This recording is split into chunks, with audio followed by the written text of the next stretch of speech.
Chapter 126. Everyone who saw this scene couldn't accept it for a while. Before Zheng Tan arrived, the big cat had been showing off for quite a while.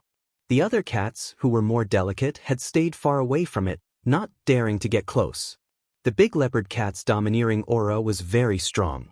Only the little lion-headed mastiff persistently went up to bite it. But now, the big leopard cat was slapped to the side by a black cat that was obviously smaller than it. It was a clean slap. It was a godlike turn of events. The contrast was too big, and the obvious size difference in front of them made everyone feel like they were watching a child slap an adult. It was weird no matter how they looked at it. Because of the cover of the tablecloth, Zheng Tan couldn't see the big cat that rolled to the other side of the table. He could only rely on his hearing to identify the situation over there. He felt that the big cat didn't seem to have any intention of coming over. Zheng Tan didn't use all his strength in the slap just now. If he used all his strength, the big cat would probably die on the spot. After the big cat rolled off the table, it got up. It seemed to be a little dizzy and staggered a few times before standing firm. He didn't know if its bones were broken, but it certainly didn't want to trouble Zheng Tan again. After looking around, Zheng Tan felt that there was nothing interesting, so he prepared to leave and find a quiet place to sleep. On the balcony of the villa, compared to Fang Xiaokong's leisure, old Lu's gloating, and other people's surprise, the fat middle-aged man's face was gloomy. Especially Fang Xiaokong's seemingly casual words, it directly hit the nail on the head. Not to mention the third place, even the fourth place would be doubted. Didn't you see that he couldn't even handle a small house cat? That cat was weird. This was the unanimous opinion of everyone present, but they wouldn't think that it was supernatural. They boasted that they were knowledgeable people and had seen a lot of strange things. Now, they were just wondering if the black cat was a precious breed and looked like an ordinary field cat. That's actually a Bombay cat, right? Or a mutated breed of Bombay cat? Someone asked doubtfully. Judging from its size, although the black cat is a little bigger than some domestic cats, the shape of its face is not right. It doesn't look like a little black panther, someone who thought he knew cats better answered. Let's take a step back. Even if it's a Bombay cat, which is smaller in comparison, it can't slap the big cat like that, right? But then again, cats are different from dogs. They look the same, but there's a big difference between them, old Lu said with a smile. He didn't care what breed the black cat was, and he didn't care if it could really send a cat that was a size bigger than itself flying. Anyway, old Lu was happy to see the owner of the big cat being defeated. Who does that black cat belong to? Someone asked. Regarding this cat, which was considered to be one of the top 3 cats in Chuhua City, some people had already begun to have ideas in their hearts. They didn't necessarily like cats that much. They just wanted to show off. If they could raise a cat like this, they would be able to brag about it in the future. I remember that the person standing next to the black cat was driving Fang San a few days ago, said a person who had been standing at the side who had not spoken much. What? That cat belongs to Fang Xiaokong? The group of people looked at Fang Xiaokong. Their expressions changed. After 2 seconds of silence, they said, "No wonder." No one said specifically what "no wonder" they were talking about. Third Master Fang was a freak. It was normal for him to raise a freak cat. Fang Xiaokong just calmly smoked his cigarette. He didn't refute the people's words. He just chuckled a few times. Zhao Le understood Fang Xiaokong's silent behavior. It was actually a way to protect himself. If these people knew that the owner of the black cat was someone else, they would still continue to plot against it. They might even use some more extreme methods. But if it was Fang Xiaokong, they would have to put away those thoughts. Even if it was a little special, a cat was still a cat. They didn't want to provoke a freak like Fang Xiaokong for a cat. "Hey, what's that?" someone exclaimed. Looking in the direction that the person pointed, the crowd saw Master Tang VII and his group walking over. I didn't expect Master Tang VII to come over. It's rare to see this old man in recent years. He knows how to restrain himself. The older he gets, the more cunning he gets. Zhao Lu stood at the side. She didn't care much about what the people around her said about Master Tang VII. She only knew a little about Master Tang VII's past. She didn't interact with many people over there, so she didn't know much about them. However, her main focus was not on Master Tang VII, but the big cat next to him. The big cat that the people around her were talking about was smaller than the one next to Master Tang the Seventh. In addition, this cat had long fur. It was very impressive, so the first impression it gave off was much greater. Even old Lu, who had never been interested in cats, couldn't take his eyes off it. "Old Lu, is that the cat you said was ranked first in combat?" someone asked. "Yes, it should be this one." This was the first time old Lu had seen it with his own eyes. "If not for my good eyesight, I might have mistaken it for a dog." This cat was like a lion mastiff among dogs. Compared to other domestic cats, it was large enough. Its long fur was smooth and shiny, and its every move was as cold and deep as a large wild cat. There was no curiosity in the cat's eyes. It didn't show any violent reaction to the tempting food or the people and animals running around it. Its big ears twitched from time to time as it vigilantly observed its surroundings. Its tail drooped in an arc, just like a leopard patrolling its territory. It was wild, or perhaps it contained something else, such as a murderous nature. Although old Lu wasn't interested in cats, he had to admit that this cat was indeed very powerful. Its aura alone was much stronger than the leopard cat from before. It was no wonder that Nia 19's cat had been defeated by its claws. Old Lu looked at the black cat that was walking back to the table, then looked at the Monsignor, who was approaching with Master Tang the Seventh and his group. He took out a cigarette and lit it. Interesting. The former had just sent a big cat flying, and the latter didn't look like one to be trifled with. What kind of sparks would fly when the two met? As soon as Master Tang the Seventh and his group appeared, the crowd immediately forgot about Zheng Tan sending the leopard cat flying. Master Tang the Seventh's status and seniority were obvious, and the Monsignor beside him was too eye-catching and eye-catching. Some of them had similar thoughts as old Lu. They were waiting to watch a good show. How would the two cats fight when they met? As for Master Tang the Seventh himself, although he wanted to maintain an indifferent attitude, there were still a few more wrinkles on his old face. He knew that bringing the Monsignor out would make him look good. How cool! Fang Xiaokong, what are the odds of your cat winning against Master Tang the Seventh? Old Lu looked at Fang Xiaokong and asked. "I don't know." Fang Xiaokong accurately threw the cigarette butt into the ashtray. He put his hands on the railing and looked down. "I'm just a little worried." "Hey, if you're worried, then hurry up and take your cat away. Otherwise, it'll be bad if it gets hit. I heard that Master Tang the Seventh's cat is very fierce. It might not be worse than those wild feral caracal cats." Although old Lu was worried about Fang Xiaokong's cat, he looked like he was waiting to watch a good show. But at the same time, old Lu also realized that although Fang Xiaokong said he was worried, he didn't look worried at all. "Fang San, it's not that I want to say this, but it wasn't easy to get a cat like this. You have to keep an eye on it. If it gets hurt or disabled, it'll be a great loss," someone else said in a serious tone. Fang Xiaokong grunted, then said slowly, "I'm not worried about the cat. I'm worried about your little lion-headed mastiff." As he said this, Fang Xiaokong looked over and pouted. That little guy seems to be very excited. Old Lu was shocked and quickly looked at his precious lion-headed mastiff. He was so focused on Master Tang the Seventh's cat that he didn't pay attention to his dog. Now that he looked over, he saw his little puppy fearlessly moving over and making immature growls. Unlike when it was facing the big leopard cat, when it faced the Monsignor, the little puppy kept a distance from him and didn't directly attack him. Obviously, it felt the dangerous aura of the Monsignor. No matter how brave it was, it still had some sense of danger. Old Lu couldn't say anything at this time. He felt that if he did, he would be in a disadvantageous position and would be looked down upon by the people present. However, he also felt sorry for his puppy. If it was an adult lion-headed mastiff, it would be fine, but now it was just a puppy. It couldn't even beat the leopard cat, let alone this one. Although he couldn't say anything, old Lu still hurriedly signaled to his subordinates, just in case.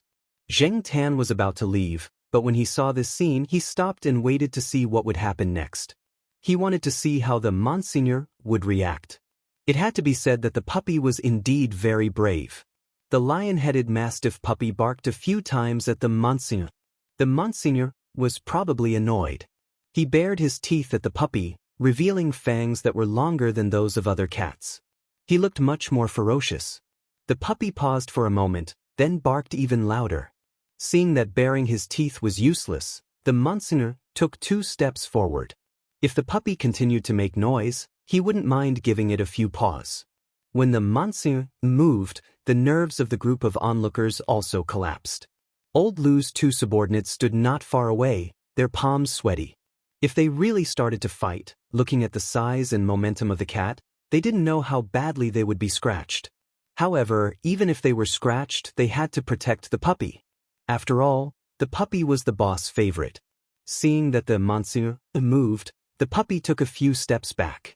When the Monsignor stopped, the puppy also stopped and continued to bark. At this time, a ping-pong ball was thrown at the Monsignor, but the Monsignor noticed it and dodged it. The ping-pong ball didn't hit the target. It flew over the Monsignor, hit the building next to it, and fell into the flower bed. Other than the puppy in front of him, there were also some other daring kids. Xianxia looked in the direction where the ping-pong ball was thrown. There was a little kid who was about to throw a second ping-pong ball, but was stopped by his mother. If he continued to throw it, wouldn't he be attracting hatred? He definitely couldn't attract the attention of Master Tang the Seventh's big cat.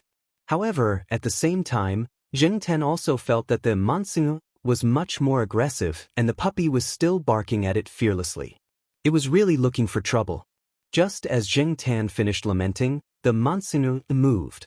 This time, he didn't take 2 steps as a warning. Instead, he walked straight towards the puppy. Although he didn't make a direct and quick attack, his posture meant that he couldn't hold back anymore.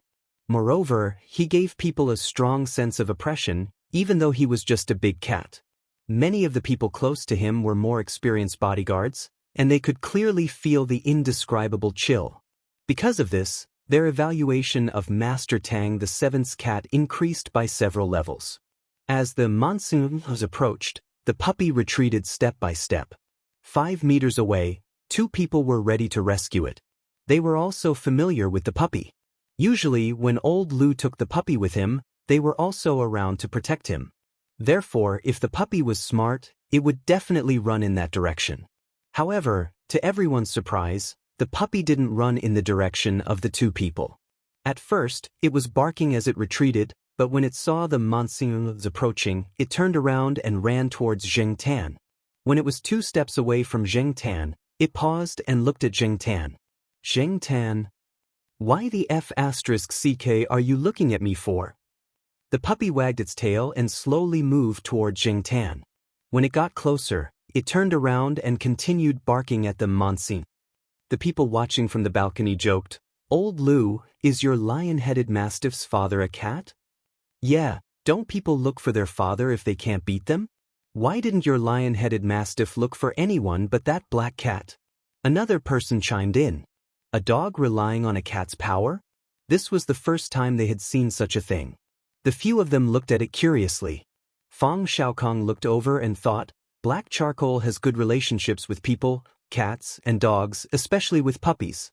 Thinking back to when he saw this black cat with 3 puppies in the south, Fang Xiaokong couldn't help but smile. Some people were also excited by the current situation and were waiting for the 2 cats to start a PK battle. Unexpectedly, the Monsignor wagged its tail twice, ignored the puppies, and walked steadily back to Master Tang the Seventh's side. "Hey, why aren't they fighting?" someone asked curiously. "Look at the 2 cats' reactions. Fang Xiaokong, do they know each other?" someone asked Fang Xiaokong. "Oh, they know each other," Fang Xiaokong said as he turned around, yawned, and stretched his arms. Everyone, this matter-of-fact tone was asking for a beating. F***ck, if they knew each other, why didn't you say so earlier? Are you messing with us? The group of people was waiting to watch a good show, but they didn't expect that the only person watching the show was the 3rd Master Fang. Since Master Tang the Seventh was here, Fang Xiaokong also went downstairs to welcome him. After all, Master Tang the Seventh was considered the older generation. Since he was here in person, Fang Xiaokong had to be courteous. The others followed Fang Xiaokong downstairs. Although Master Tang the Seventh was much more restrained now, his claws were still sharp and couldn't be underestimated. Everyone had to give him some face. After exchanging greetings with Master Tang VII, Fang Xiaokong asked Jing Tan to follow him in. Chapter 127. Seeing Jing Tan follow Fang Xiaokong into the house, Master Tang VII originally wanted to leave the Monsignor outside, but after some thought, he decided to bring him along. As for the gutsy puppy, it also ran into the house.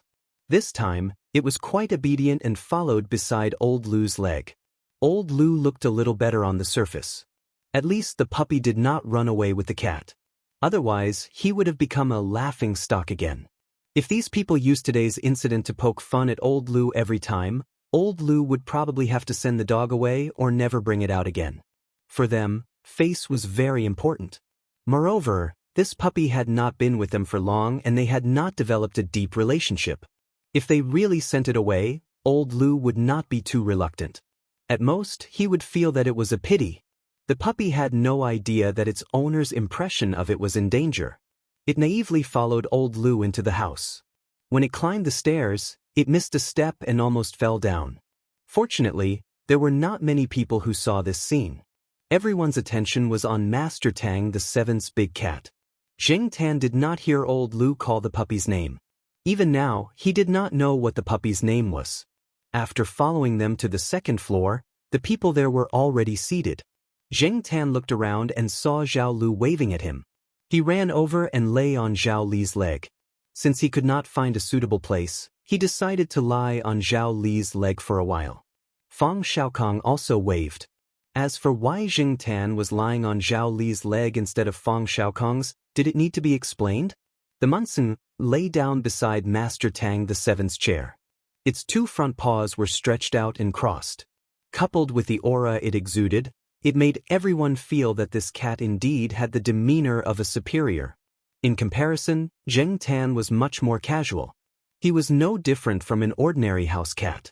Zhao Lu even took out a comb from his bag to smooth Jing Tan's fur. He looked just like a harmless house cat. If the crowd had not seen with their own eyes how this cat neatly slapped a cat that was twice its size to the side, they would not have noticed anything special about this cat. Everyone looked at the black cat lying on Zhao Li's leg and then looked at the Monsignor lying there in a dignified manner. They could not help but think, cats are really strange creatures. Unlike Jing Tan and the Monsignor, who were well behaved, the puppy could not stay still.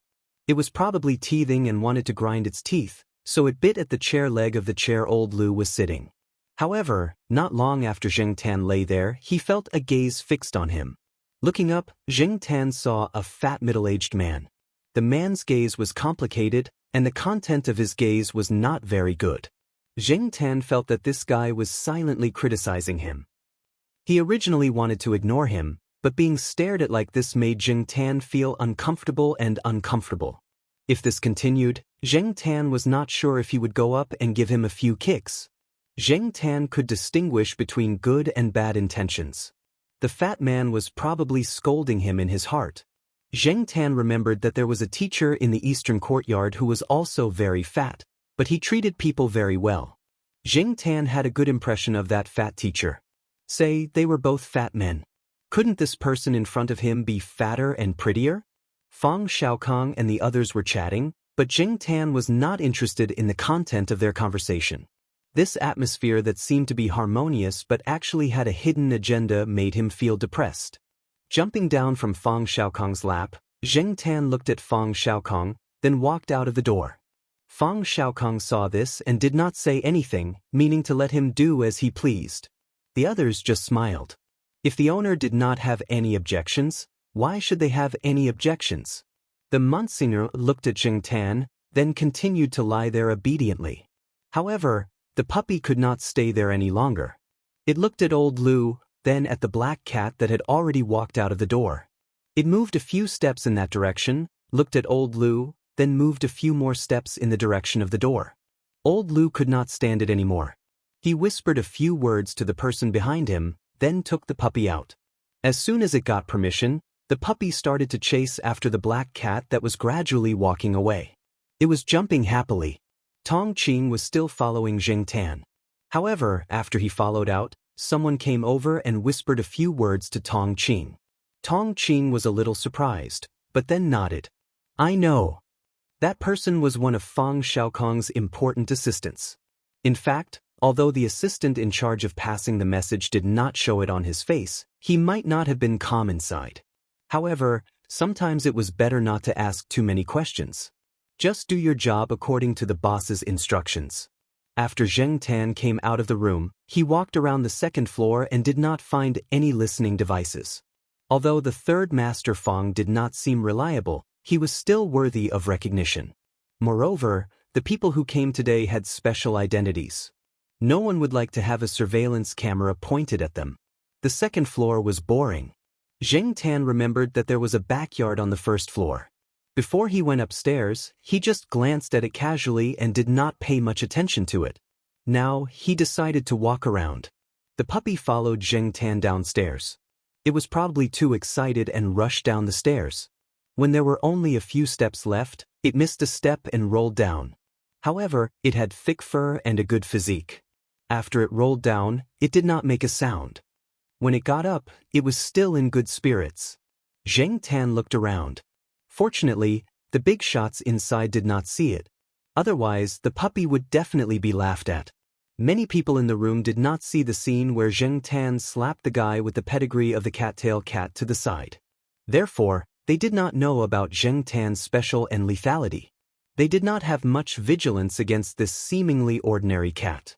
At this time, Zheng Tan had his own advantages.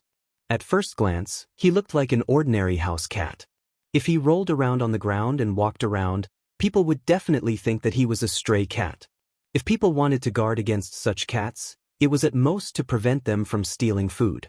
However, people would definitely be more vigilant against cats like Lord Zhu and the big leopard cat that looked very much like a serval. They were so lethal that people couldn't help but pay attention to them. It was almost impossible for them to hide their true strength and play the role of a pig to eat a tiger. However, Monseigneur did not mean to hide. As soon as they appeared, they showed the posture of a king. Even if they were not domineering, they could still control the situation. Different types led to different lifestyles. But then again, Zheng Tan still preferred his current ordinary-looking appearance. He did not intend to pretend to be a pig to eat a tiger. He just felt that this way, he would have more freedom and enjoy some things that he had neglected in the past.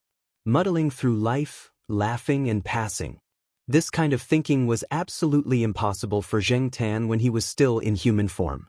Some flowers and evergreen plants were planted in the back garden of the villa. Even in autumn, there was no sense of desolation. However, Zheng Tan was not in a good mood because of the beautiful scenery in the back garden. The reason was that when he walked to the back door, he saw a little kid playing with a model car in the garden. He looked a few years younger than little Pomelo, probably about 6 or 7 years old. Zheng Tan often heard Jiaoma talk about things. Because Zheng Tan was the cat in the Jiao family, the adults in the Jiao family would also pay attention to other families with cats. These things became a topic of discussion after meals. It was said that those children were active, curious, and bold. They did not have a strong sense of responsibility and did not have a strong sense of right and wrong. When the adults did not deliberately teach them to care for animals, these little kids could pull their cats and dogs by their tails and swing them around. However, once they stretched out their claws to fight back and scratched or bit the children, the owner would beat them up. Or they would lose their meals for a few days. In Jiaopa's hometown, there was a saying that went, 3 or 4 years old are disliked by people, 5 or 6 years old are disliked by dogs. This saying was not without reason. Therefore, except for a few children that he was familiar with, Zheng Tan had always been avoiding children of this age. He would not be in a good mood when he saw this kind of children, especially boys. Boys were even more naughty. Therefore, when Zheng Tan arrived at the door and saw the people in the back garden, he immediately turned around and left. Before Zheng Tan took a few steps, Tong Qing suddenly spoke. "Black charcoal, you need to go to the bathroom, right? Come, I'll take you there." Tong Qing waved at Zheng Tan, indicating that Zheng Tan should follow him. Zheng Tan was puzzled. When did he show that he wanted to pee or poop? However, going to the bathroom was not a bad idea. If he really wanted to poop, he could still poop. Zheng Tan was prepared to find a flower bed to relieve himself if he needed to pee and could not find a bathroom. Tong Qing thought that he would need to spend some time talking, but he did not expect that the cat would really follow him. When they arrived at the bathroom, Tong Qing closed the door and locked it after seeing the cat come in. The bathroom was soundproof, so even if they talked about something confidential, they did not have to worry about it being overheard by people outside. This was what the assistant had told Tong Qing. Ever since he came into contact with the black cat, Tong Qing felt all kinds of strange and subversive feelings. As a pet, it should act like a pet. For example, the puppy just now, even if it was a lion-headed mastiff, it was still just a pet. Moreover, it was so small now. Other than its name and some commands that appeared more frequently, it did not understand anything else. When the people next to it talked, it played by itself, praised it or belittled it, but it was indifferent and still chewed on the branches happily. But what about the cat in front of him? If you scolded it, it would stare at you for a long time, making you feel uncomfortable. Tong Qing really did not understand. Could it be that all cats were like this? Strange, unpredictable, and occasionally revealing a bit of evil? Perhaps this was why many people did not like cats. No matter what, Tong Qing just needed to follow his boss's instructions and pass on the message. After closing the door, Tong Qing turned around and prepared to pass on the message. But when Tong Qing turned around, he swallowed the words that he was about to say. On the toilet, the black cat was squatting on the edge, peeing inside. After it was done, it shook twice comfortably and then pressed the button to flush the toilet. It jumped onto the sink to wash its paws and took a piece of tissue to wipe its fur. Next to the sink was the hand dryer. The black cat stood on the edge of the sink and put its paws on the hand dryer. After drying, it looked at the mirror and brushed the short fur on its head. Tong Qing was speechless. His view of cats was subverted again. Chapter 128. Since it was someone arranged by Fang Xiaokong, Jing Tan didn't plan to hide too much.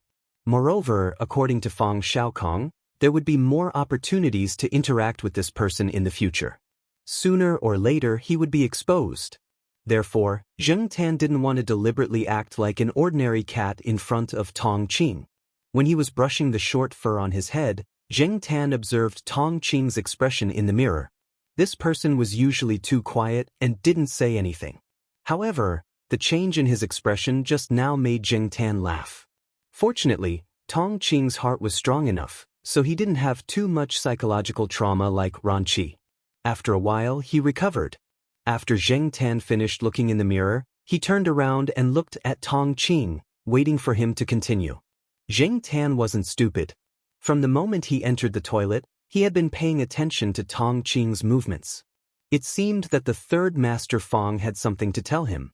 Tong Qing took a deep breath to calm himself down. Although it was a bit awkward to take a deep breath in a place like the toilet, it was nothing compared to the shock just now. The black cat in front of him was squatting on the sink and looking at him calmly. It seemed to know that he had something to say. Tong Qing took another deep breath and prepared himself mentally. Then he said, "The kid in the backyard is called Lu Yao. He is Mr. Lu's son. The boss said that if you play with the kid, you might be able to get a big deal for your cat dad's company." Jing Tan listened to Tong Qing's words and pondered. His tail, which was originally tucked into his paws, began to unconsciously shake twice. That Mr. Lu? Jing Tan recalled that when he was upstairs, although he didn't hear much of the conversation, he could still distinguish a few people. The Mr. Lu mentioned by Tong Qing was the owner of the puppy, and he didn't mean any harm to him. Since it was related to him, Jing Tan had to think more. Jiao Pa and Yuan Zi's company, Jing Tan had never been to their company. It was said that it was slowly growing and wasn't as difficult as it was at the beginning. However, in Chuhua City, it was still an unknown small company. Its reputation was limited to a few universities and a few companies that had business dealings with them. It was far from the businesses of the big shots he met today. If he could help with a big deal, Jiao Pa could get more dividends, and the Jiao family could have more savings. This would determine the quality of his life in the future. As he spoke, he observed the cat in front of him. He saw that the black cat in front of him had its head slightly lowered, but its ears were erect and the tip of its tail was moving rhythmically. It looked like it was thinking of something. What a strange cat. No wonder the boss told them to get straight to the point and not to care about anything else. Other than telling Zheng Tan that he could indirectly attract business, Tong Qing also analyzed the factors behind it with Zheng Tan according to Fang Xiaokong's idea. Businessmen like Old Lu were all very smart. Even if they could do business in theory, why would they give a big deal to a small company that they didn't know? The key was the child in the backyard. Although Old Lu was almost 40 years old, he only had one son, who was only 6 years old. It was just that Old Lu didn't know that he had a son when he was out and about. Lu Yao's mother just sent the child to him last year. Because she was short of money, she exchanged her son for some money and left. Due to the low sperm survival rate, even though Old Lu had been receiving treatment, physical therapy and psychotherapy had no effect. He thought of many ways but still couldn't create a human. He didn't have much hope at first, but he didn't expect such a pleasant surprise. After the DNA test was confirmed to be his, Old Lu was excited and treated Lu Yao like a treasure. Unfortunately, probably because of Lu Yao's unreliable mother, the child's personality was a little gloomy. He didn't talk much and didn't like to communicate with people. Even animals avoided him when they saw him. Why did Old Lu give away the iron-wrapped golden Tibetan Mastiff that he worked so hard to get? It was because the Tibetan Mastiff avoided Lu Yao or growled in warning. It was true that Old Lu liked dogs, but his son was more important. Moreover, he had only had one son for so many years, and he treasured him a lot. He couldn't let his son be unhappy because of a dog, so he gave the iron bag gold to someone else and got this lion head red mastiff. After Tong Qing finished speaking, Zheng Tan's first thought was that Fang Xiaokong even knew about Fang Xiaokong's secret. He couldn't help but sigh at Fang Xiaokong's methods. His second thought was, damn, do I have to sacrifice my body to please this naughty kid? Will he pluck my hair, pull my tail, and scratch my ears? If that was the case, Zheng Tan wouldn't go there even if he was beaten to death. Anyway, Yuan Zi's company wouldn't go bankrupt because of the lack of such a potential big customer. At the door, there was an intermittent sound of scratching the door. It was the dog that was locked outside. It didn't whine because it was wronged or unhappy like other dogs. It directly expressed its will with actions, scratching and biting the door. The people that Old Lu sent to look after the dog were embarrassed. This dog was so King embarrassing. How could it be a Tibetan Mastiff? Seeing that it was scratching the door, they dragged the dog back. But not long after, the dog went to the door and started scratching again. It kept going back and forth, not giving up. Old Lu's subordinates couldn't help but want to kick the dog. Seeing that the dog continued to run to the toilet door, Old Lu's subordinates were about to drag the dog away again. This little guy, except for Old Lu, would bite others. So, they couldn't hurt the dog, but they also had to prevent themselves from being bitten by the dog. It wasn't easy being a subordinate. Just as this person bent down to find a better angle to drag the dog away, the toilet door opened. Then Tong Qing, who was standing inside, looked at the person at the door as if he was looking at a pervert. Old Lu's subordinates couldn't help but want to vomit a few mouthfuls of blood. With this posture, people who didn't know better would think that they had some weird habit of staring at the toilet. Tong Qing listened to the man's explanation expressionlessly. He didn't express any opinions and followed the black cat that had already walked to the backyard. Old Lu's subordinates didn't know if the other party listened to his explanation, but he didn't think too much about it, because the dog had already run away with the other party. Zheng Tan came to the backyard. The child named Lu Yao was still playing with the toy car alone as before. When he noticed that a stranger had walked into the backyard, he raised his head and glanced at Zheng Tan. His gaze lingered on Zheng Tan for 2 more seconds, and then he continued to focus on the toy car. Even though the child had only looked at her for a short while, Zheng Tan could still tell that something was wrong from that glance. Gloomy was gloomy, and there was also a hint of hostility. Perhaps it was because of this gloomy and hostile aura that some more sensitive animals avoided Lu Yao. Zheng Tan had seen Exen and the others who had just finished an autopsy experiment. The few cats and pet dogs around them avoided them when they saw them. Zheng Tan thought that those who didn't run away were all thick-skinned and didn't notice the faint coldness that had yet to dissipate. It was just like when the Jiaopa taught Zheng Tan how to kill rats. Old Lu's ironclad Tibetan Mastiff should have also noticed the gloomy and hostile aura around the child, so it was wary of him. As for the lion-headed Mastiff now, It seemed to belong to the thick-skinned type. People who knew dogs well would definitely be able to tell whether the iron-clad Tibetan Mastiff or the lion-headed Mastiff was better or worse. Just because it looked good didn't mean that everything was good. Even the lion-headed Mastiff had this kind of stupid dog. But at the same time, it was precisely because of this that the lion-headed Mastiff was kept until now. Although it didn't appear to be very close to the child, as long as it could occasionally play with the child, it would be fine. If it was like the previous iron-clad Tibetan Mastiff, it wouldn't be far from being abandoned. Other than its appearance, the current lion-headed Mastiff probably couldn't compare to the iron-clad Tibetan Mastiff that old Lu had before. However, the paparazzo was still young, and it was hard to say what it would become in the future. It was said that Tibetan Mastiffs only recognize one master in their lifetime, and the puppy had just been brought here not long ago. It was just unknown whether this paparazzo would recognize old Lu or little Lu as its master in the future. A Tibetan Mastiff like this one didn't grow up in the highlands and didn't have much exposure to the wild. It was a pet dog in a big city and played with people all day long. How much fighting power would it have in the end? Who cares? As long as it could guard against thieves and protect people, it was a good dog. Its fighting power was weak, and its intelligence was just a little bit lower. Zheng Tan didn't have the time to worry about that. Not far from Lu Yao stood a very gentle-looking young woman. She should be old Lu's current wife.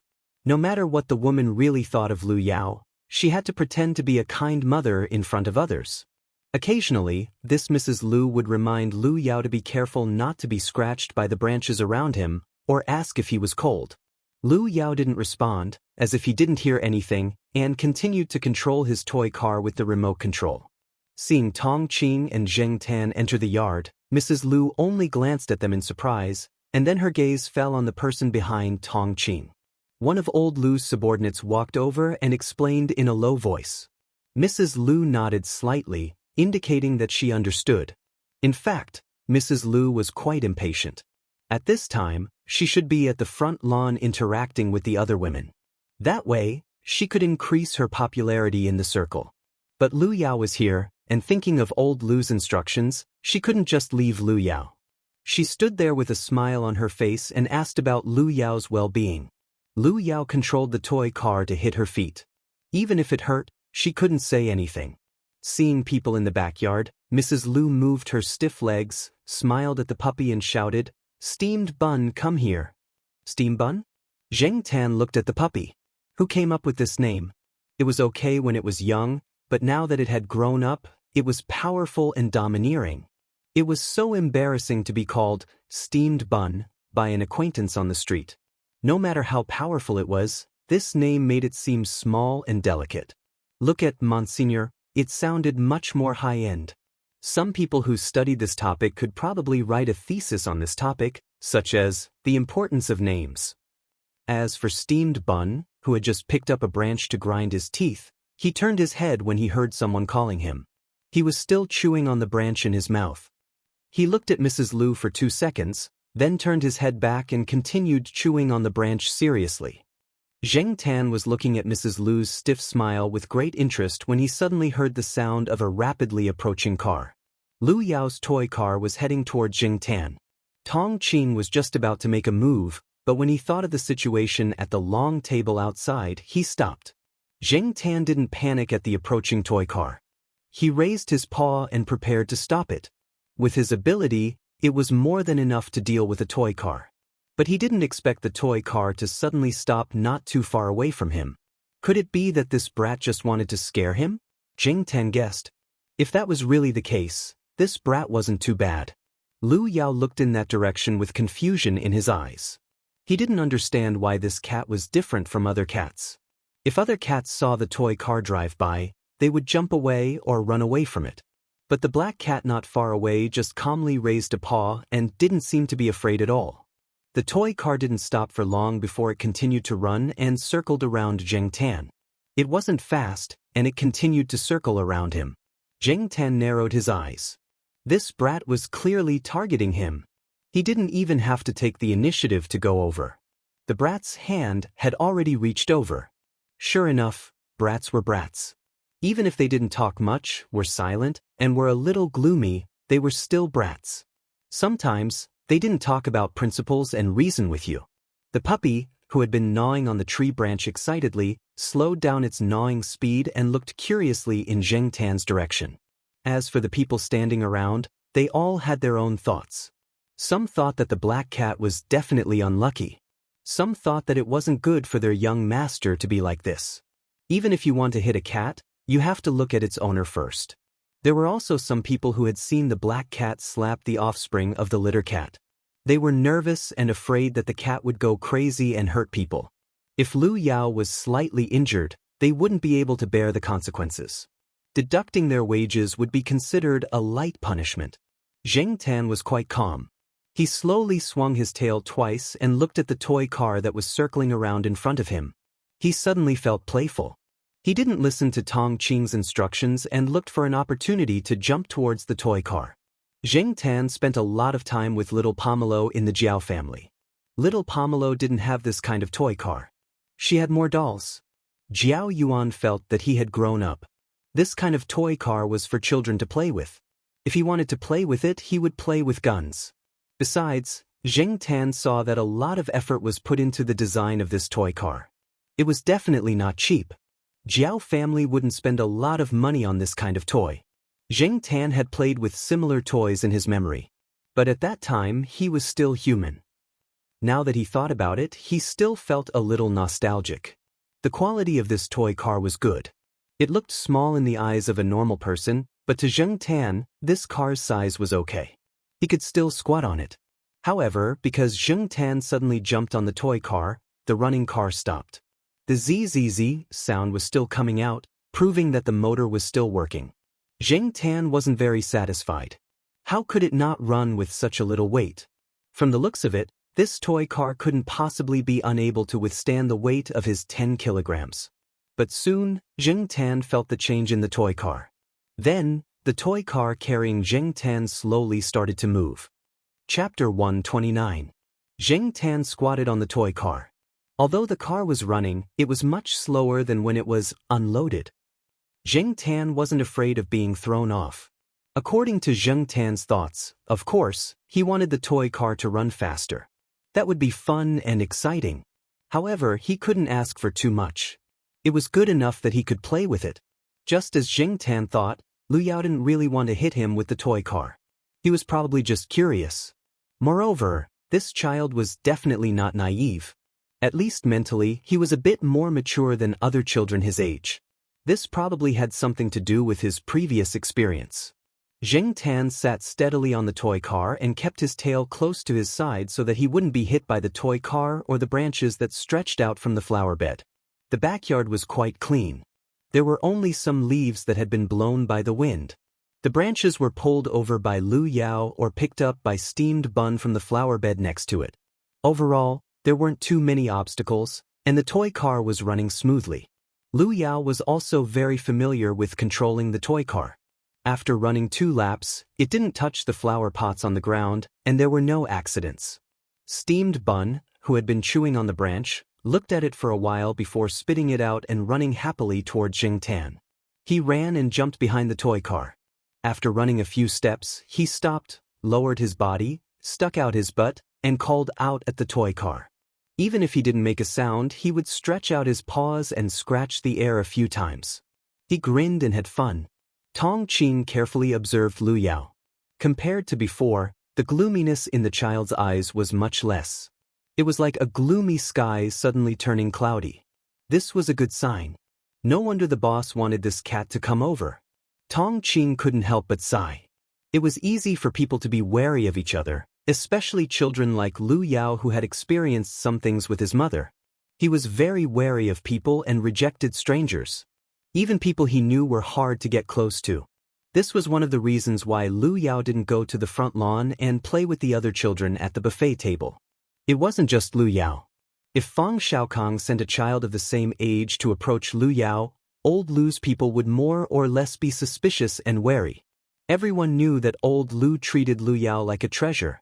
Since it wasn't easy to start with old Lu, they would look for the younger one. However, animals were different.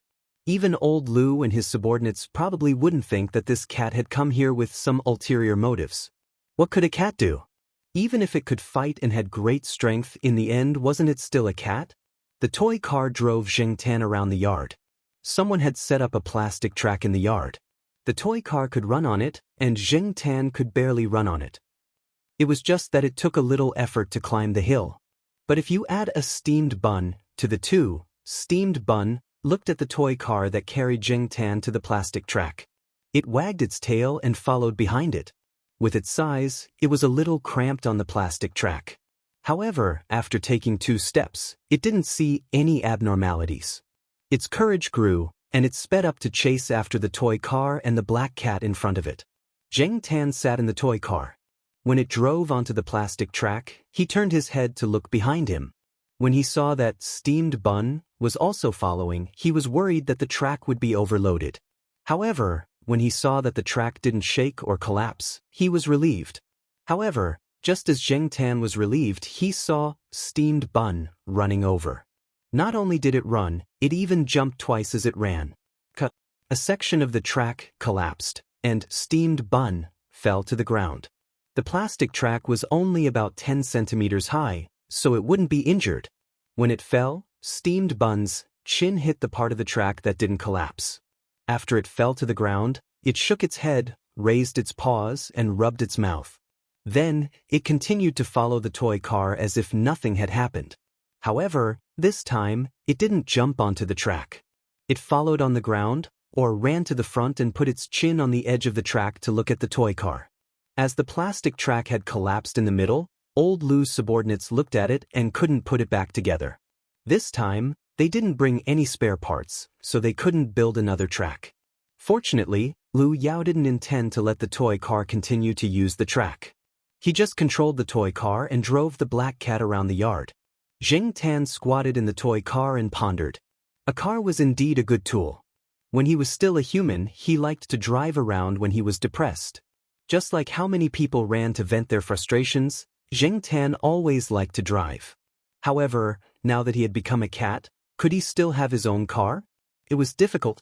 Even if he had a toy car that belonged to him, even if the car was 1 size bigger, as long as the control was in someone else's hands, Xianxia always felt uncomfortable.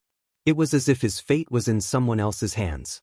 However, even if Xianxia was given a control lever, Xianxia might not be able to control it flexibly. A cat's palm was only so big, and its claws and meatballs were not as flexible as a human's fingers. Xianxia raised his head 45 degrees and pretended to be sad. Unfortunately, steamed bun next to him couldn't understand Xianxia's feelings at all. This guy was having fun. The ignorant were fearless and carefree. In layman's terms, dumb dogs were having a lot of fun. Xianxia saw that steamed bun was having fun and stretched out his paw to slap it. Of course, this slap was definitely not as strong as when he slapped the cat. It was much more restrained, just like when he was playing with the cats and dogs in the yard. With this slap, a few strands of dog fur were hooked off. However, steamed bun had a lot of fur, so it didn't seem to mind losing a few strands. It also didn't seem to feel much pain. Instead, it played even more happily. Xianxia felt that he didn't know how to get along with this naughty kid anyway, so he squatted in the toy car to kill time. Occasionally, he could think about his worries. When he was unhappy, he would slap steamed bun a few times. When the toy car drove past the flower beds and decorative flower pots, it would hook its paw at the flowers and plants to destroy them. Sometimes, it would also fish out a thin branch from the flower beds, bend its paw to hold it, and hit steamed bun. For dogs like steamed bun, playing, biting, fighting, and other activities could strengthen their neck muscles and make their bodies strong.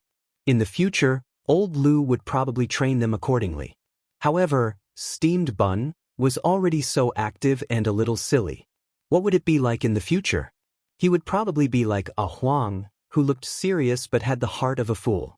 When Old Lu took some time to check on his son, he was happy to see his son's expression. It was rare to see his son in a good mood. Old Lu learned the whole story from his subordinates.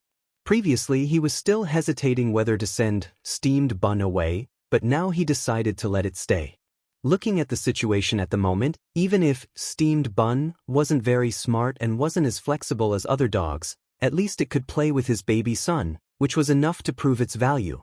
As for other people's opinions and ridicule, old Lu sneered in his heart. Compared to his son, they were nothing. Steamed Bun, who was playing with the toy car in the yard, didn't know that its behavior would make old Lu change his mind. The city's dog management regulations didn't have much binding significance for people like old Lu. Following old Lu, at least, could make Steamed Bun better in the reinforced concrete metropolis. Finally, it was time for lunch. The pets' dining table was arranged separately, and there were also people sent by each family to take care of them. The cats and dogs were separated. Jing Tan didn't join the cats. He didn't want to join in the fun. He stayed outside and found a place to eat with Tong Qing. Fang Xiaokong sent someone to deliver food, and Jing Tan just waited to eat. When he came over just now, he saw the serval's descendant that he had slapped. That guy saw Jing Tan from afar and avoided him. Jing Tan was too lazy to pay attention to it. If the cat didn't offend him, he wouldn't offend the cat. The man and the cat ate slowly outside. When Jing Tan was almost done eating, he saw two people coming out of the villa. One was Zhao Lu, and the other was a young man he had seen on the second floor before. He seemed to be called Wang Bin.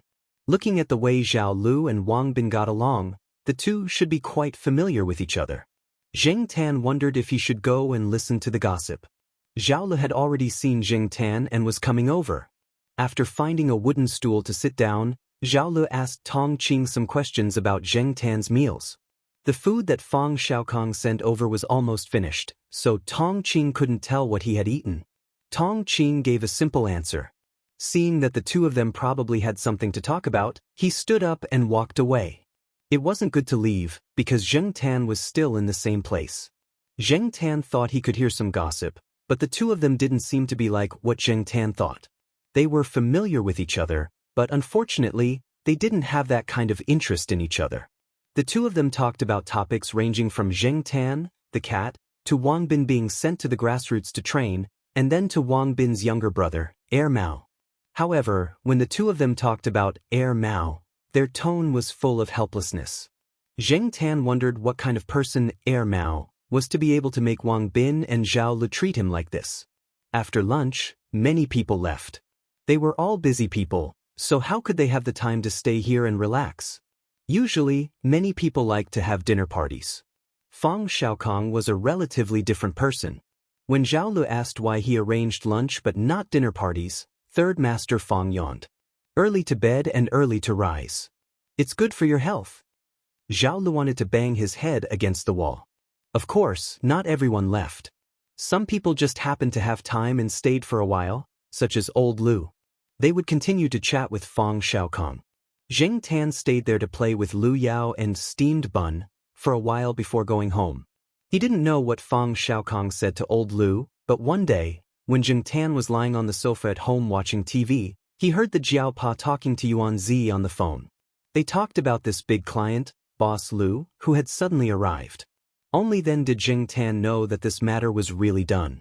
The Jiaopa and Yuan Zi also learned some of the reasons from Fang Xiaokong. Yuan Zi specially bought a bunch of food, some for the two children, and some for Jing Tan. Before coming, Yuan Zi also burned 3 incense sticks in front of the black manekiniko in the office. It was unknown who taught him this. If it was in the past, Jing Tan would have been interested in the food. But now, Jing Tan's mind wasn't on it. It was fine before he came into contact with the toy car. After coming into contact with it, Jing Tan kept thinking about it in his heart. There were a few days when he dreamed of driving the car for a spin. He didn't sit in someone else's car, nor did he sit in the basket of little Pomelo's bicycle. Instead, he was driving his own car. Therefore, Jing Tan spent the past few days thinking about how to get a car that was suitable for his current cat-like appearance. Who should he look for? Should he look for the third Master Fang again? Even if he looked for him, he couldn't say it out loud. How could he express his thoughts? Should he send an email or text to Fang San and say, "Fang San, I'm Black Charcoal. Hurry up and get a car for me?" It didn't seem reliable. Chapter 130. The car couldn't be rushed either. How should he live his life? He still lived his life the same way. Jing Tan felt bored and played with the cats in the east courtyard or went out for a walk. Occasionally, he would go out with Celestine to reduce stress. During this time, Fang Xiaokong came over twice. Both times, Tong Qing drove him here. He didn't stay for long. He just dropped by to take a look. However, even though Fang Xiaokong didn't stay for long, Jing Tan learned some things from Fang Xiaokong. For example, Yuan Zi and the others had successfully made friends with Old Lu, a big client. Old Lu's son, Lu Yao, liked to control the toy car at home to play with the dog. Although Jing Tan wasn't there, Steamed Bun seemed to be interested in the toy car. Every time Lu Yao controlled the toy car to play outside, Steamed Bun would follow the toy car. It would only be distracted occasionally. After all, there wasn't a cat in the toy car to play with it. Old Lu also suggested to Fang Xiaokong that he should bring Jing Tan over to play. Unfortunately, Fang Xiaokong was very busy recently and didn't have time. He only briefly mentioned it to the Jiaopa. It was a precautionary measure.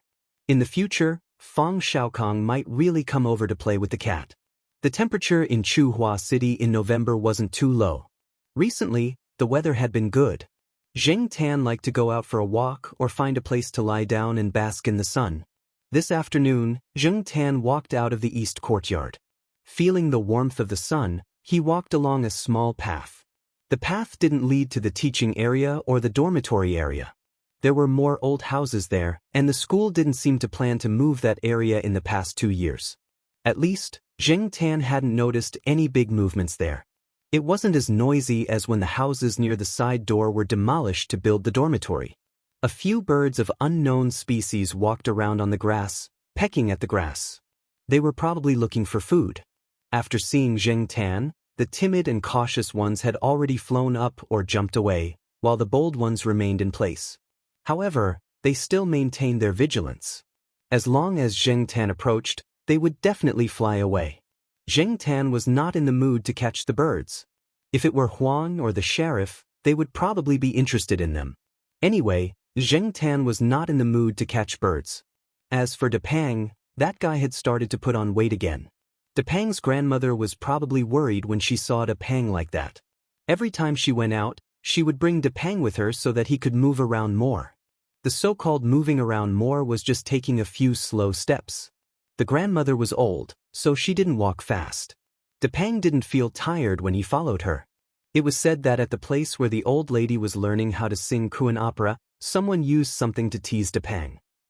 However, Depang did not give them any face, so it was impossible for him to move. When he was annoyed, he would jump to a high place and lie down to sleep. It looked like he was too lazy to push. While thinking and walking, Jing Tan found a good place to bask in the sun. He jumped onto the roof of a one-story old tiled house and found a comfortable place to lie down and bask in the sun. After jumping up, Jing Tan found that there were other cats on several old tiled houses similar to this one. They were all lying there lazily, basking in the sun. After seeing Jing Tan, 2 of them curiously observed Jing Tan for a while. Then, they probably felt that Jing Tan was not a threat, so they became sleepy and continued to sleep with their eyes closed. Although these cats seemed to be too lazy to move, as long as there was any abnormal movement, they would immediately react. When they heard footsteps that belonged to a person running, a few cats that were closer to the roof immediately opened their eyes and looked in that direction. They guessed that very few people came here, so their reactions were slightly bigger. The cats that were further away just moved their ears or squinted their eyes lazily to look in that direction. When they found that nothing was wrong, they yawned, changed their position, and continued to sleep. The old tiled house Jing Tan stayed in was closer to the small path. When he heard the footsteps, he didn't want to look, but he felt that the footsteps were familiar, so he opened his eyes and looked down. With this look, it really made Jing Tan endlessly shocked. Jiao Wei? Today was Monday. If he remembered correctly, this guy had classes on Monday afternoon.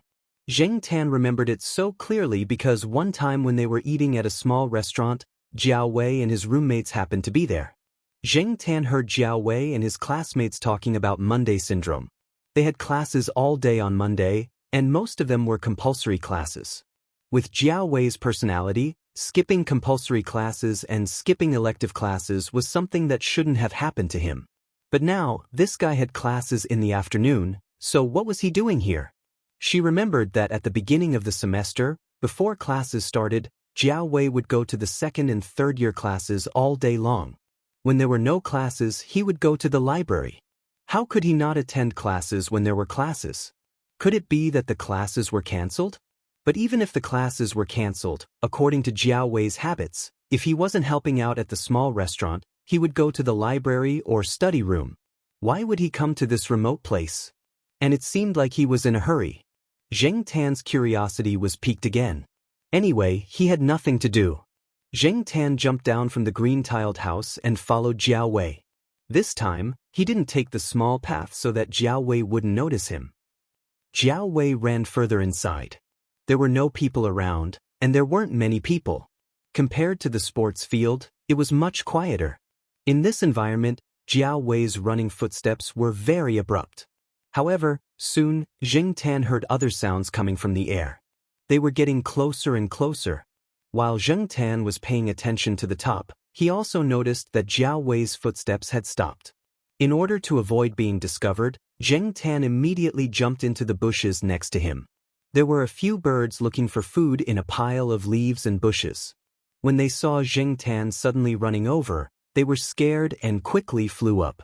But just as these frightened birds flew into the air in a panic, a flying object in the air happened to be coming this way. For the birds that suddenly flew from below, the flying object dodged.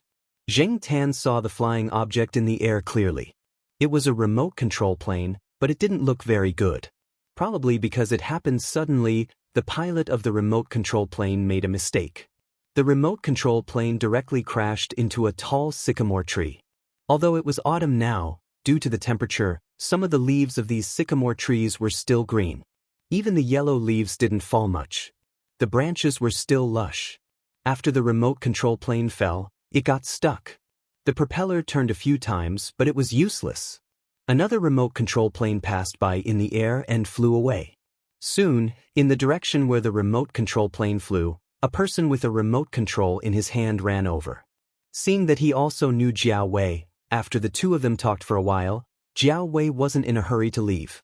He wanted to help the person get the remote control plane down. Hearing the two of them, although they didn't say much, Zheng Tan still knew from their conversation that the reason Jiao Wei skipped class was related to this person, or rather, it was related to these people, and the gathering place was nearby. Zheng Tan didn't stay to see how they got the plane from the tree. He ran in the direction that the person came from. After running a little distance, Zheng Tan heard the sound of people. There was no need to look around randomly. There shouldn't be anyone around. Now that he heard the sound of people, and it was the sound of multiple people, Jiao Wei's destination was probably over there. Following the sound, Zheng Tan saw a building that he didn't know used to be a cafeteria or a warehouse. It was also the style of an old tiled house, but it was a little taller. It was 2 stories high, and the area was a little bigger. From the outside, it looked a little old. Moreover, from the outside, many people would definitely classify it as a dangerous house. There were many old houses like this in Tsinghua University. Those old houses that were reused after being rebuilt had some historical significance to the university. Zheng Tan once saw a group of middle-aged and old people walking around the university. It was probably some kind of activity organized by the university. Those people were all students or teachers from Tsinghua University. There were many white-haired old men and women. When they saw the familiar buildings in the university, they would take photos as a souvenir. At the same time, they also reminisced about the past when they were studying or teaching. There was no lack of rich and powerful people among these people. Even if it was for them, the university would spend a lot of effort to rebuild those old houses. As for the other old houses that didn't have much significance, they would directly tear them down and rebuild them. Zheng Tan had never heard of any historical significance to the building in front of him. However, Zheng Tan wasn't familiar with the old houses in the university. Even if there was a historical significance, he wouldn't completely understand it.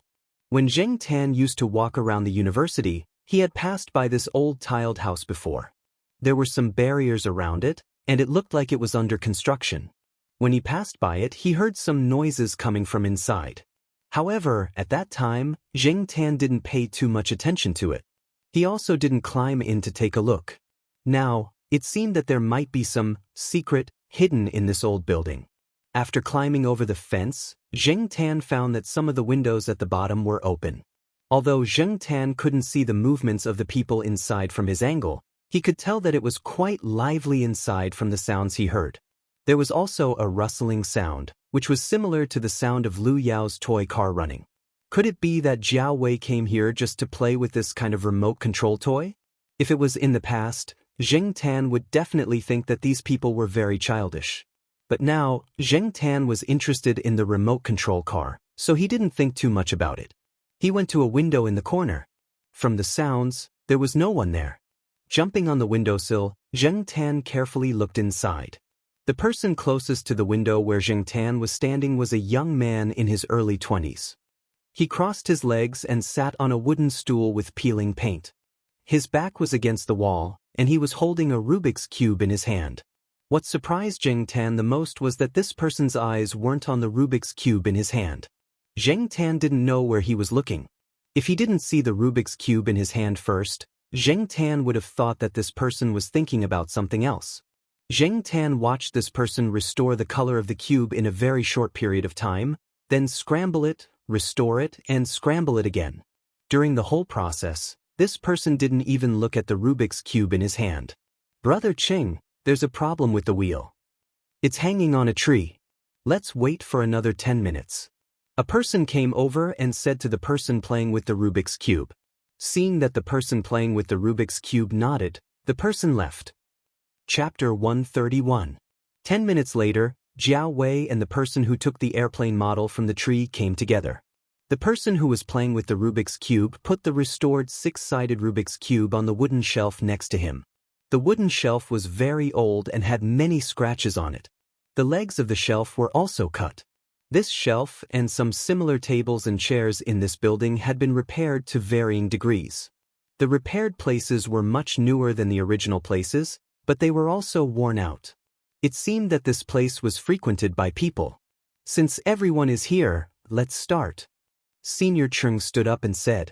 Zheng Tan stood by the window and looked at the people taking out model cars one after another. There were some differences in their appearances. Some looked like miniature sports cars and were very exquisite. Some looked like miniature off-road vehicles. There were also some that looked like unfinished products with incomplete shells or no shells at all. Some of the parts inside were exposed. These people were really playing with toy cars. Zheng Tan didn't have time to look down on them. To be honest, Zheng Tan was jealous because he didn't even have a toy car now. There were several circular runways in the cleared field. Each circular runway was different. Some were flat, some were sprinkled with sand, and some had small stones thrown inside. Moreover, some of the circular runways were sloped, as if to simulate different road conditions. There were other tracks, but Zheng Tan didn't have time to observe because several people had already put their toy cars on the flat track. After the countdown, the 4 miniature sports cars started running. The 4 cars were running very fast. Compared to Lu Yao, the drivers here were much better. It was probably because of their age, but it was also because these people were veterans. Staring at the cars on the track for a while, Zheng Tan suddenly felt that something was wrong. After thinking about it, he realized that it was too quiet. Lu Yao was a silent and bad-tempered brat, and the people here didn't seem like introverts. Just now, Zheng Tan heard them bragging and chatting. But now, when it should be noisy to liven things up, it was strangely quiet.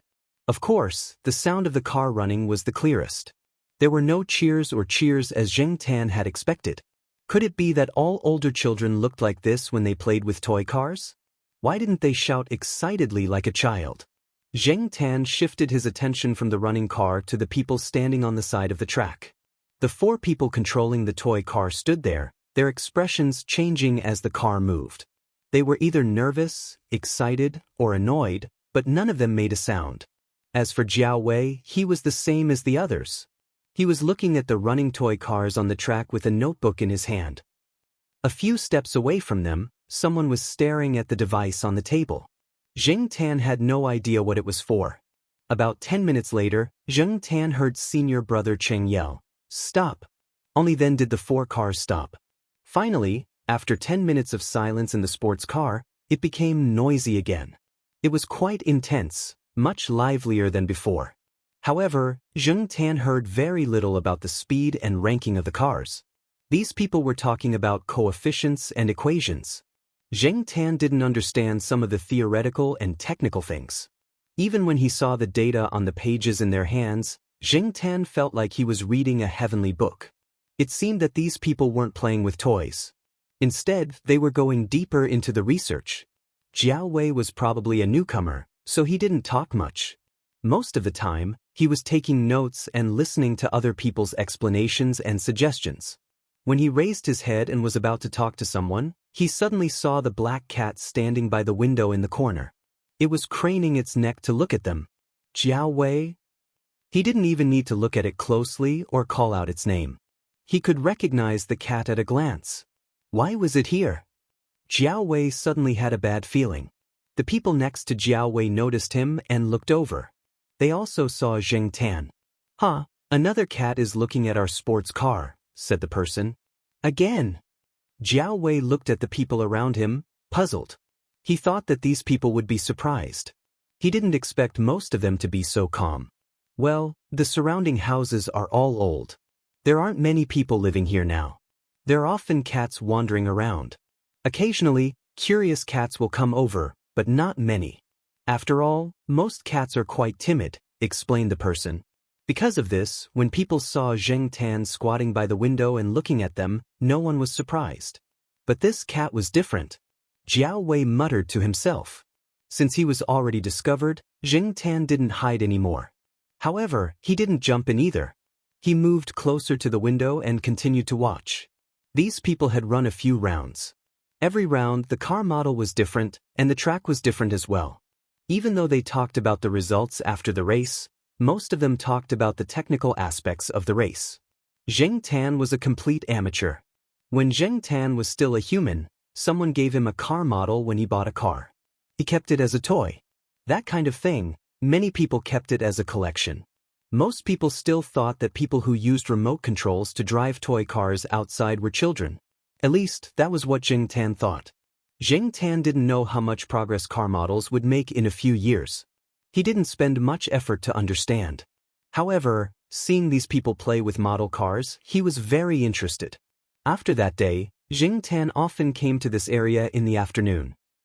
He would sunbathe on a low-tiled house not far from the old house. When he heard the noise inside, he would go over to watch.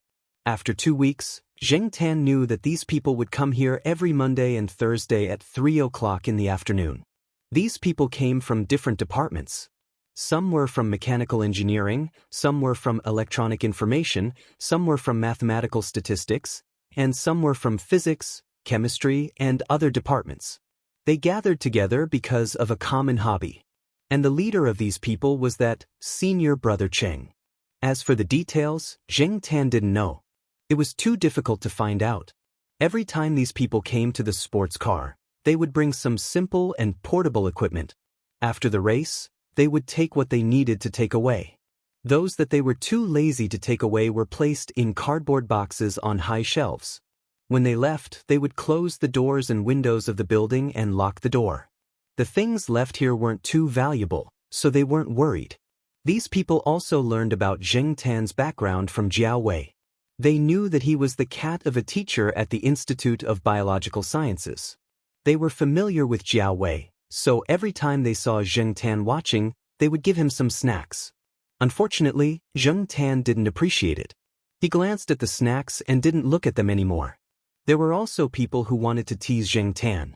They played with a rope or threw a tire to attract his attention. Zheng Tan looked at them as if they were idiots, then turned his eyes back to the model cars running on the track. Even if he couldn't get a car, he could at least look at it. After getting familiar with these people, Zheng Tan didn't stay on the windowsill anymore. He went into the house and stood on the high shelf, looking down at the situation below. At 5 o'clock, these people finished and began to pack up. Zheng Tan jumped down from the high shelf and was ready to leave. When he jumped onto the windowsill, Zheng Tan suddenly heard people talking about him. He slowed down. Why do you think a cat would be interested in this kind of toy car? Someone looked at the black cat on the windowsill with its back facing them and asked. Cats are always interested in small moving things. There's nothing strange about it. That's not true. My sister's cat will jump away when it sees this kind of thing, let alone watch from the side. Don't all cats like furry things? There's a pile of hard materials or parts here. My uncle's cat likes to sit on the side and watch my nephew play with the remote control car, but it doesn't get close to it. Hearing these people's discussion, Jiao Wei's mouth twitched. These people were not familiar with the black cat. They looked at him like he was a normal cat, but he knew that the black cat was probably listening to these people's conversation. Didn't you see that the cat's ears were tilting towards him? And the rhythmic twitching of its tail meant that the cat was thinking about something. However, Jiao Wei could not say what he was thinking.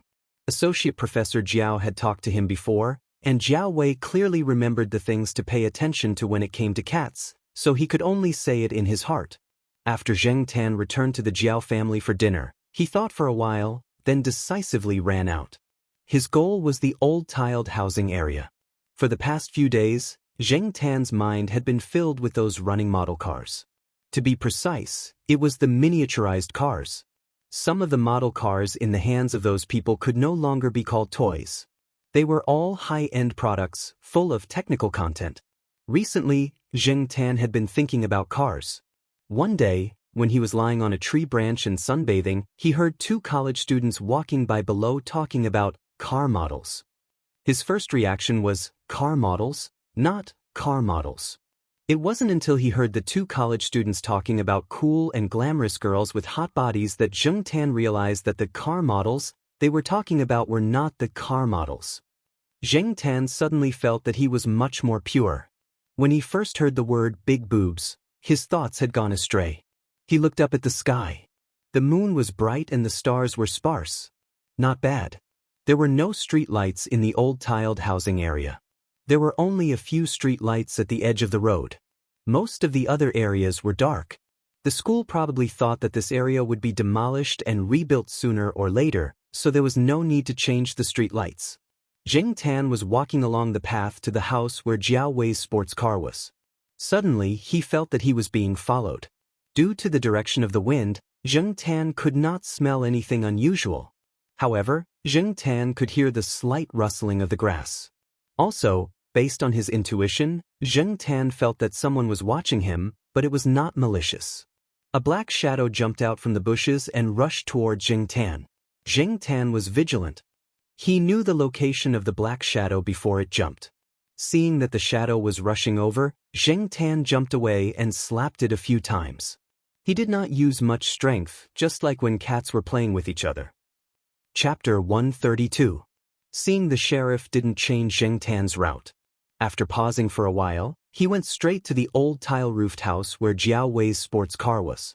The sheriff looked at Zheng Tan, who was walking away, and then looked at the two cats in the grass. He wagged his tail and ran after Zheng Tan.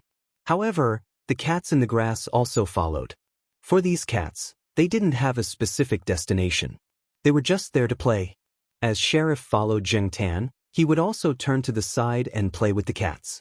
The sounds of the cats playing attracted more cats to come out to play, and more cats gathered around. This phenomenon wasn't because of a leader. In the cat family, only lions lived in groups. Many people said that cats were more independent. Perhaps it was because of this independence that cats' personalities were formed. Sometimes, their thoughts were different and unpredictable. Of course, cats living in the human world also looked for companions to play with. As for why there wasn't a regional power here, Zheng Tan thought about it. It should be because of the place itself. It wasn't their nest. It was just a place to play. The cats weren't fixed. For example, the sheriff was probably a newcomer. Zheng Tan ignored the cats running around. He walked along the path and paid attention to the old tile-roofed houses around him. He once heard a few of the school's sanitation workers talk about it. Although the school didn't do much in the area of the old tile-roofed houses, they would still send people to clean up after a while. One of the tasks was to clean up stray cats. Once, a worker in charge of cleaning found a litter of kittens in one of the tile-roofed houses. He didn't see the mother cat, so he didn't know what to do. In the end, a sanitation worker brought the litter of kittens home to feed. After that, he didn't hear the mother cat meowing around. He guessed that the mother cat had gone out to look for food. Also, during the time that Zheng Tan wandered around the area, he gradually found that many of the old tile-roofed houses were not empty. In addition to Jiao Wei's group, there were some people who applied for temporary use. They were all student clubs that couldn't find a suitable place. The school encouraged students to be self-reliant and innovative. It also supported many clubs and associations. The old tile-roofed houses were all inspected. Even if they looked dangerous from the outside, they could still be used for a few years if they really wanted to use them. The other houses that were marked couldn't be used. Those were really dangerous houses that were prone to accidents. In this way, with people around, the probability of stray cats settling down here was even lower. Therefore, the cats that came here to play were not the cats that had settled down here, but the cats that lived in the surrounding areas. Some of them were from the west side courtyard, and the one that had been chasing the sheriff the most was one of them. Because of this, Zheng Tan wasn't afraid of being besieged by a group of cats. If that really happened, even if Zheng Tan was stronger, the result wouldn't be good. Zheng Tan climbed over the construction fence outside and came to the old tile-roofed house where Jiao Wei's sports car was. He looked around and saw that the door was tightly shut. The door was a kind of thick wooden door that looked a little old. The reason why they didn't use a metal door or a fence door was probably to avoid the suspicion of 300 taels of silver here. After all, the surrounding tile-roofed houses all had wooden doors. Zheng Tan didn't go in through the door. There was a window next to it that didn't have glass in the upper right corner. After Zheng Tan jumped on the windowsill, he climbed in through the broken window. After Zheng Tan, the sheriff climbed in. For cats, climbing through windows wasn't necessarily less than walking through doors.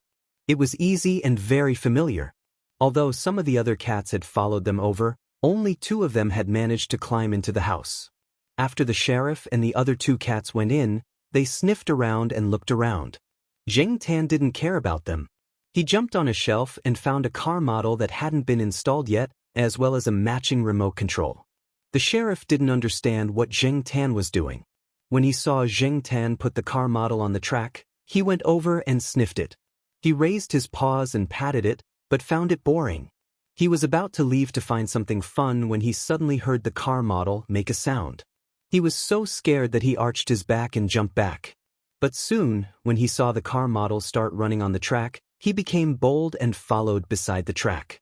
Zheng Tan used his paws to press on the remote control. It was a little unfamiliar and inconvenient to control the car model. The remote control was big and inconvenient to hold, so Zheng Tan directly put the remote control on the ground. As soon as it started running, the car directly hit the plastic barrier beside the track. Zheng Tan walked over and flipped the car over and put it on the track again.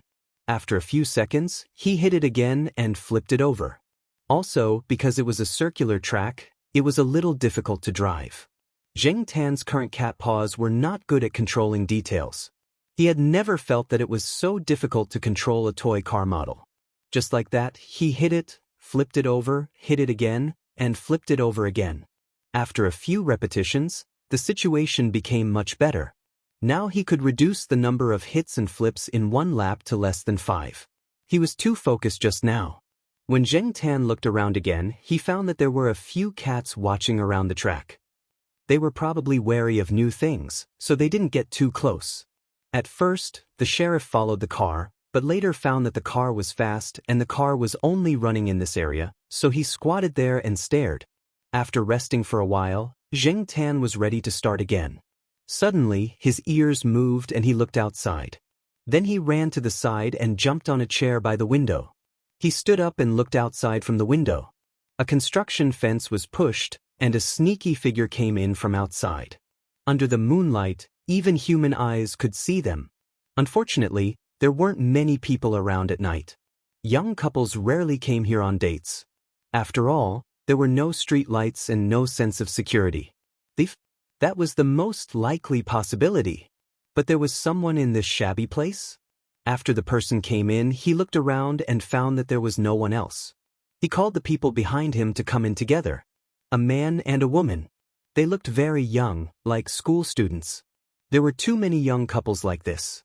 They could cover for anything, but Zheng Tan felt that these 2 people's skills were not as good as the 2 in the east courtyard. Their skills weren't high, so they were easier to deal with.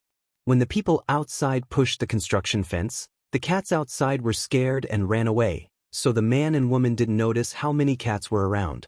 The construction fence was built with some light materials, and it wasn't of good quality. It had been a long time, and now several places were damaged. With a push, a big gap could be opened, and it was easy to come in. Zheng Tan saw them coming to the window. He jumped off the chair and looked around. There was a wrench in the corner. It was probably not used often, and it was covered with a layer of dust. Usually, no one paid attention to it, and those people didn't put it together when they were packing. Zheng Tan walked over and picked up the wrench, weighed it, and quietly came to a place 4 or 5 meters away from the door. The few cats in the room also heard the movement outside. The cat near the door retreated inside to join the others. Zheng Tan was now walking upright. He wasn't afraid of the cats here telling on him. After all, these cats couldn't even understand his unusual behavior, let alone find someone to tell on him. Holding the wrench, Zheng Tan listened to the two people talking in a low voice at the door. Even if they were sure that there was no one in front of the door, they didn't dare to talk loudly. After all, at this time, they couldn't be sure if someone would pass by on the other side of the construction fence. Is there really something valuable in here? How much can it be sold for? Asked the woman, who deliberately lowered her voice. Of course there is. As long as we sell the things that those people play with, we can definitely get a few hundred yuan, maybe even 1,000 yuan. The money can be used to buy you a few more clothes. Last time when you were shopping, didn't you see a bag in a specialty store? If we sell it for money, we can have that bag. We can also sell branded perfume, said the man. Can you open the door without a key? The woman was doubtful. The sound of the door lock was heard. The people outside were probably picking the lock. Because of some things that happened in the East Courtyard, Zheng Tan had a very bad impression of thieves. It could be said that they were extremely bad. According to Zheng Tan's personality, although he was too lazy to care about other people's business, when it concerned himself, he would deal with it every time. When he was in the East Courtyard, he could borrow Niu Zhuang and the others' mouths, but now he had to solve it himself. The cats inside didn't make any sound. At this time, they were just alert and ready to respond and escape at any time. The wooden door gradually opened with a long creak, and the silver moonlight shone in. Hey, I told you this door lock can't stop me, said the man proudly. Be careful, don't suddenly run out.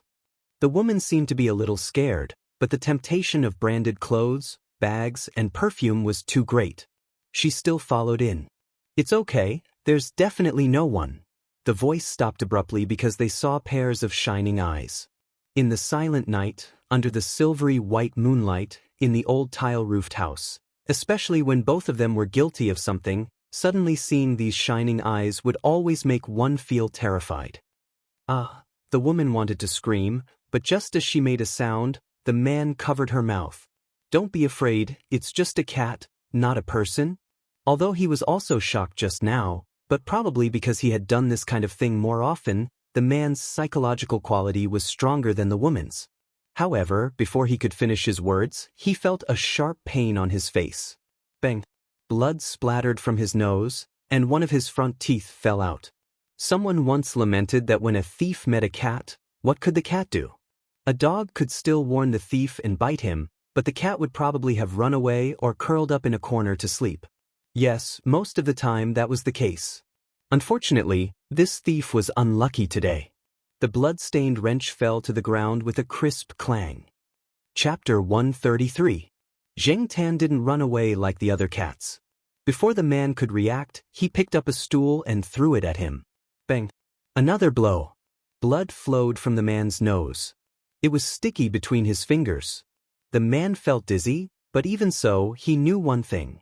There was definitely someone inside, and judging by the strength of the thing that was thrown, it was definitely not a child. Damn, how could there really be someone inside? In the dark, Zheng Tan changed his position and stood next to another stool. If the man was still able to pick up the wrench from the ground, he would not mind swinging the stool as hard as he could. The reason he did not do so was because Zheng Tan was not sure whether it would kill the man or not. Compared to the thieves at the Eastern Courtyard, Zheng Tan did not have that much hatred toward them. He wasn't afraid that the man would discover him. As long as he didn't rush out and throw the stool, no one would associate him with the stool. In fact, Zheng Tan wanted to jump over and kick the man, but he didn't want to be discovered, so he tried to hide as much as possible. He just wanted to create the illusion that there was someone inside. As for the woman, she had a lot of crooked thoughts, but she didn't have much courage. What happened just now really scared her. She wanted to find some long tools on the ground to defend herself. The cats looked at the Trojans.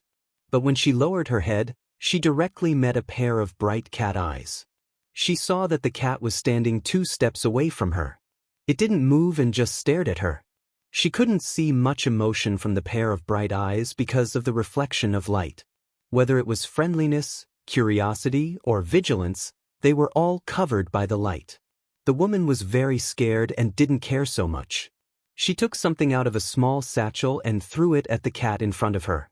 She didn't pay attention to what it was. In such a situation, the only cat in the east courtyard who dared to confront people directly was De Pang, except for Zheng Tan. Unfortunately, the fat man was at home. If Huang encountered him, he would run away without hesitation. However, the woman was facing the sheriff, so he would also run away. But if there was a chance, he would first scratch the woman with his claws before running away. And the sheriff did exactly that. He had no idea what it meant to have tender feelings for the fairer sex. After Sheriff finished scratching, he quickly ran back and jumped onto a shelf. For him, it was safer to hide on top. At the same time, he pressed down on his ears and looked at the woman with his fur puffed up. Like the other cats, he let out a low growl. Hearing this kind of roar in broad daylight wouldn't cause much of a reaction, but in this kind of environment, when all the cats in the house were roaring at the same time, it made people's hair stand on end. Zheng Tan glanced to the side and saw that the woman was covering her face.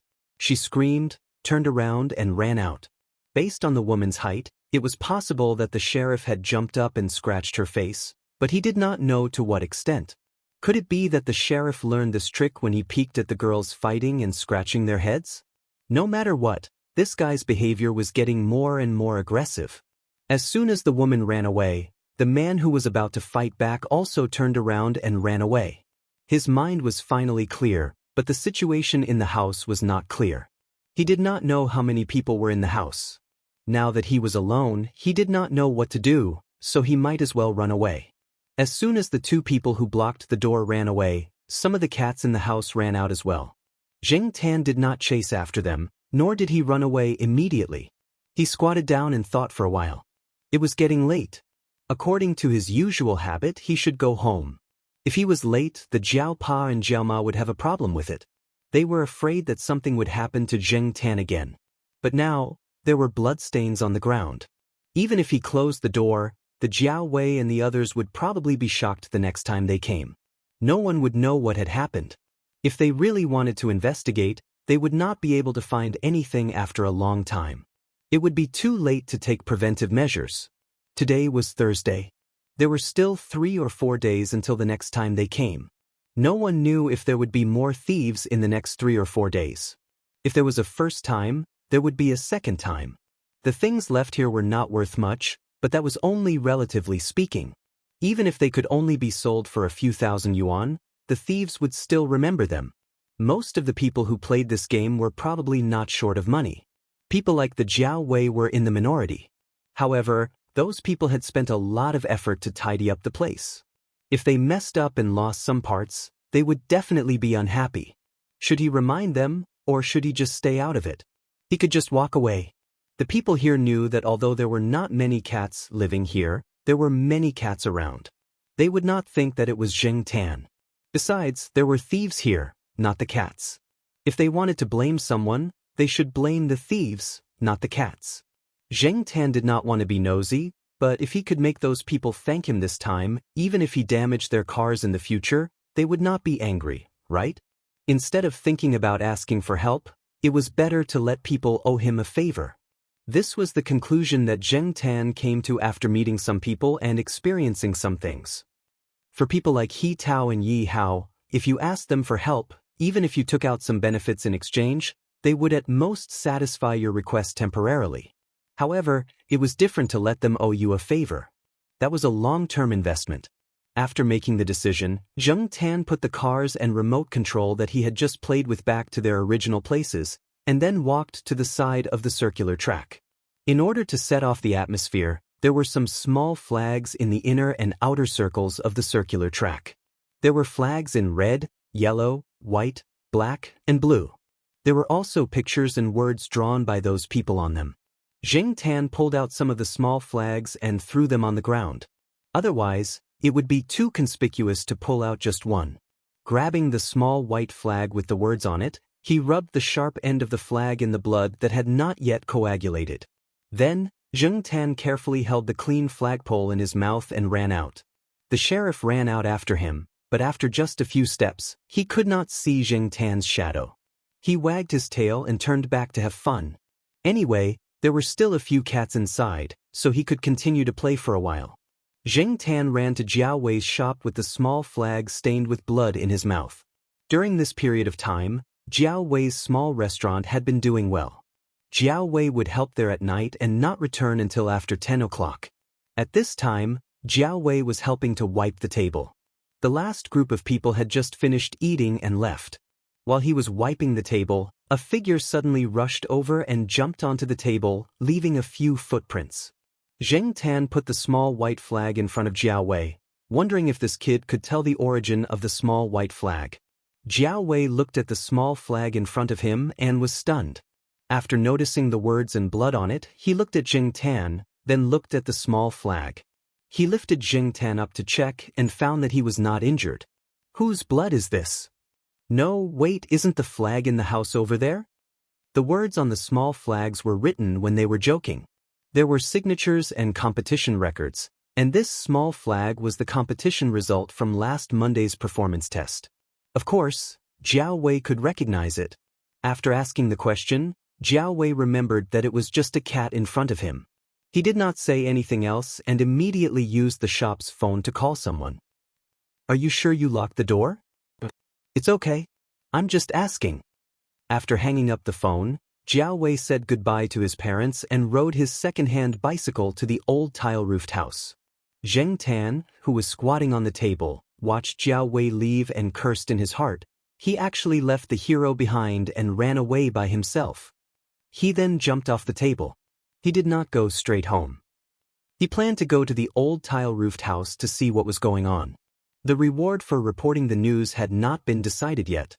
When Zheng Tan arrived, Jiao Wei had just finished calling a few people and was walking over. There was an IC card public telephone on the side of the road in the old tile-roofed house area. Jiao Wei made the call there. Those who received the call, regardless of whether they were playing games, flirting with girls, or sleeping, immediately dropped what they were doing and ran over as soon as they heard that the sports car's door had been broken open. They also notified those who could not be contacted. As for the old tile-roofed house, Zheng Tan did not see the sheriff when he arrived. He guessed that the sheriff had gone home. The remaining cats probably ran away after seeing Jiao Wei, so the house was now empty. The lights were on, and the blood had dried. However, the bloody wrench and the stool at the door were still there. Jiao Wei did not touch them. When the others rushed over, they immediately saw the wrench and the stool at the door. F***CK. Was there a fight here? There's blood. Jiao Wei, are you hurt? Someone asked. It's okay. It's not mine. It was like this when I came. Jiao Wei briefly explained the situation when he came over. The door lock was broken open. Although it's not obvious, there are some scratches, another person standing at the door said. Zheng Tan quietly squatted by the side, listening to their discussion.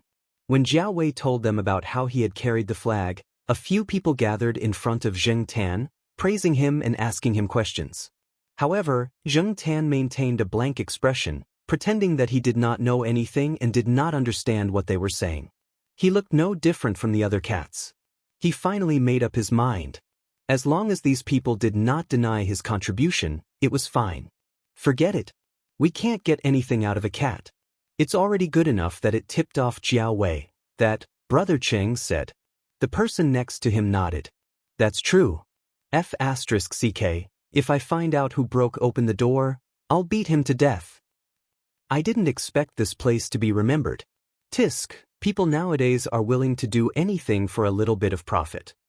But our school is so good, ability and character are not proportional. No matter how angry they were, they still had a lot of things to do. They tidied up the things on the ground, checked what was missing and changed the door lock. When they were done, they realized that it was already 11 o'clock. *CK. It's already 11 o'clock and the dormitory is closed. We'll be criticized by the building manager again. Do you close at 11 o'clock? We close at 11:30. That's because you're a master's dormitory. Our undergraduate dormitory closes at 11 o'clock. Brother Ching, you have to help us this time. Otherwise, the old guard will nag for a week. Why do you need Brother Cheng to help? Jiao Wei was a little confused. The person who spoke just now was in the same school as Jiao Wei, in the same dormitory building, but he was in his third year. He's just trying to show off his face. He'll treat people according to their preferences, someone at the side interrupted. We can't afford to offend the building manager. He looks like an ordinary old man, but he might be a relative of some school leader. In the past, a student in our building quarreled with the building manager. He thought that the building manager was just a stinky old man in charge of guarding the door, a low-class employee. He didn't expect to be called by the counselor for a talk the next day. Later, we found out that the old man's son is from the school administration building. I heard that he has some power. Chapter 134. Because of the incident with the thief, the people who played with car models had a much better impression of Zheng Tan, and their tolerance for him had also increased a lot. Someone even made a simple 1/8 scale car for Zheng Tan to play with. But for many things, after the novelty wore off, one would get tired of it. Zheng Tan didn't like to let others control him, and when he was surrounded, Zheng Tan felt like he was a monkey in a circus, squatting on a model car and waiting for those people to control the remote control to make the car run. After playing with it a few times, Zheng Tan stopped squatting on the car and didn't feel as excited as when he first saw the toy car. So every time when it was time to go, he would stand by the window and watch those people play with the car, take a nap, and imagine his own small car.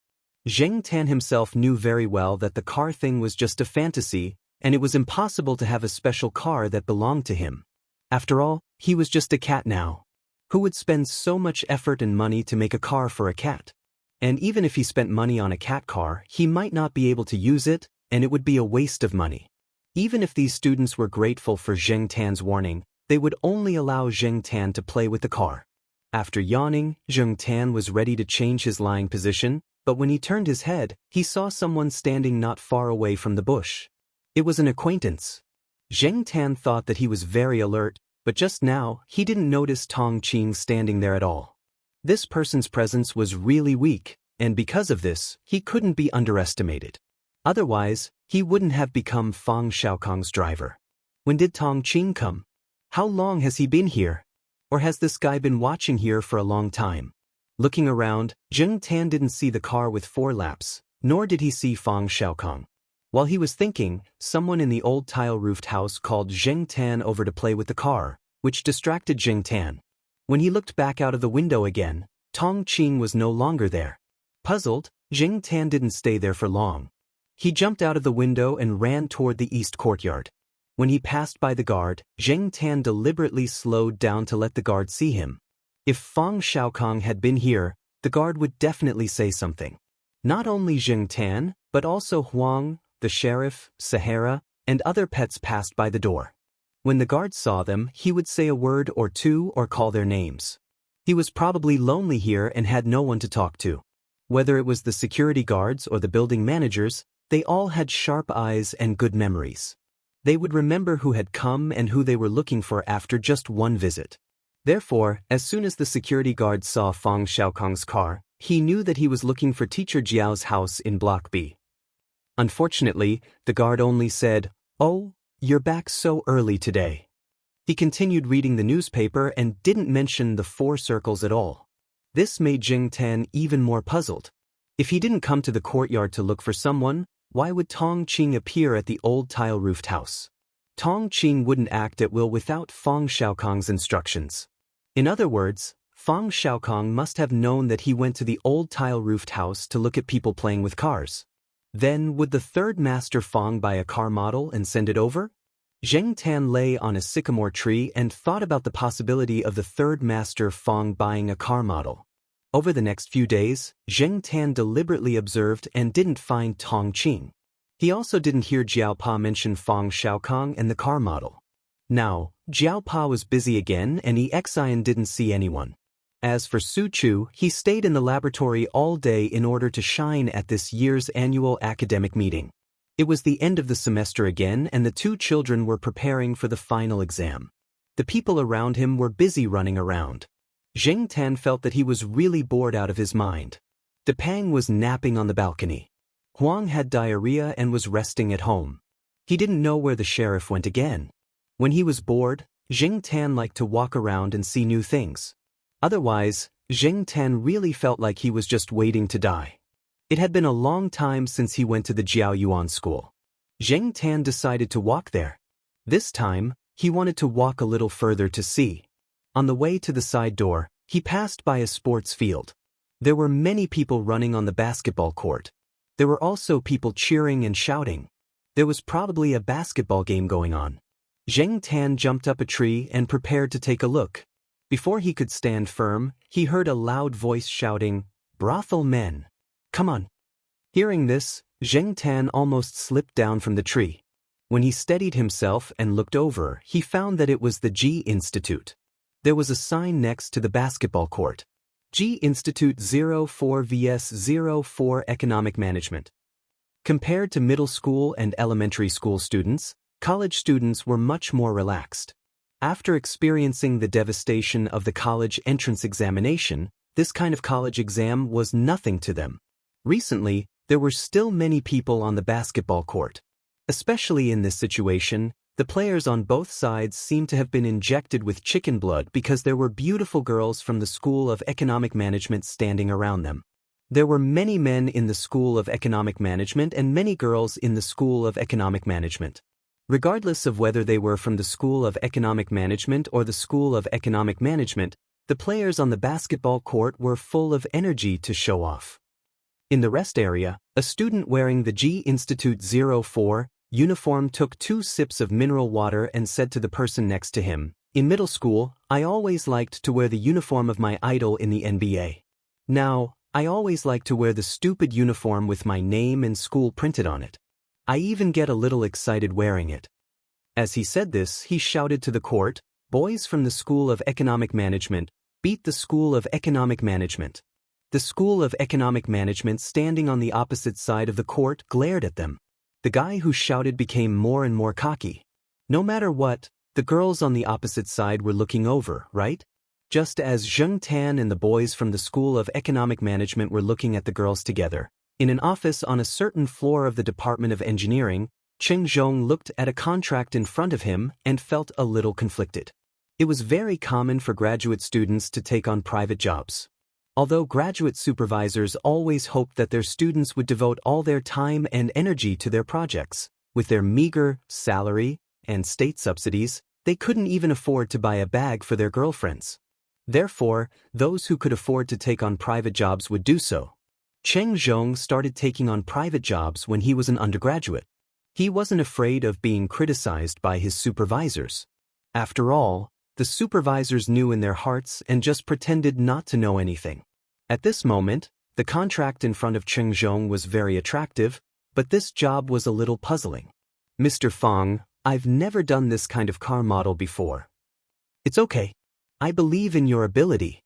I've seen all the jobs you've taken in the past. They're very good. But this model..." According to the information, it was bigger than an ordinary 1/8-scale car model. It was not suitable for children. Who was this for? Cheng Zhong didn't understand, but the other party didn't want to reveal too much. Fang Xiaokang knocked on the table. "I don't need you to answer me right away. I'll give you time to think." Cheng Zhong breathed a sigh of relief and nodded. Seeing that the other party didn't do anything else, he considered his words and prepared to send him off. "Then tomorrow..." "Okay, time's up. Have you thought about it? What's your answer?" Fang Xiaokang looked away from his watch and looked at Cheng Zhong seriously, waiting for his decision. "Cheng Zhong. So, Was this person's first sentence a fart? Moreover, Fang Xiaokong's serious expression that said, "I'm not joking," made Cheng Zhong feel as if he was suffocating halfway through his exhalation. From the moment Fang Xiaokong said, "I'll give you time to consider," to the moment he said, "Time's up," the interval between these two sentences was only 15 seconds. 15 seconds to think my asteriskis. This kind of unruly approach made Cheng Zhong feel helpless. He wiped his forehead with his fingers. If he didn't know that the person in front of him was a big shot, someone that even his own teacher had to give face, Cheng Zhong really wanted to go up and slap him. As if he knew what Cheng Zhong was thinking at the moment, Fang Xiaokong explained slowly, "In the business world, there's a saying called the 15-second war in the advertising war. 15 seconds is the most common version of advertising. In a limited 15 seconds, you can forge an unlimited amount of influence. 15 seconds is enough for a person to calm down from anger and adjust their emotions. In marketing, an excellent salesperson can make a customer fall for it in 10 seconds. Now, I believe that with your brain, 15 seconds is enough for you to make a decision." Cheng Zhong picked up the contract in front of him and read it again. He quickly flipped through the materials and said, "Okay, I'll take this." Since he decided to take this job, Cheng Zhong raised a few questions, and Fang Xiaokong answered them one by one. As for why Fang Xiaokong looked for Cheng Zhong, it was mainly because this kid had been in contact with car models for a long time. In terms of theory and practical knowledge, he wasn't inferior to some so-called experts. Plus, he was close enough to the East Side courtyard, so if there was a problem with the car, it would be easy to find someone. Jing Tan didn't know what Fang Xiaokong was doing. He had already left the basketball court and was outside Jiao Yuan's school. Standing on the wall and looking around, Jing Tan found that some of the paper on the windows had been torn off. Now that the temperature had dropped, many people wanted to bask in the sun, so there was no need to cover the windows with paper. This way, Jing Tan could see the general situation in the classroom from the wall. It was a pity that Fu Lei was no longer sitting by the window. Perhaps it was because of his achievements in the sports competition and because he got along well with Jiao Yuan and the others. The homeroom teacher also took care of him a little and moved him forward by 2 rows. He was in the middle group. Since he didn't know anyone by the window, Jing Tan didn't go to the windowsill. He stood on the wall and continued to walk forward. After passing by the school gate, he walked for about 10 minutes and arrived at a small neighborhood. It was a very ordinary neighborhood. There were many neighborhoods like this in the neighborhood. Originally, Jing Tan didn't plan to stop here, but he couldn't stand the constant meow meow meow meow calls from below. "Hey, where are you from? I don't think I've seen you before. You're not from around here, are you?" A 17 or 18-year-old student wearing the 20th high school uniform said to Jing Tan. "Don't bother if he's not a girl." Jing Tan glanced at him and turned to leave. "Pa." Not far away, a window on the first floor of a building was forcefully pulled open. A woman with a taut face stuck her head out and looked over. She shouted in a thick local dialect, "If you have nothing to do, do more test questions. What time is it now? Why aren't you nervous? Learn from your brother. Don't play with cats all day. I think your IQ is almost as low as a cat's." Chapter 135. After shouting, the woman poured out a cup of cold tea and slammed the window shut. Jing Tan turned his attention back to the student who had been criticized as having the IQ of a cat. From the looks of it, he seemed to be immune to such words. There was no change in his expression after hearing it, and there was not much fluctuation in his eyes either. Clearly, this was not the first time this had happened. The student pulled a dry straw from the corner of the wall and prepared to play with the cat. Jing Tan did not plan to pay attention to him. He lifted his foot and continued to walk forward, looking at the surrounding terrain and buildings. After taking a few turns, Jing Tan's ears twitched. He heard some construction sounds coming from the construction site. Looking in the direction of the sound, Jing Tan could only see the arm of a crane peeking out from between 2 buildings. There were too many buildings around and too many people. Jing Tan could not find a good vantage point to observe the construction. Why did that place feel familiar?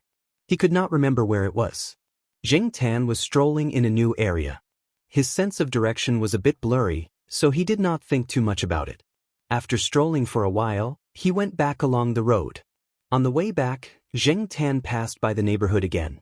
The student in the high school uniform was talking to another person. He did not know what they were talking about. The honking of the surrounding cars was too disruptive.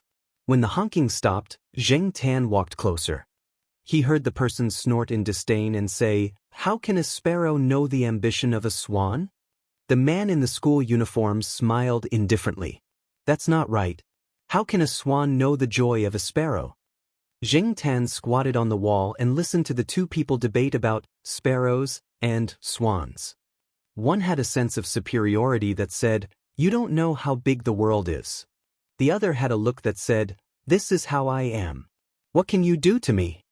Listening to their conversation, Zheng Tan also learned that the person in front of the man in the school uniform was the brother in the Learn from Your Brother. Both of them were in the third year of high school. They were in the same school, but it was not the provincial key high school of Tsinghua University. It was just a normal high school that was relatively close to here. Not to mention who was right and who was wrong, and who was in the right, Zheng Tan could only sigh after listening to their conversation. They were indeed in the third year of high school. They were fluent in classical Chinese. Sometimes, 3 idioms would pop out in one sentence. It was very difficult for a poor student like Zheng Tan to listen to. After a few minutes, the brother impatiently left. The man in the school uniform stood in place for a while. When he turned his head to look outside the neighborhood, he saw Zheng Tan squatting on the wall. "Hey, you're here again?" The man, who had been expressionless just now, immediately smiled. He picked up the withered straw that had been thrown aside and prepared to play with the cat again. Unfortunately, Zheng Tan did not want to play with him. He lifted his feet and went home. Everything in Tsinghua University was still the same. It did not seem to have changed at all. However, when Zheng Tan was on his way back, he heard a middle-aged couple in a shop outside the university talking about the reconstruction of the abandoned project into a commercial plaza. Compared to the Central Plaza and other large commercial plazas, this new plaza was definitely smaller. However, there were many schools around it. Other than Tsinghua University, there were other schools. It was easier to earn money from students. Some of the vendors had already started to discuss countermeasures. Other than that, it seemed like they were going to build housing. The couple did not know much about it, so Zheng Tan only had a rough idea of what was going on. No wonder he felt that the construction site was familiar. It turned out that it was that place. He had heard Celestine mention it a while ago. It seemed like Yi Hao had achieved his goal. It was good that it was built. There would be another place to play. However, he did not know how many years it would take to build it. He hoped that Yi Hao would be more efficient. The next day, Zheng Tan still walked along the same road as yesterday. When he arrived at the residential area, he saw the man in the school uniform from yesterday. This guy seemed to be preparing to go out. When he saw Zheng Tan, he nagged for a while. He seemed to be in a hurry and did not say much. The man in the school uniform was not wearing his school uniform today. He had changed into a casual and cheap sportswear. When he walked out of the residential area, the woman shouted a few times from the window. It was nothing more than a few words that scolded the man for not doing his job and only knowing how to play all day. Because she saw Zheng Tan again, the woman looked down on the cat's IQ again. Just as he walked out of the residential area, the man in the school uniform bumped into a familiar person. He should be a neighbor. "Zhongyan, did you have a month off? How was the monthly exam this time?" the man asked. "Just as so," Zhongyan said helplessly. "Sai, you really need to learn from your brother. Yesterday, I heard that your brother did test questions until 11 at night before going to bed. This time, he will probably be in the top 10 of the class again." The man blabbered on for a while. Zhongyan's expression did not change. After listening to half of it, he made an excuse and left. When he left, Zheng Tan saw the man shaking his head at Zhongyan's back. He sighed as if he was saying, "This child is really unteachable." Zheng Tan looked at the kid named Zhongyan who was gradually walking away. He moved the tip of his tail, thought for a while, and followed him. He wanted to see where the kid was going to play. When they passed by an alley, Zhongyan bought some wine from a shop at the entrance of the alley and walked into the alley. The alley was relatively old. Zheng Tan had seen it when he passed by here yesterday, but he did not go in to take a closer look. Now that he followed Zhong Yan through the alley, he realized that the buildings at the other end of the alley had been demolished. Standing at the exit of the alley, Zheng Tan could see the construction site not far away. It was not an abandoned construction site. It was an old building area that had just been demolished. It seemed that the scope of the construction this time was quite large. It was a big project. No wonder Yi Hao had done so much preparation. After Zhong Yan left the alley, he looked around and then walked in a direction. This area was not surrounded by building boards. Zhong Yan's destination was a temporary duty room. There were a few people gathered there, surrounded by smoke. Smoking was prohibited on the construction site. This duty room was one of the few temporary smoking places. Many of the people smoking in the duty room knew Zhong Yan. When they saw the wine in Zhong Yan's hand, their smiles deepened. Although they could not drink now, it was not bad to have a few sips during dinner. Zhong Yan entered the duty room for a short while. He walked out of the construction site with a middle-aged man wearing a hard hat. Zheng Tan stood at the entrance of the alley and looked over there. The man in the hard hat looked around and pointed at Zheng Tan's direction. He then walked over with Zhong Yan. Zheng Tan jumped onto a short building that was not demolished. He watched the two walk over. "This cat followed you here, right?" The man took off his hard hat, pointed at Zheng Tan and said to Zhong Yan, "Hey, Brother Ning, if you didn't mention it, I wouldn't have noticed. I saw this cat for the first time yesterday. I don't know whose it is. It is quite bold and not afraid of people." Zhong Yan looked at the black cat on the short building and said, Brother Ning just smiled and shook his head. He did not dwell on this issue. Instead, he asked, "How was your monthly exam?" "Not bad," Zhong Yan answered. Compared to the resident of the community, Zhong Yan seemed to be more sincere when he answered. "What do you want to do this time?" Brother Ning asked. "I really can't hide anything from you." Zhong Yan scratched his hair and said, "Winter vacation is in a month. Anyway, I have nothing to do. I want to find some work to earn some living expenses." "Brother Ning, are you short of people at the construction site?" Hearing Zhong Yan's words, Brother Ning frowned. "Why do you want to work here? Does your mother not give you living expenses? Even if she is biased, she should not be so biased. She doesn't like her own son, but fawns on other people's children." Zhong Yan rubbed his palms again and did not say anything. "Well, you'd better put more energy on your studies. Next year, you can get into a good university. Don't be like us." As for the construction site, during the Spring Festival, some people must go home. There is still some work here that can't be stopped. If you are not afraid of hard work, you can have a try. They are all simple coolies. I don't have the ability to arrange other things.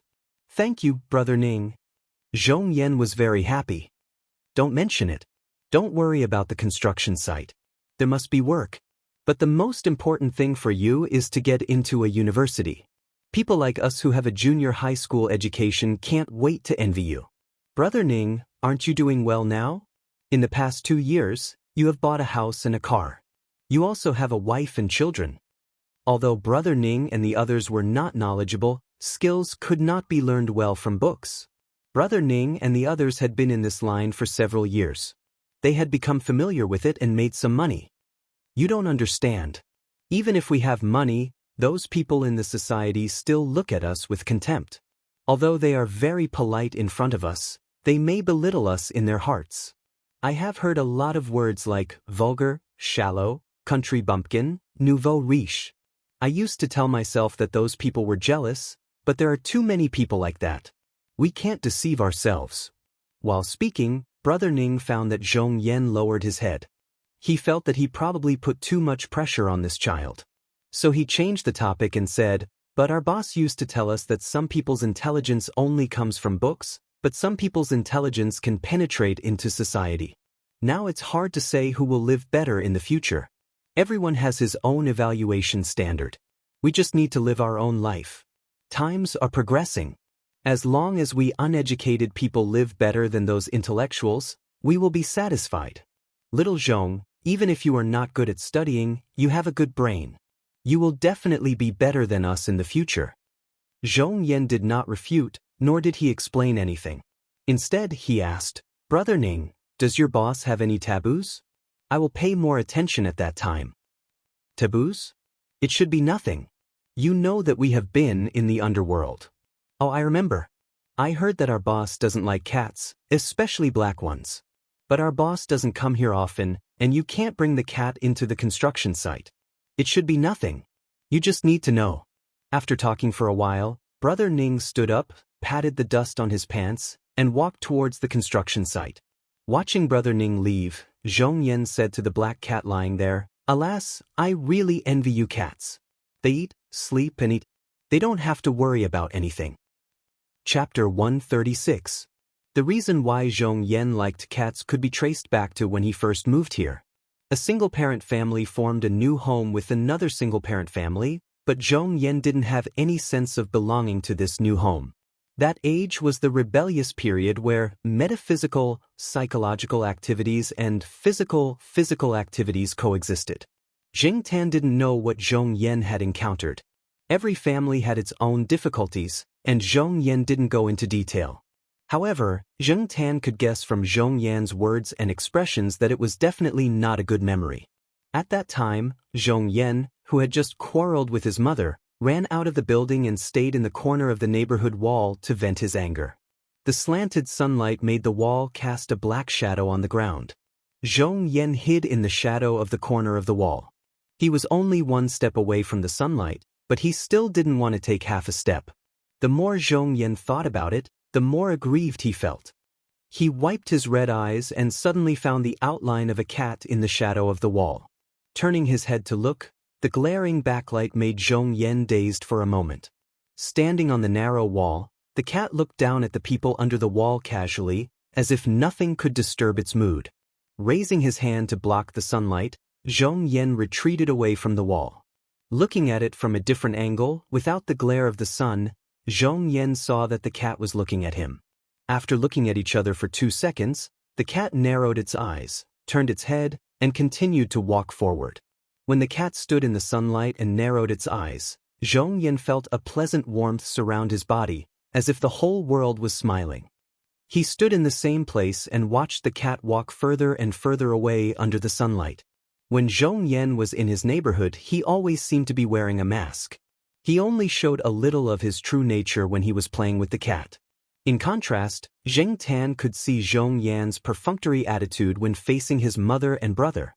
The people around him always liked to compare Zhong Yan with his half-brother.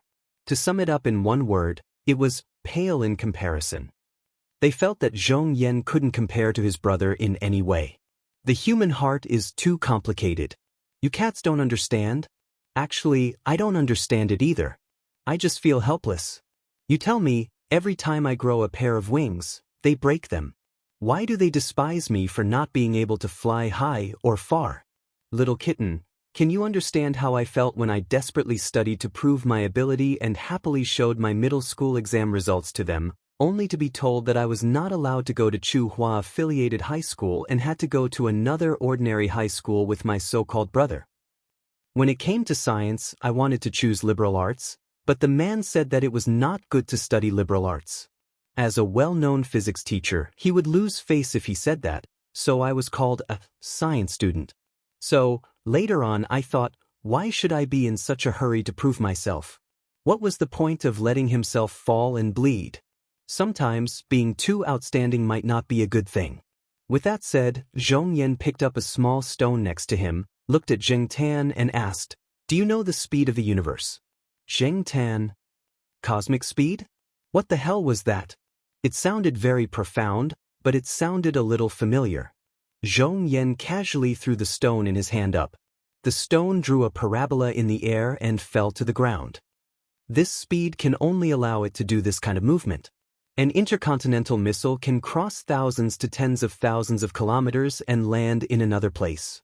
An artificial Earth satellite that has reached the first cosmic speed can leave the ground and orbit the Earth.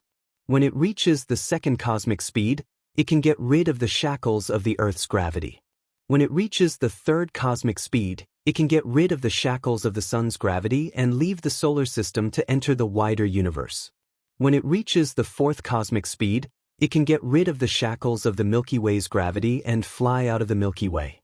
However, before it leaves, it has to consider aerodynamic heating and atmospheric resistance, as well as other factors that may affect the result, to reduce the risk. Zhong Yan was talking to himself, but Zheng Tan was a little scared when he heard it.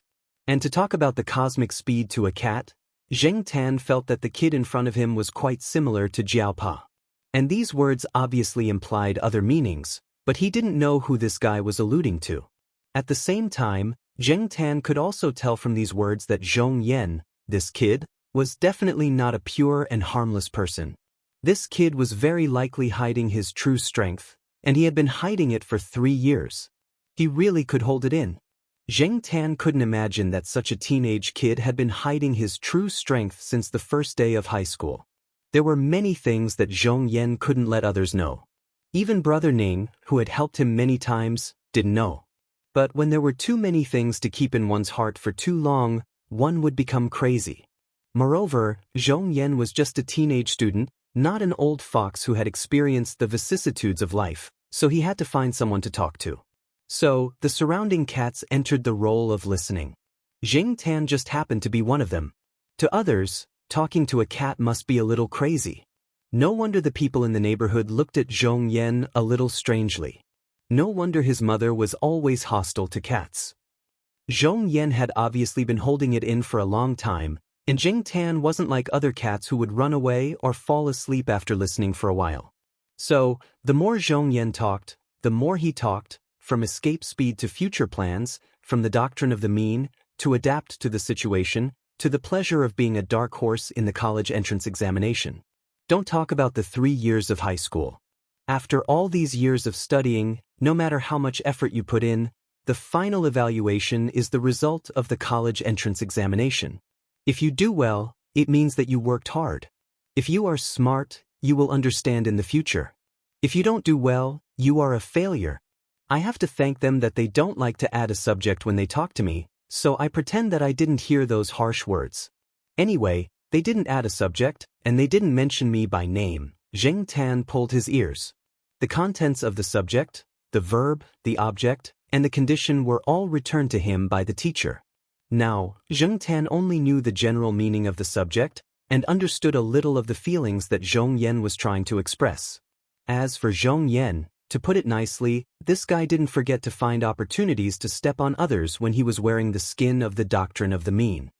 Just now, Zhong Yan talked about using hydrogen peroxide, potassium iodide, and detergent to punish his half-brother. In the end, no one put the suspect on him. This guy was perverted, thick-skinned, and shameless enough. Maybe it was because of his past experience that Zhong Yan's temperament became what it was today. This guy obviously wanted to leave his current family. What about after the college entrance examination? What about his future plans? He probably had his own arrangements. Whether the plan was mature or not, Zheng Tan just admired this guy's endurance. People like this always made people afraid. In the future, when he grew up, who knew what he would become? After sharing his secret, Zhong Yan picked up the pebble by his feet and threw it into the distance with all his might. The stone left Zhong Yan's hand and drew a long parabola in the air before landing behind a temporary worker's house. F***CK, who the F***CK threw it? Zhong Yan turned and ran when he heard the voice. After running 2 steps, he stopped and looked at Zheng Tan. Zheng Tan only heard the noise over there. Seeing Zhong Yan's nervous look, he knew that he probably hit someone not to be trifled with. He got up and ran out of the alley with Zhong Yan. He really didn't know if this guy's luck was good or bad. Even like this, he could hit a hot-tempered person in charge of the construction site. After running out of the alley, Zhong Yan leaned against a telephone pole and panted. He looked at the black cat that was looking left and right and said, "That person has a bad temper. I heard that he was somewhat famous in the underworld. Sigh, my luck is really bad. I didn't expect to hit that guy. Fortunately, I wasn't caught.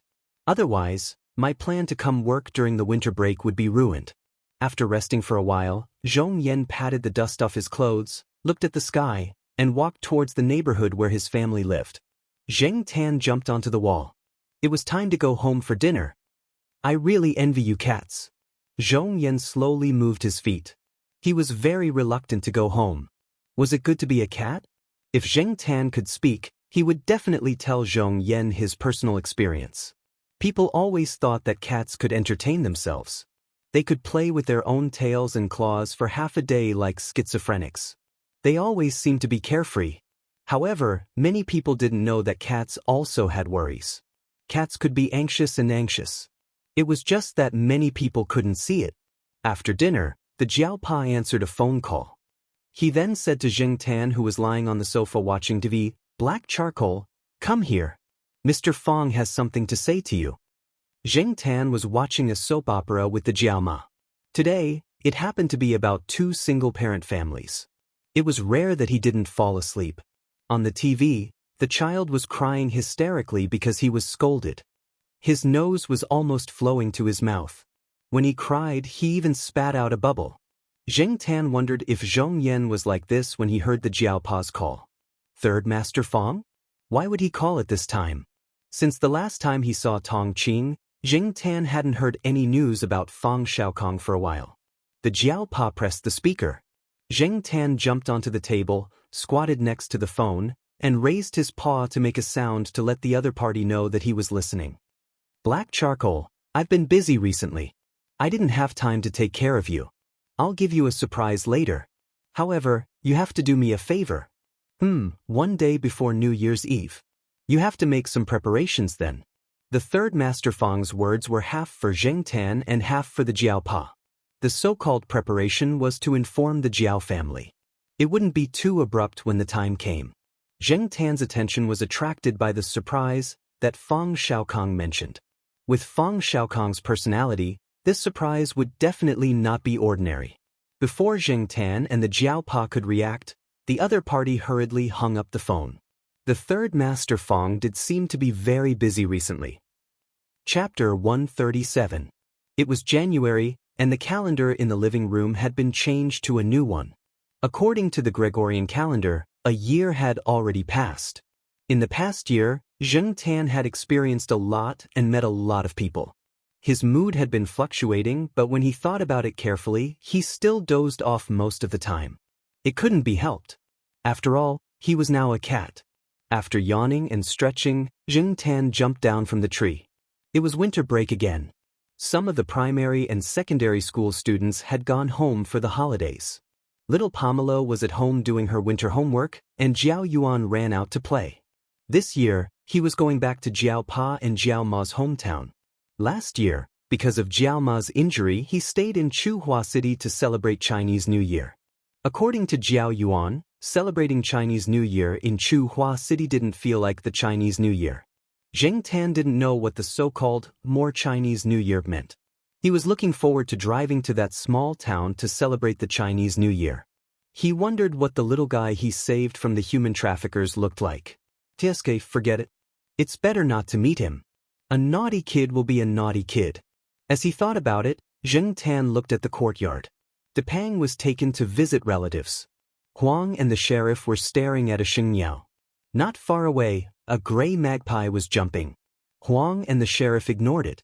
They probably thought that Xingniao was rare, so they changed their target to this bird with a long beak. As for gray magpies, who knew how many of them were caught throughout the year? Many birds in the school were harmed by them. Zheng Tan wasn't interested in catching birds. After thinking about it, he decided to take a walk around the construction site. He would just treat it as an after-lunch stroll. Originally, he could have taken a shortcut and taken the other side door, which was the one he had taken with peanut candy. However, Zheng Tan thought about it and decided to take the road to Jiao Yuan School. Although it was a long detour, Zheng Tan wanted to see how Zhong Yan was doing. During this period of time, Zheng Tan often went there, but he didn't meet Zhong Yan. The third year of high school had a tight schedule. Other than the monthly holidays set by their school, Zheng Tan left home early in the morning and returned home after evening self-study. During these two periods, Zheng Tan stayed in the Jiao family and didn't go out. It was difficult for him to meet Zhong Yan.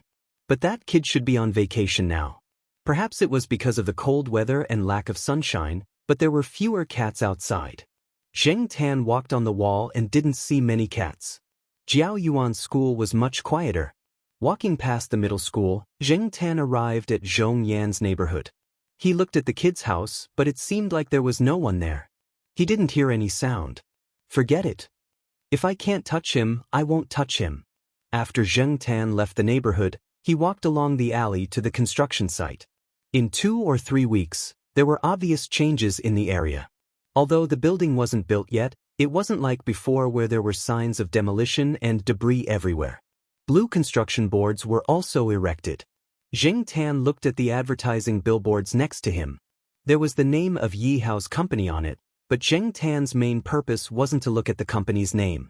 He wanted to find a suitable place to observe from afar, but after looking around he didn't find a suitable spot. Last time, a suitable billboard had been moved, and today, he couldn't find a replacement. The construction site was definitely not a safe place for cats, and they might be caught by the workers to drink with them. However, Zheng Tan didn't have too many scruples. If any of them came over, Zheng Tan wouldn't mind making a big deal out of it. Anyway, Yi Hao would only punish that worker if he wanted to punish them. Zheng Tan knew that he had a backer, so he dared to come to the construction site so blatantly. Of course, Zheng Tan didn't want to cause trouble. He just wanted to see how this place developed step by step. Just like what the Jiaopa said, seeing new things often made memories more meaningful, and time would slow down. Moreover, this place had been designated by Zheng Tan as his own territory. He had nothing to do anyway, so he came over to take a look from time to time. Just as he was thinking about where to observe the progress of the construction site, Zheng Tan suddenly heard someone shouting Zhong Yan with a bit of a foreign dialect. Zheng Tan wasn't very sure, but he still decided to take a look. If Zhong Yan had finished his exams and was on vacation, he should have come to the construction site to work. Next to the blue construction boards was a large truck that was used to transport stone and soil. Zheng Tan jumped on the roof of the truck and looked in the direction of the sound. There was a temporary rest house built over there, and several people were eating with boxed lunches, including Zhong Yan. The guy was wearing the same work clothes as the others, with a hard hat. He was dirty all over, sitting on a stone and eating his lunch quickly. Occasionally, he would say a few words to the few people next to him. Brother Ning was also next to him. With his care, the others wouldn't bully Zhong Yan, a newcomer. Zhong Yan's mouth was stuffed with food, and it didn't taste good. If one looked carefully, there was a little dust in the food. This was the case on the construction site. No matter how clean the food was, it would be dusty after a while. Today, the wind was still a little strong, and this situation was even more serious. Things had just been moved in the rest house, so there were suspended particles everywhere, which was worse than outside. This was also the reason why they all sat outside to eat. Of course, when one was hungry, everything was delicacies. Today's work was rushed, so the mealtime was delayed. Now everyone was very hungry, and no one cared about the dust in the food. When Zhong Yan was eating, he noticed Zheng Tan. The truck outside was taller than the other side of the road, so Zhong Yan could see the black cat looking in his direction. After seeing Zheng Tan, Zhong Yan quickly ate a few mouthfuls, wiped his mouth, and threw the empty lunchbox aside. He said goodbye to Brother Ning, and then walked toward Zheng Tan. The truck outside was about to drive away. Zheng Tan originally planned to leave after a few glances, but he didn't expect to see Zhong Yan, and this guy was walking over here. Zheng Tan simply jumped directly from the top of the truck into the construction site. Now the construction site hadn't been built yet, so it felt a little monotonous. "Hey, why are you here?" Zhong Yan recognized the black cat in front of him. Although he had seen more than one black cat, this one left the deepest impression on him. Later, because he spent most of his time in school, he didn't see this cat again. "Hey, this cat is here again?" Brother Ning came over and said. "Again?" Zhong Yan was confused. "Yes, this cat has been here several times this month. A few days ago, the billboard in the south hadn't been torn down yet, and this cat was squatting on it and staring at the construction site, like a supervisor." Brother Ning joked. Several times when they had dinner and drinks at the construction site, someone had proposed to catch this cat to go with the drinks. Anyway, no one knew. It was he who recognized this cat, so that the people below would not have any bad ideas. But this cat is too conspicuous to stay at the construction site like this. It's easy to get into trouble. You know, some people who work here often do this kind of thing. Fortunately, this cat is in my area, or it would have been caught and drunk in another place. Brother Ning said. Zheng Tan glanced at Brother Ning and continued to observe the construction site. Brother Ning was talking and laughing, but after being glanced at by the black cat in front of him, he felt a little uncomfortable. What was this cat's look just now? Despise? Did cats have such a look? Shaking his head, Brother Ning thought that he must be too tired recently. It must be an illusion just now. It was just a cat. Several cars outside were dragging things in, and dust was flying everywhere. There was still some rest time. After Zhong Yan told Brother Ning, he took Zheng Tan to the temporary resting place, poured a glass of water and put it in front of Zheng Tan.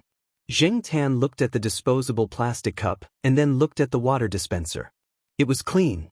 After running so far, he was indeed thirsty. Zheng Tan put his head into the plastic cup to drink some water and observed the layout of the temporary resting place. There was nothing special, but the surrounding air was really bad, and everywhere was gray. Hey, isn't this the cat that looks like a supervisor? Several people sitting in the room said after seeing Zheng Tan. Although they felt that it was a waste for Zhong Yan to pour water from the water dispenser to a cat, they would not say anything because Zhong Yan was protected by Brother Ning. These were all small things and there was no need to care about them. A person who had not finished his meal threw a fishtail in the bowl over, but Zheng Tan did not even look at the fishtail. Hey, this cat doesn't even eat fish? It must be a pet given by a human. It will eat it after a few meals. Raising such a cat is really wasteful. A person next to them interrupted. Little Zhong, does this cat belong to you? Someone asked. No, it belongs to my neighbor. Zhong Yan did not say too much. In fact, he did not know where the cat came from either. While they were talking, a person came in from outside with a big plastic pot in his hand. However, the words printed on his work uniform were different from Zhong Yan's. Workerly, we don't have much water here. The water delivery person will come in the afternoon. You can only receive 1/3 of the water at most. Brother Ning accompanied him in and said, this workerly was about 40 years old. He was not in the same area as Zhong Yan, so he was not under Brother Ning's charge. He was not afraid of Brother Ning, and often looked down on others because he was older and had some people above him. As soon as Workerly entered the room, he saw Zhong Yan holding a disposable plastic cup and giving water to a cat. He immediately started to talk. You are giving a stupid cat pure water from the water dispenser? Didn't you say that the water was running out and it was short of water?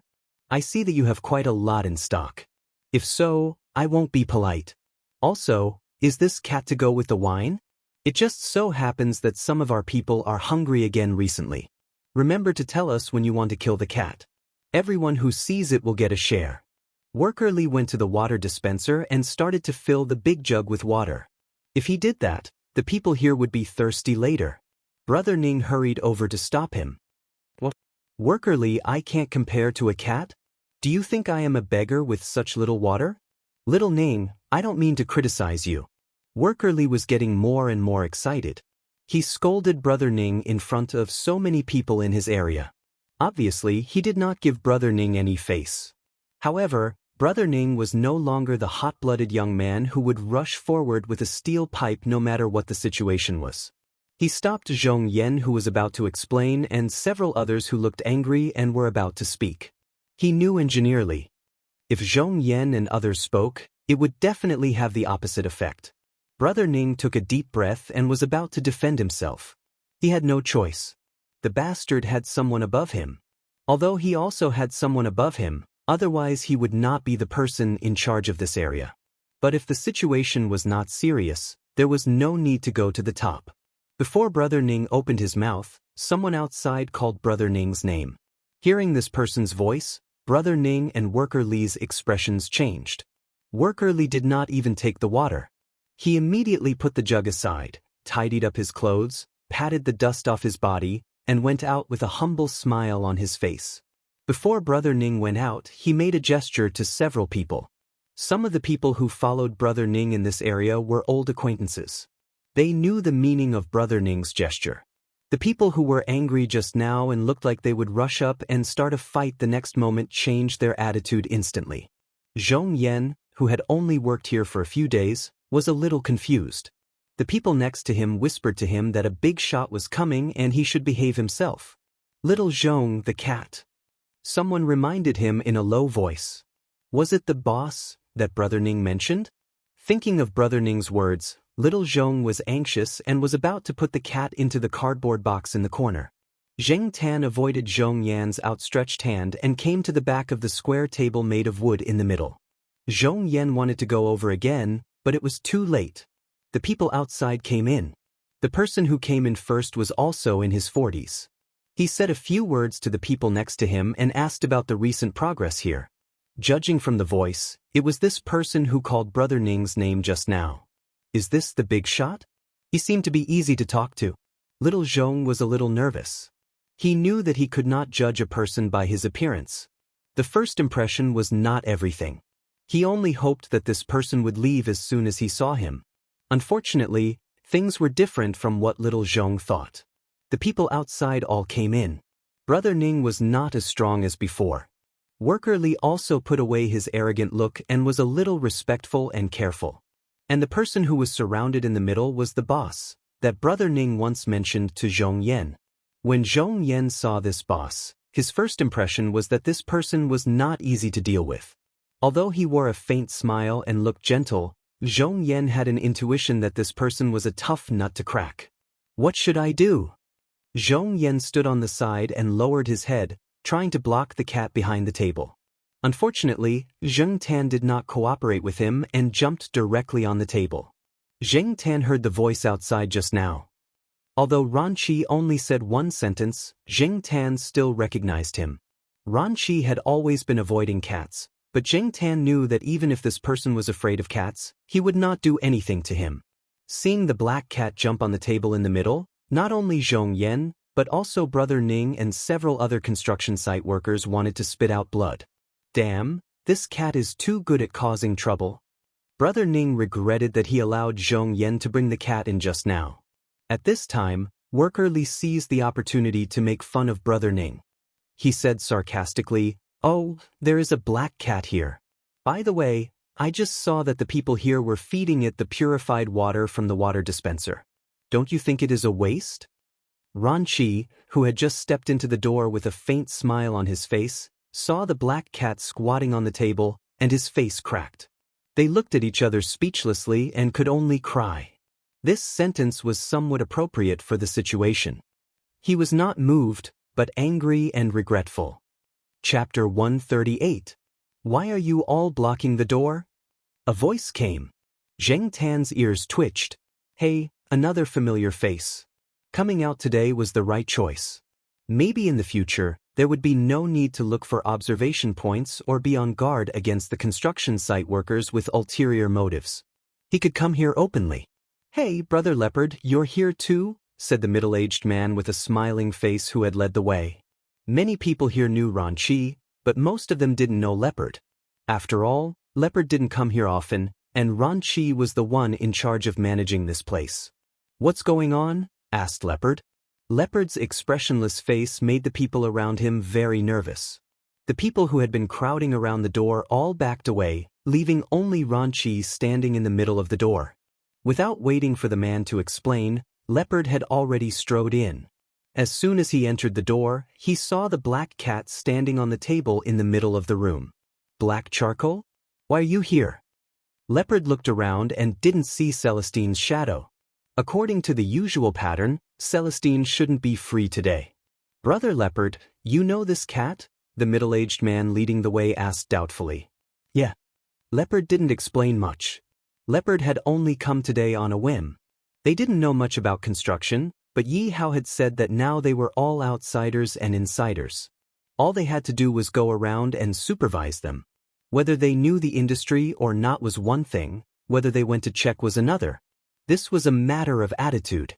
Therefore, Ran Qi, who didn't know much about construction, and Leopard, who happened to be free today, came to wander around. They didn't expect to meet Zheng Tan. There were a lot of people around. Even if they didn't know the details, they could guess the general situation from Leopard's attitude. Leopard was expressionless just now, but now he was smiling. The others did not know, But Leopard and Ranqi, who were always by Yi Hao's side, knew very well that the black cat had played an important role in being able to come into contact with the third Master Fang. Although it could not be said to have contributed much to the project, in terms of social interaction, it was thanks to the cat. Even Master Tang VII had spoken. At that time, he had said, "You have to pay more attention to that black cat. Who knows, you might need its help in the future." Leopard did not quite understand how much help this cat could provide. No matter how great a cat's influence was, it would not be able to affect such a large project. But since Master Tang VII had already spoken, all Leopard needed to do was to obey. Master Tang VII and Yi Hao both had the same attitude, so it would not be wrong to do as they said. Zheng Tan ignored Leopard and Ranqi. He stared coldly at Engineer Li. Leopard, who knew a little about the cat, could tell that the cat was not in a good mood. He glanced at the pale-faced Engineer Li and did not say anything. He just asked the surrounding workers to leave. It was time to go to work, and it was not a good idea to squeeze in here. Zhong Yan was also pulled away by Brother Ning. Only a few people who accompanied Ranqi were left in the room, as well as Brother Ning, who had gone out to make arrangements for the work. The person who led the way told them what had just happened. Brother Ning added a few words. He did not exaggerate and was just telling the truth. Ranqi kept a straight face and sat in the seat furthest away from Zheng Tan. Leopard did not care about it now. Although he used to think that the cat was evil, he did not care about anything else as long as it could help his people. After understanding the whole story, Leopard did not say anything. Ranqi was the main person in charge here. Even if Ranqi did not like cats, he could handle things well. After staying here for a few minutes, Ranqi and Leopard went to check other places. Zheng Tan followed them. After the inspection, Leopard bought Zheng Tan a roast chicken. Zheng Tan only ate a bit of the drumstick. Although Zheng Tan was in a bad mood, a roast chicken was not enough to buy him over. Zheng Tan knew that Ranqi and Leopard would solve the problem. He did not throw a tantrum. Everyone benefited from each other. There was no need to fight over a small matter. Zheng Tan knew this clearly. Leopard sometimes said a few words to Zheng Tan. This was all thanks to Celestine. Celestine had told Yi Hao, "When facing this cat, you have to speak human language. You can't fool it like a pet that doesn't know anything." Ranqi and Leopard were next to him at that time. They also heard this, but one had never practiced it, and the other was practicing it for the first time. Could a cat understand human language? Leopard did not think so before, but now he was hesitant. After eating and drinking, Zheng Tan went home to sleep. Ranqi and Leopard, who had finished their inspection at the construction site, also went back to report to Yi Hao what had happened today. "That cat is everywhere." Yi Hao rubbed his forehead. 2 days later, Celestine drove Leopard to the eastern courtyard. It was almost New Year's Eve. Although New Year's Eve did not mean much to the people in the city, it gave some people an excuse to solve some interpersonal problems. Leopard was ordered by Yi Hao to come and take a look. With Celestine there, it was more convenient. After all, the Jiao family did not know Leopard. However, when Celestine's car drove into the courtyard, he saw a car parked in front of Building B. The third Master Fang was standing there, proudly saying something. Early in the morning, the Jiaopa received a call from the third Master Fang, saying that he would come over. Zheng Tan looked at the calendar. Tomorrow was New Year's Eve. He was on time. When the third Master Fang came over in the car, he did not go upstairs. Instead, he asked Zheng Tan to go downstairs. When the third Master Fang opened the car door proudly, Zheng Tan saw a small car. He could not take his eyes off it. It was smaller than the kind of car that children drove. It was designed to look like an off-road vehicle. It was convertible, and the steering wheel was relatively big. He did not know how it would look like. Zheng Tan was happy. He suddenly felt that the third Master Fang was a good person. He was very considerate. No wonder Tong Qing appeared at the place where the Jiao Wei and the others had their sports car. He knew that Zheng Tan liked cars, so he asked someone to make it for him. "What do you think? Not bad, right? Do you want to drive it out?" The third Master Fang leaned against the car door, shaking his legs. He was as smug as he could be. Leopard and Celestine's jaws almost fell out. Was this the third Master Fang? Was this really the third Master Fang? Fang Xiaokong glanced at Celestine's car, but he did not plan to pay attention to it. Instead, he said to Zheng Tan, "The weather is good today. Let's go for a drive. But you have to do me a favor." Zheng Tan was very happy with the car in front of him.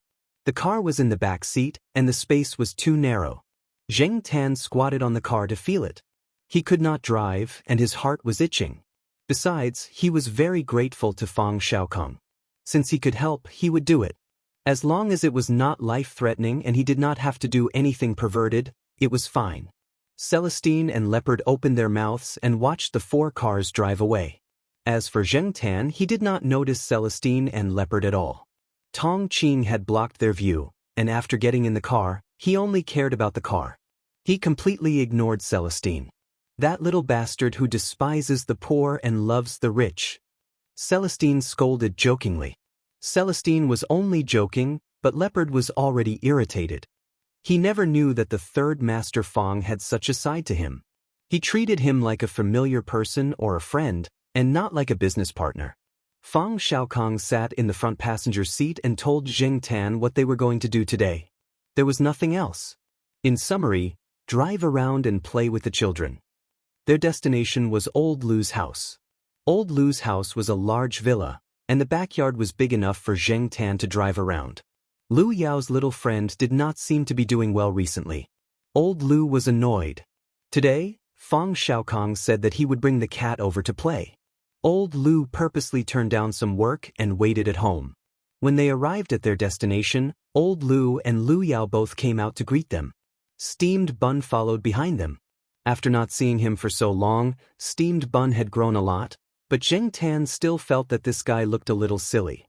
When Lu Yao saw Zheng Tan, his eyes lit up. Today, his dad told him that the black cat would come over to play with him. Early in the morning, he took out his favorite toy car. It was big enough for 2 cats to run around on it. However, when Tong Qing pulled out the custom-made car from the car, Lu Yao's expression became surprised.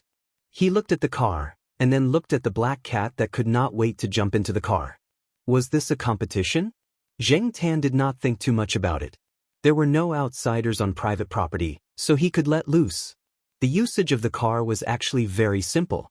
Zheng Tan used to play with cars, so even if he was driving a toy car, he could handle it. He put 2 paws on the steering wheel, and the brake was just a button. He did not need to use his legs at all. It was an electric car. After pressing the start button, the car began to run. Zheng Tan controlled the steering wheel and excitedly drove the first exclusive cat car since he turned into a cat. Lu Yao recovered from his surprise and immediately controlled the remote control in his hand to let his toy car catch up. As for Steamed Bun, he ran happily and jumped between the 2 cars. Tong Qing followed behind them just in case. He had previously doubted that a cat could drive such a car, but now it seemed that he had underestimated the ability of a cat. This cat could drive a car on its first try. No, it could drive a car on its first try. It had to be said that this cat was really amazing. However, this cat was special and could not be judged by common sense. As for what Fang Xiaokong said to Old Lu about, this cat was trained, it was pure nonsense. Fang Xiaokong and Old Lu sat on the side. Someone would take care of the child, so they just had to sit there and watch. At the same time, they would talk about some business. At first, Old Lu was a little absent-minded. Most of his attention was on Lu Yao. His heart ached for his son, who was sweating from running. He was worried that his son would fall sick or be tired. However, when he saw Lu Yao laugh, he was relieved. He was very pleased. People always said that they despised naughty children, but in their hearts, they still felt that children at this age should run and jump. They were a little naughty, but they were healthy. On the contrary, children who were too obedient would make people feel uneasy, especially when Lu Yao was silent and gloomy. He did not look like a child at all. Children should be more naive. How could they have such an expression? Now, Lu Yao was running like a normal child. He could run, jump, and laugh. This kind of Lu Yao almost made Old Lu cry. Chapter 139. After Lu Yao was tired from running around, he sat down to rest. Naturally, someone came over to bring him water and wipe his sweat. Looking at his son, who was no longer so gloomy and full of energy, Old Lu was grinning from ear to ear. In terms of business, It was not easy to get old Lu to relent. Even a powerful dragon could not suppress a snake in its old haunts. This time, Third Master Fang chose a non-violent method. Even a businessman had to repay a debt of gratitude. The conversation between the Third Master Fang and old Lu went much smoother. Zheng Tan had also successfully completed his task. He did not need to do too much research. Looking at the bright smile on the Third Master Fang's face, he knew that he had achieved his goal. Zheng Tan walked around the car and looked at it again. The logo of the car was a cat's head, a black cat's head. There was also a cat's tail drawn on the back of the car. Now, with the addition of Zheng Tan's cat, it was a real cat car. Even though the car was not as flashy as he had imagined, and it was not as exciting as a real car, at most, it was just a special toy car. Zheng Tan could not even drive it on the streets in broad daylight, but at least he had fulfilled one of his dreams. Zheng Tan was very grateful for Third Master Fang's thoughtfulness. After she was done playing, she remembered her mission. She would have to continue playing with Lu Yao. Luckily, this was a simple mission and she did not have to worry too much about it. When the Third Master Fang left with Zheng Tan in the afternoon, Lu Yao seemed to be very reluctant. Old Lu wanted to ask the Third Master Fang to give him the cat for a price, but the Third Master Fang's words seemed to indicate that he did not want to. Therefore, Old Lu was thinking about when to buy a cat. However, it had to be a cat that could get along well with steamed bun and make his son happy. It was not easy.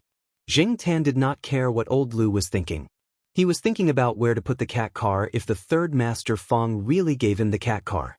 Moreover, it was very difficult to carry it up and down. The cat car was not very light.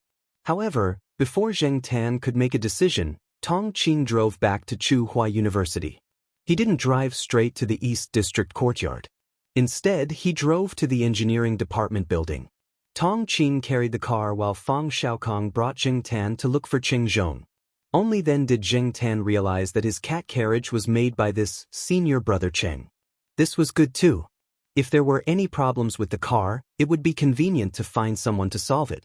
The car still needed to be modified. Today was just a test.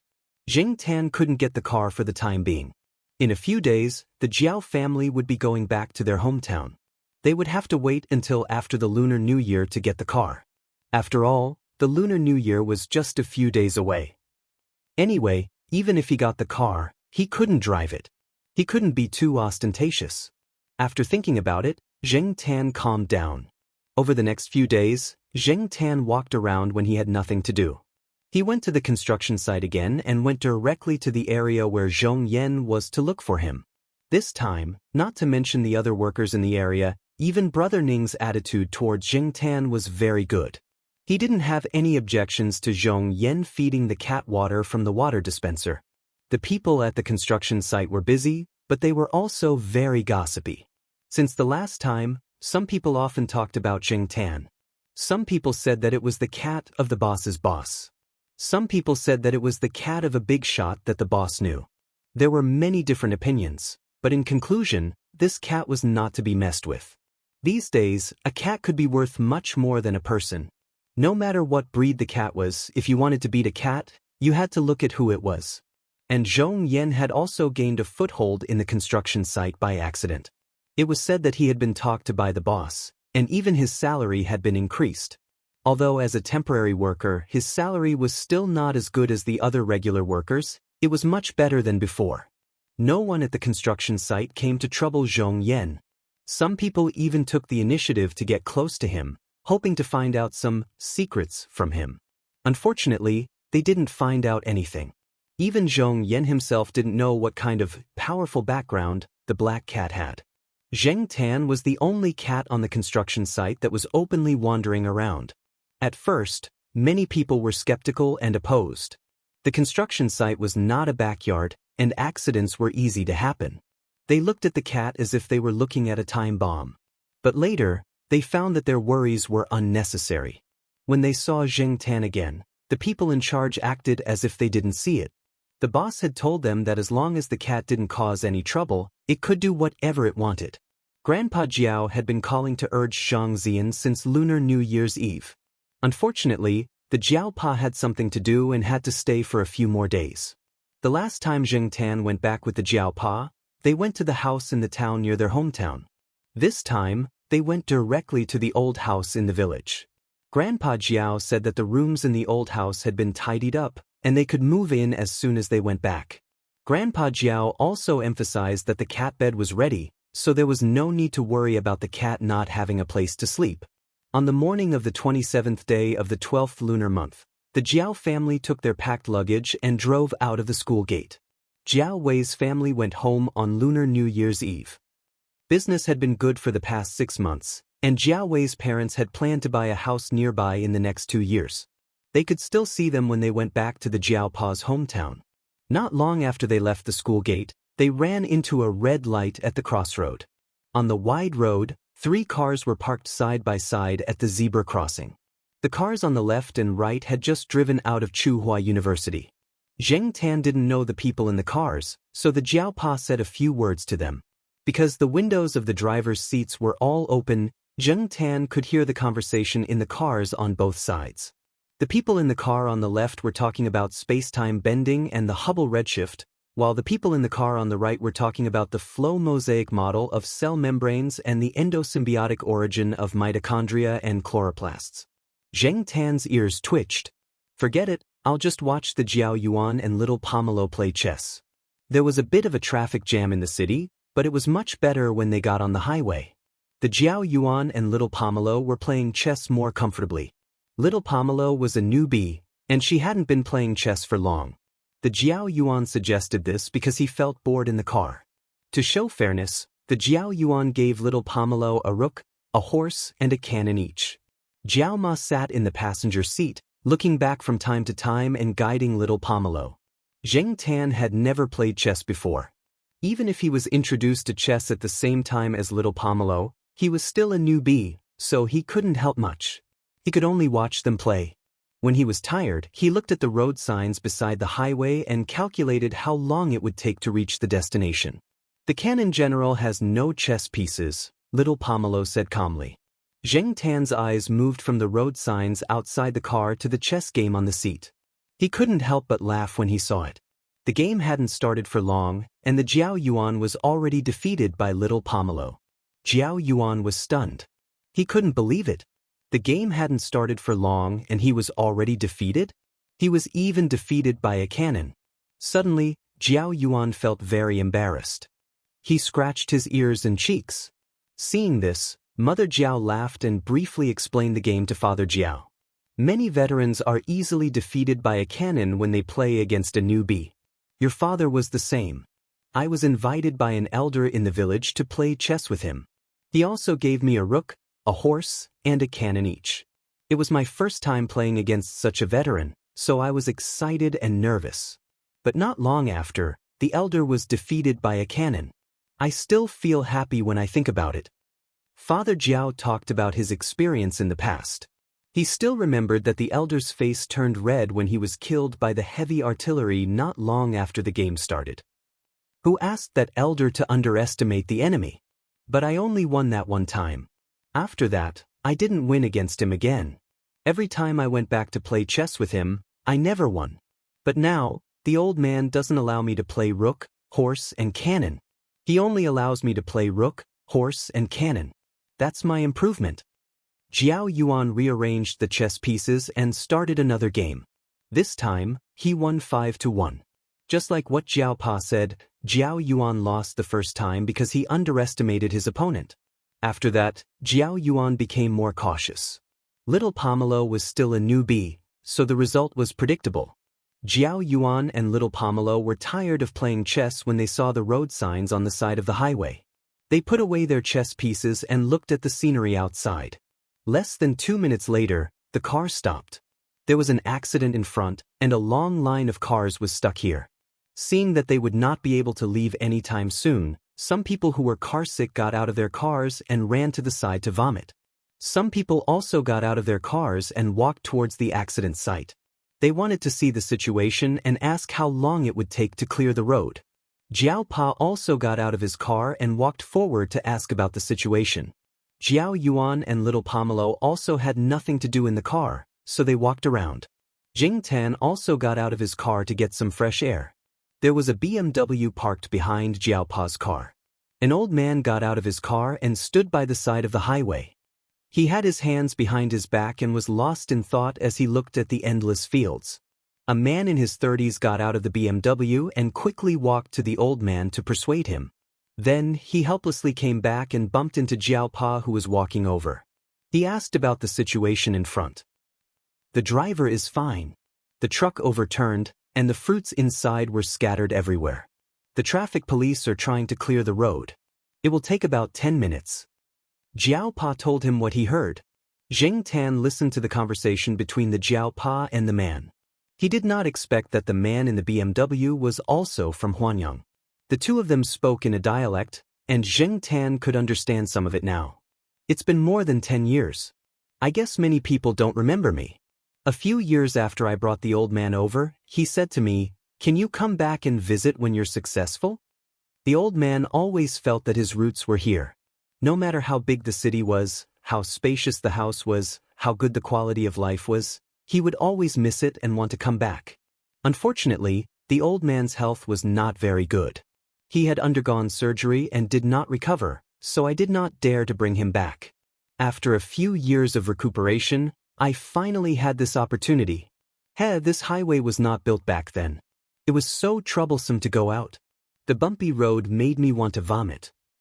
It was rare to leave the hometown, but when the old man came back, his accent did not change. Perhaps this was the best way to describe the BMW man's feelings at the moment. This man was also one of the people who seized the opportunity to make a fortune during the turbulent era. Moreover, it did not matter if these people were involved in culture or business outside. When they returned to their hometown, they had to make a good show of themselves. It would not make sense if they did not have a good show of themselves. Just look at this BMW and you will know. In Jiaopa's hometown, especially in the old house, many people's impression of famous cars was probably only BMW, Samsung, and Four Circles. In many people's eyes, there was not much difference between driving a Maybach and driving a Santera. If you wanted to show that you were returning to your hometown, you had to be more direct and consider the residents of your hometown. Chapter 140. Not long after the traffic was cleared, the car entered the boundary of Shenyang. After getting off the highway, the Jiaopa drove directly to the old house in the countryside instead of the road that led to the town. What made the Jiao family curious was that the BMW was following them. Although they knew that their destination was also Shenyang, Shenyang wasn't a small town, and the roads leading to different towns in Shenyang were different. However, up until now, they had been driving on the same route. Were they really from the same hometown? When the Jiaopa talked with them on the highway, they talked a lot, but they didn't tell them where their real destination was or what their names were. The Jiao family was just curious. They didn't think that those people were plotting against them. After all, they didn't look like they were short of money. Just like the Jiao family, the people in the BMW behind them were also surprised.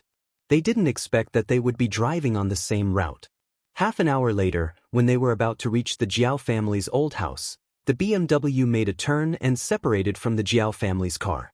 "I guess they're from the neighboring village," the Jiaopa said. As for whether the BMW behind them was from the neighboring village, they didn't have much interest in it. They were about to arrive at the old house. The Jiao Yuan hadn't been here for nearly 2 years. Before the family bought a car, the Jiaopa had something to do and didn't bring the Jiao Yuan with him. Therefore, for the Jiao Yuan, this place was a distant memory. "Hey, there's a department store over there." The Jiao Yuan pointed at a department store that they had just passed by. A department store of this scale was nothing in Chuhua City, but it was a big store here. It was convenient for many people. Yes, it was built at the end of last year. The Jiaopa told the Jiao Yuan about the changes in the past 2 years. Little Pomelo was a little nervous. She wasn't familiar with the people here, and she had never been here before. The surrounding area was still farmland. When they were about to reach the entrance of the village where the old house was located, they saw an old man standing at the entrance. A big yellow dog was walking around the old man. "Grandpa!" Jiao Yuan waved at him through the open car window. Grandpa Jiao, who was standing at the intersection, was grinning from ear to ear. The Jiaopa stopped the car and let Grandpa Jiao get in. After all, there was still some distance from here to the old house. They couldn't just drive away and leave Grandpa Jiao behind, right? Grandpa Jiao thought about it and got into the car. Before he got into the car, he said to the big yellow dog outside, "You follow him outside." The Grandpa Jiao's action of getting into the car made Big Yellow puzzled. Just as he was about to approach Grandpa Jiao, a black cat's head popped out of the car window and meowed. Woof woof woof woof woof. Zheng Tan leaned against the car window and looked at the big yellow dog outside. He shook his ears and ignored its barks. Wow, black charcoal is so calm. I forgot to tell you about Lai Fu. I thought it would be better to do an experiment and see how black charcoal would react when he sees Lai Fu. I didn't expect this cat to not be afraid at all. Grandpa Jiao's big yellow dog was called Lai Fu. He had been raising it for almost a year. It was a common breed in this area. That's right. Our black charcoal always plays with the dogs in the compound. There's a Saint Bernard that's so big, much bigger than Lai Fu. When it sees black charcoal, it will retreat like the plague. Heh, that's a good idiom, old Master Jiao praised with a smile. Grandpa, you're so knowledgeable. Jiao Pa, who was driving, shook his head and let the grandfather and grandson continue to brag. Even if the big yellow dog didn't understand Grandpa Jiao's actions, when it saw the car start to move, it moved its attention away from Zheng Tan and chased after the car. After entering the village, the road leading to the old house was a bumpy dirt road. There were children and old people in the car, so the Jiao Pa drove slowly. The big yellow dog didn't get tired of chasing after them and often ran in front. Jiao Yuan looked at the big dog following outside the car from time to time and asked about it. In this village, there were many dogs with the same name in the village. In fact, many people raised dogs without naming them. They raised dogs to guard against thieves, to guard their houses, orchards, and weasels. As long as it was effective, they didn't care too much about the name.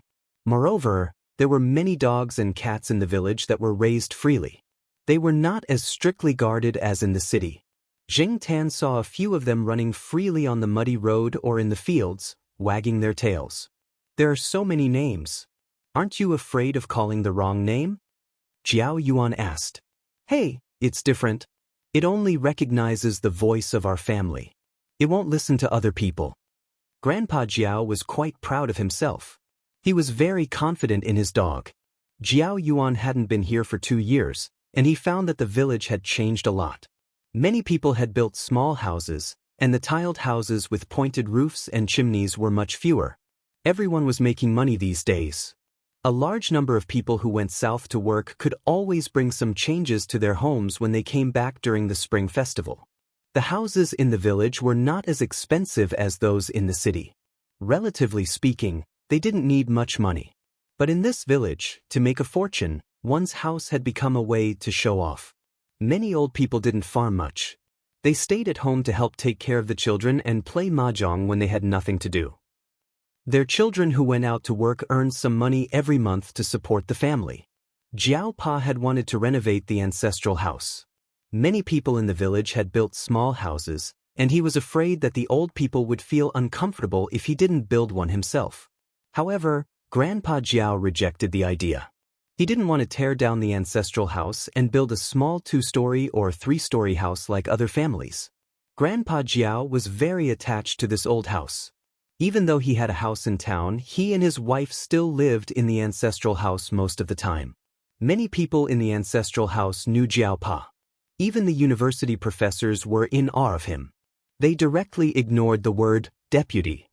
In the village, everyone's attitude towards intellectuals and officials was obviously different from other people's. When they arrived at the ancestral house, Jiao Wei came over to help move things. When Grandpa Jiao was cleaning the ancestral house, Jiao Wei came over to help. In Chuhua City, it was Jiao Pa who helped them. So, in the ancestral house, Jiao Wei tried his best to take care of them.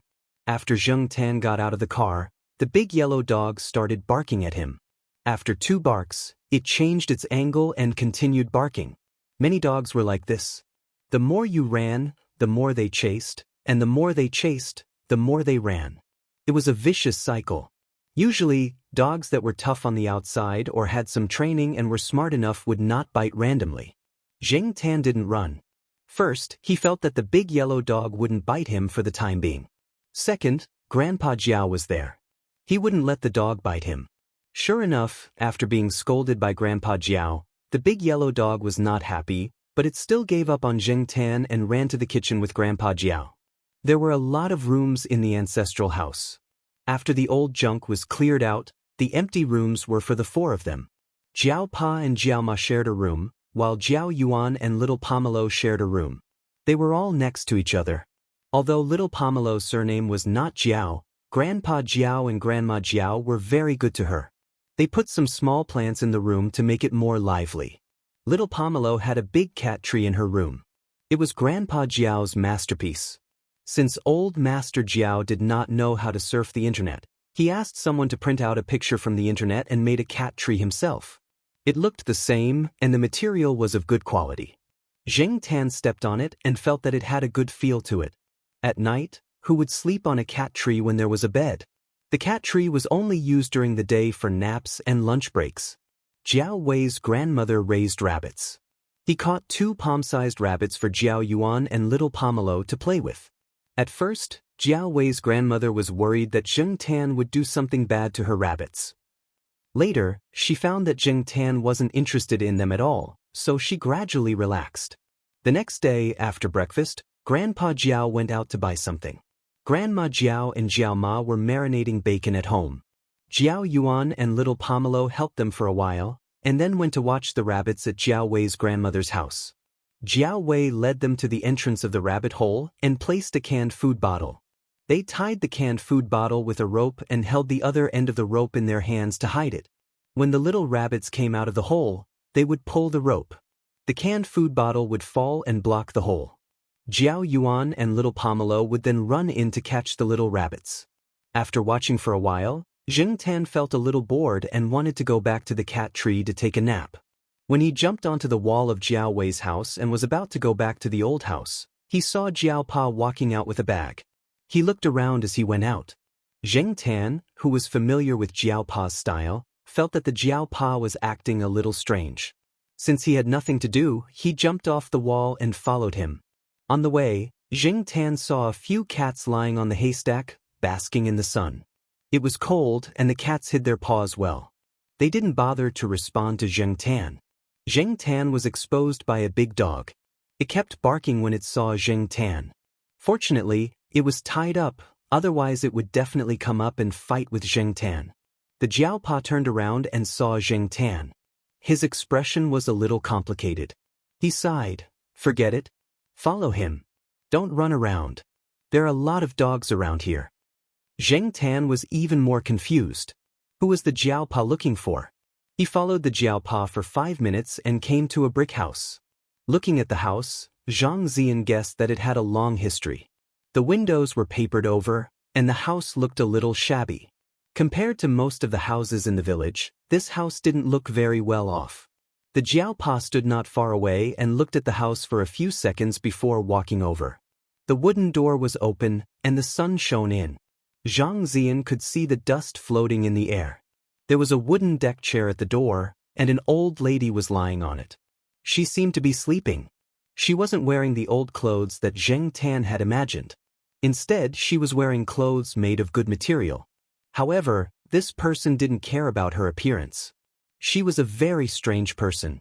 A tortoiseshell cat that was missing a leg was lying on the old lady's lap. It was much thinner than Li Yuanba. When it sensed that someone was coming, it moved its ears and opened its eyes a little. It glanced at the person and the cat, then closed its eyes again. It looked like it didn't want to pay attention to them. The Jiao Pa walked over and put down the things in his hands.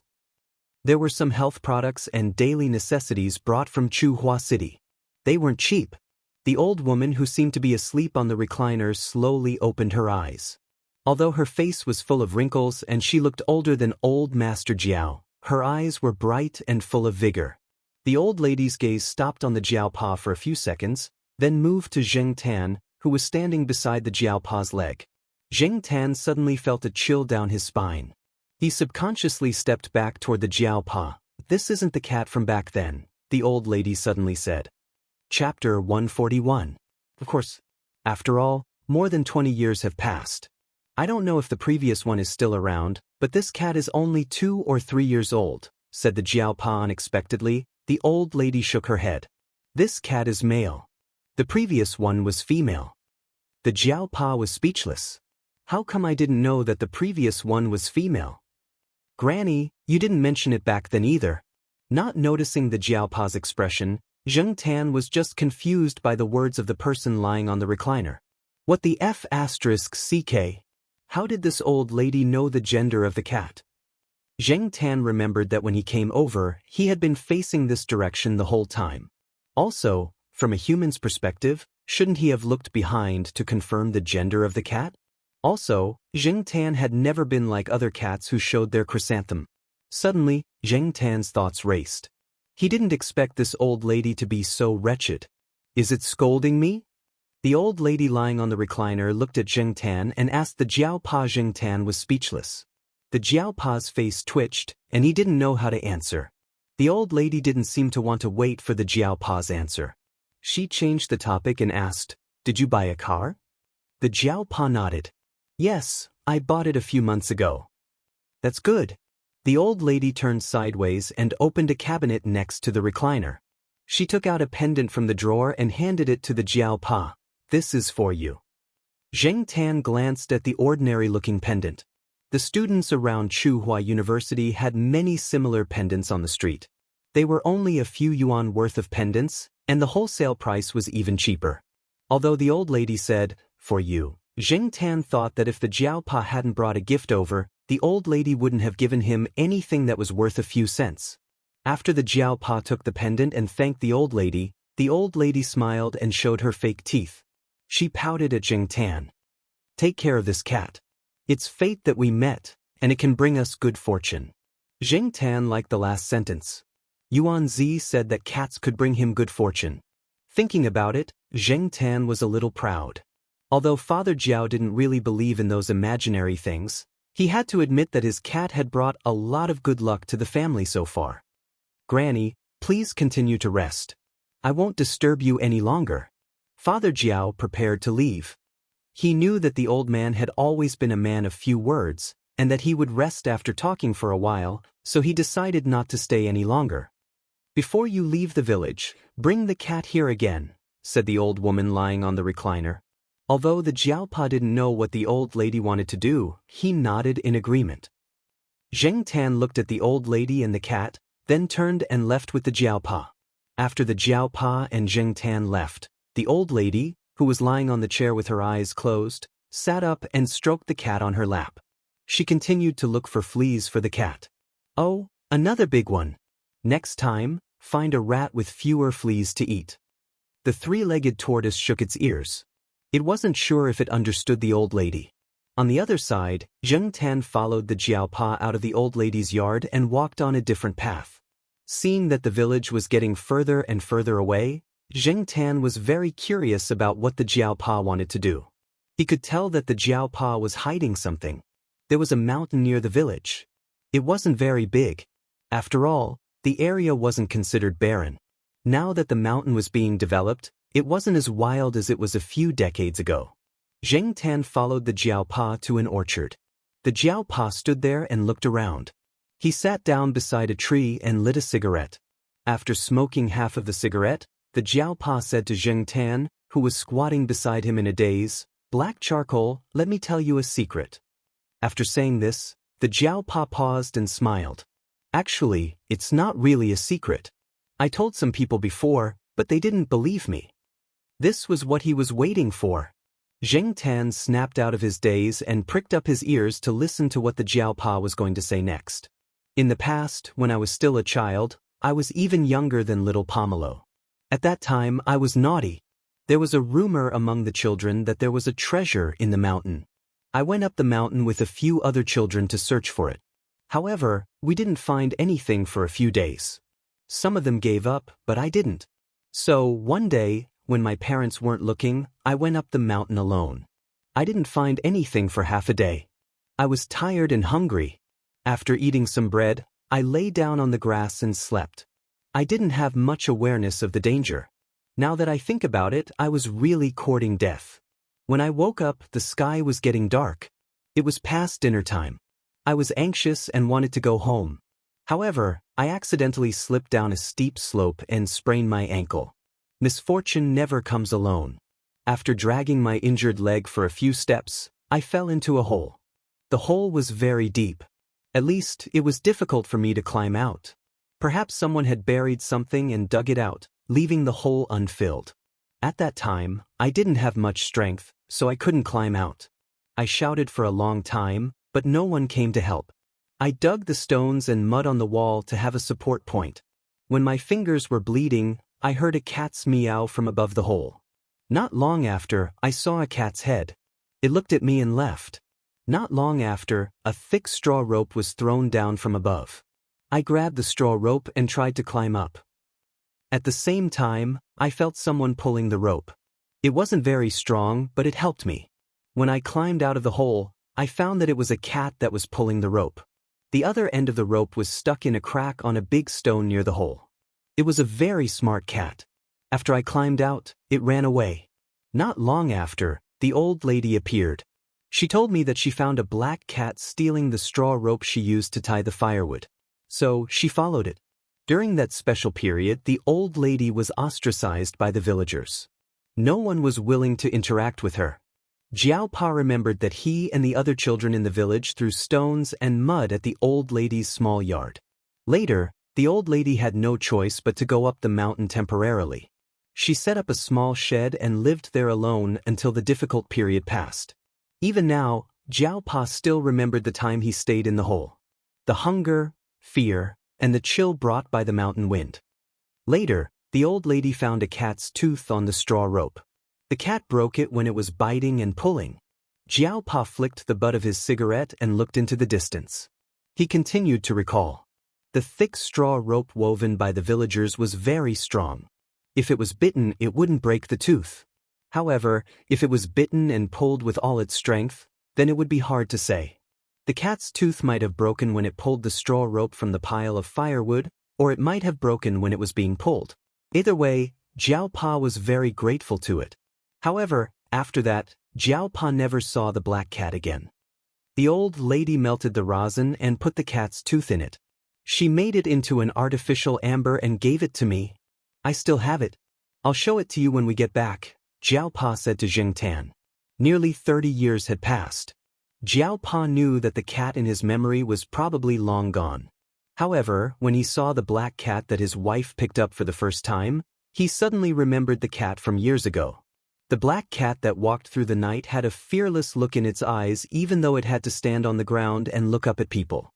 It even had a condescending and disdainful aura, just like a small leopard.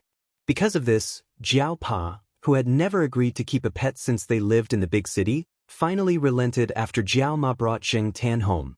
At that time, the panic of the epidemic had just passed, and there were still 2 children at home. Jiao Ma really didn't expect Jiao Pa to agree. The rest of the Jiao family didn't know the reason behind it either.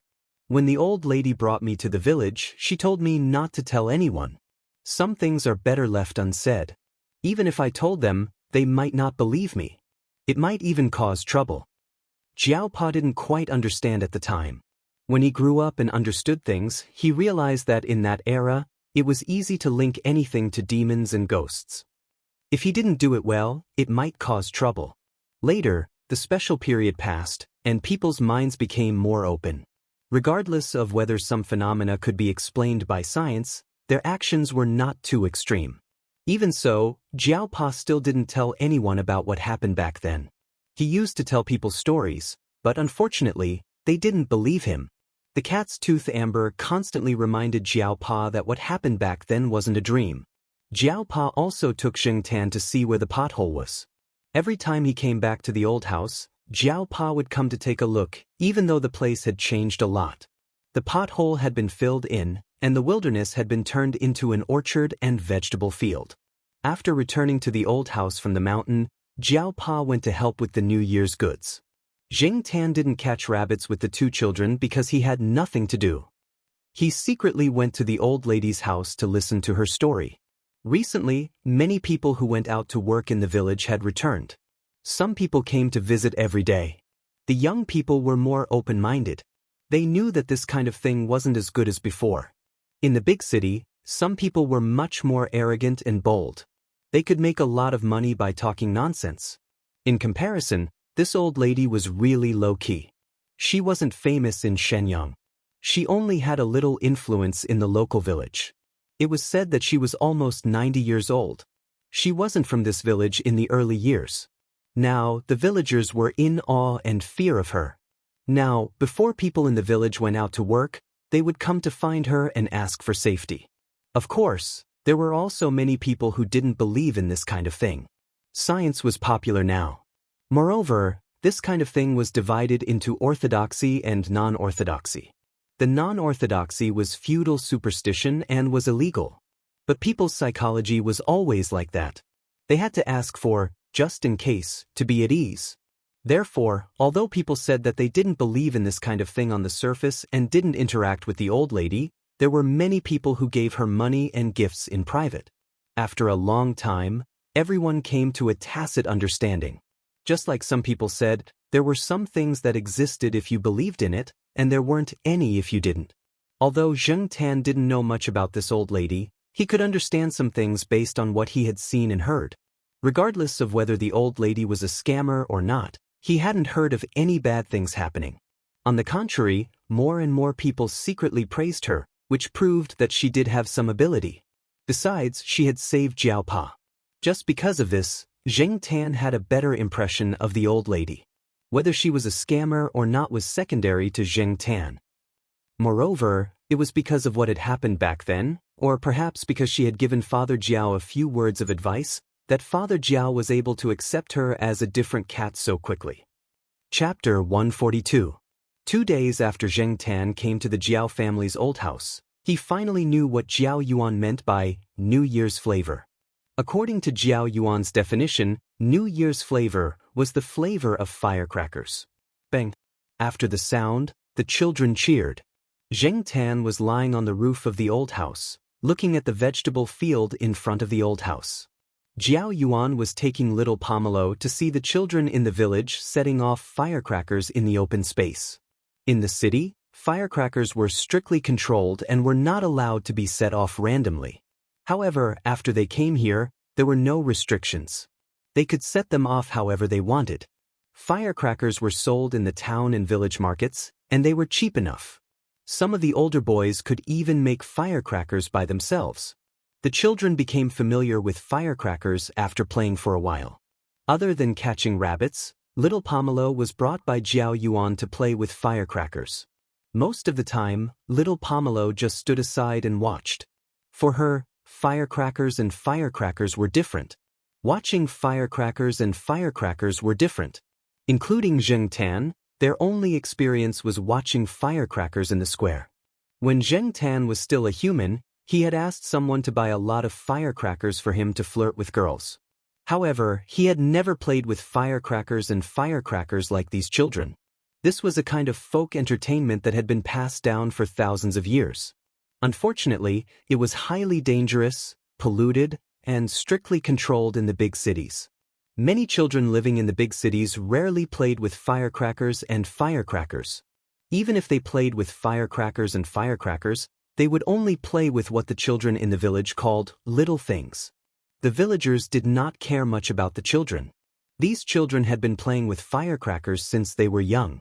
They were very good at it and had a lot of tricks. Jiao Yuan obviously played with them every time he came here for the new year. Although he was in junior high school, he was still a teenager.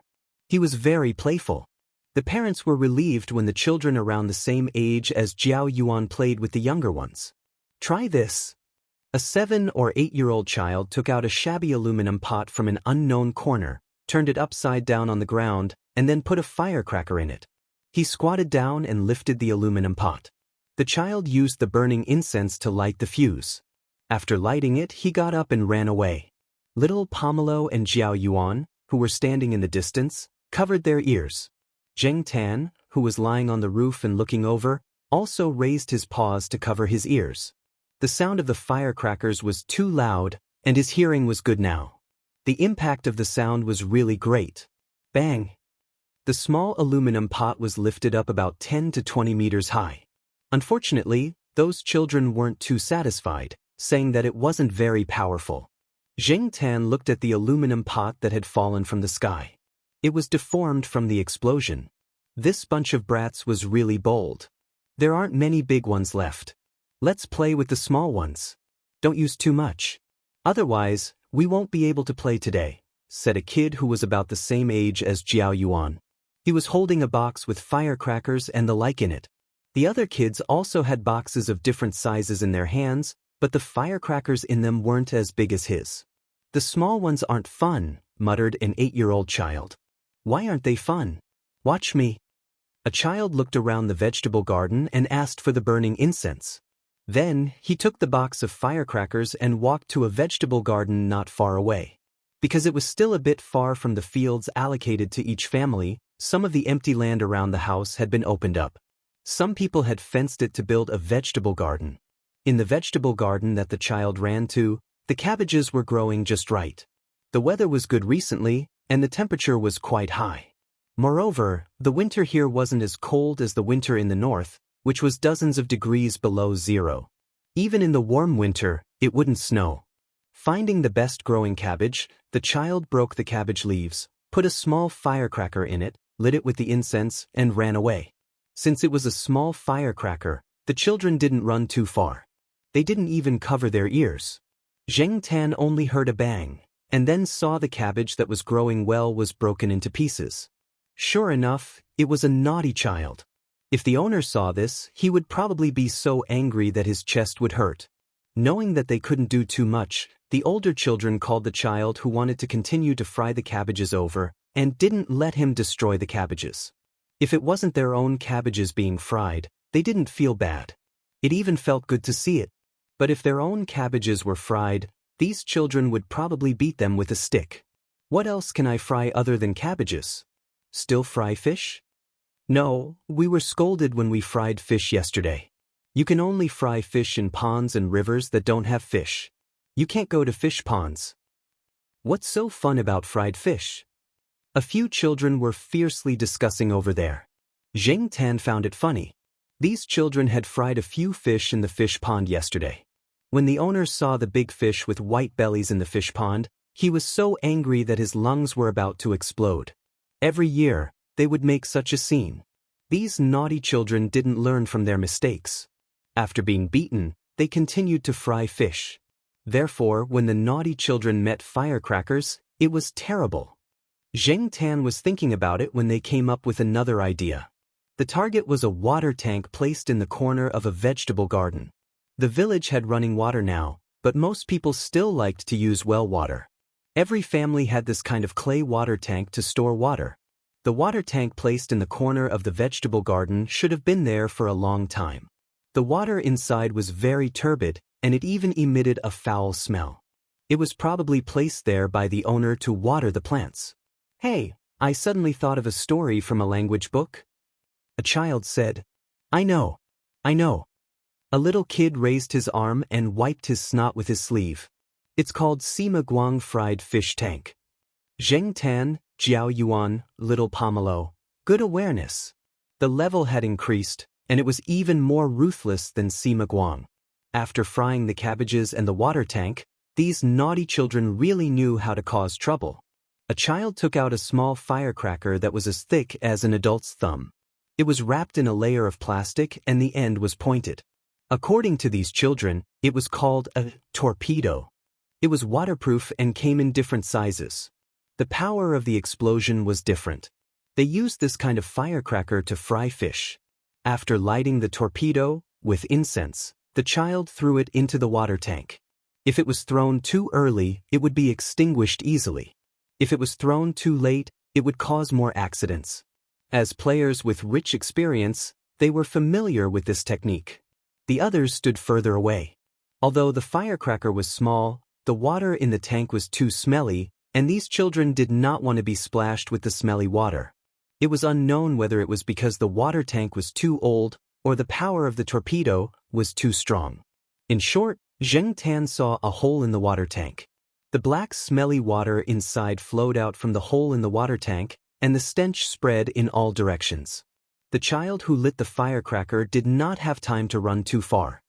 His body was splashed with water, and when he smelled the stench, he quickly went back to clean himself. It was almost lunchtime, and the firecrackers on hand were almost all set off. The naughty children went back to their homes. After lunch, they took out some more things to play with. Jiao Yuan used snacks to exchange for some firecrackers and other firecrackers with the children. He had no choice. Even if he had pocket money, he could not buy firecrackers and firecrackers in such a short time. There were no snack bars or shops nearby. Even if there were not many types of firecrackers and firecrackers. This was an inconvenient place. When exchanging firecrackers and firecrackers with the children, Jiao Yuan deliberately picked some with longer fuses. When they went back, he would give them to little Pomelo to play with. He was not at ease if the fuses were too short. Jiao Yuan knew himself well.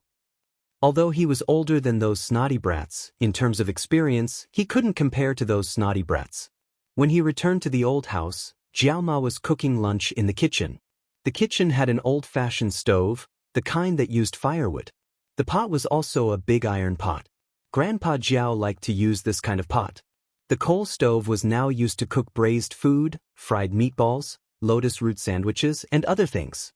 It was not used on normal days, and it was only used during the new year. Jiao Yuan took out an incense stick and lit it in the stove. "Why did you light this?" Jiao Ma frowned. "To set off firecrackers." Jiao Yuan answered. "Be careful not to hurt yourself. Also, don't scare black charcoal." Jiao Ma was worried. "It's okay. Black charcoal is not scared at all. It watched us play this morning. It even knows how to cover its ears."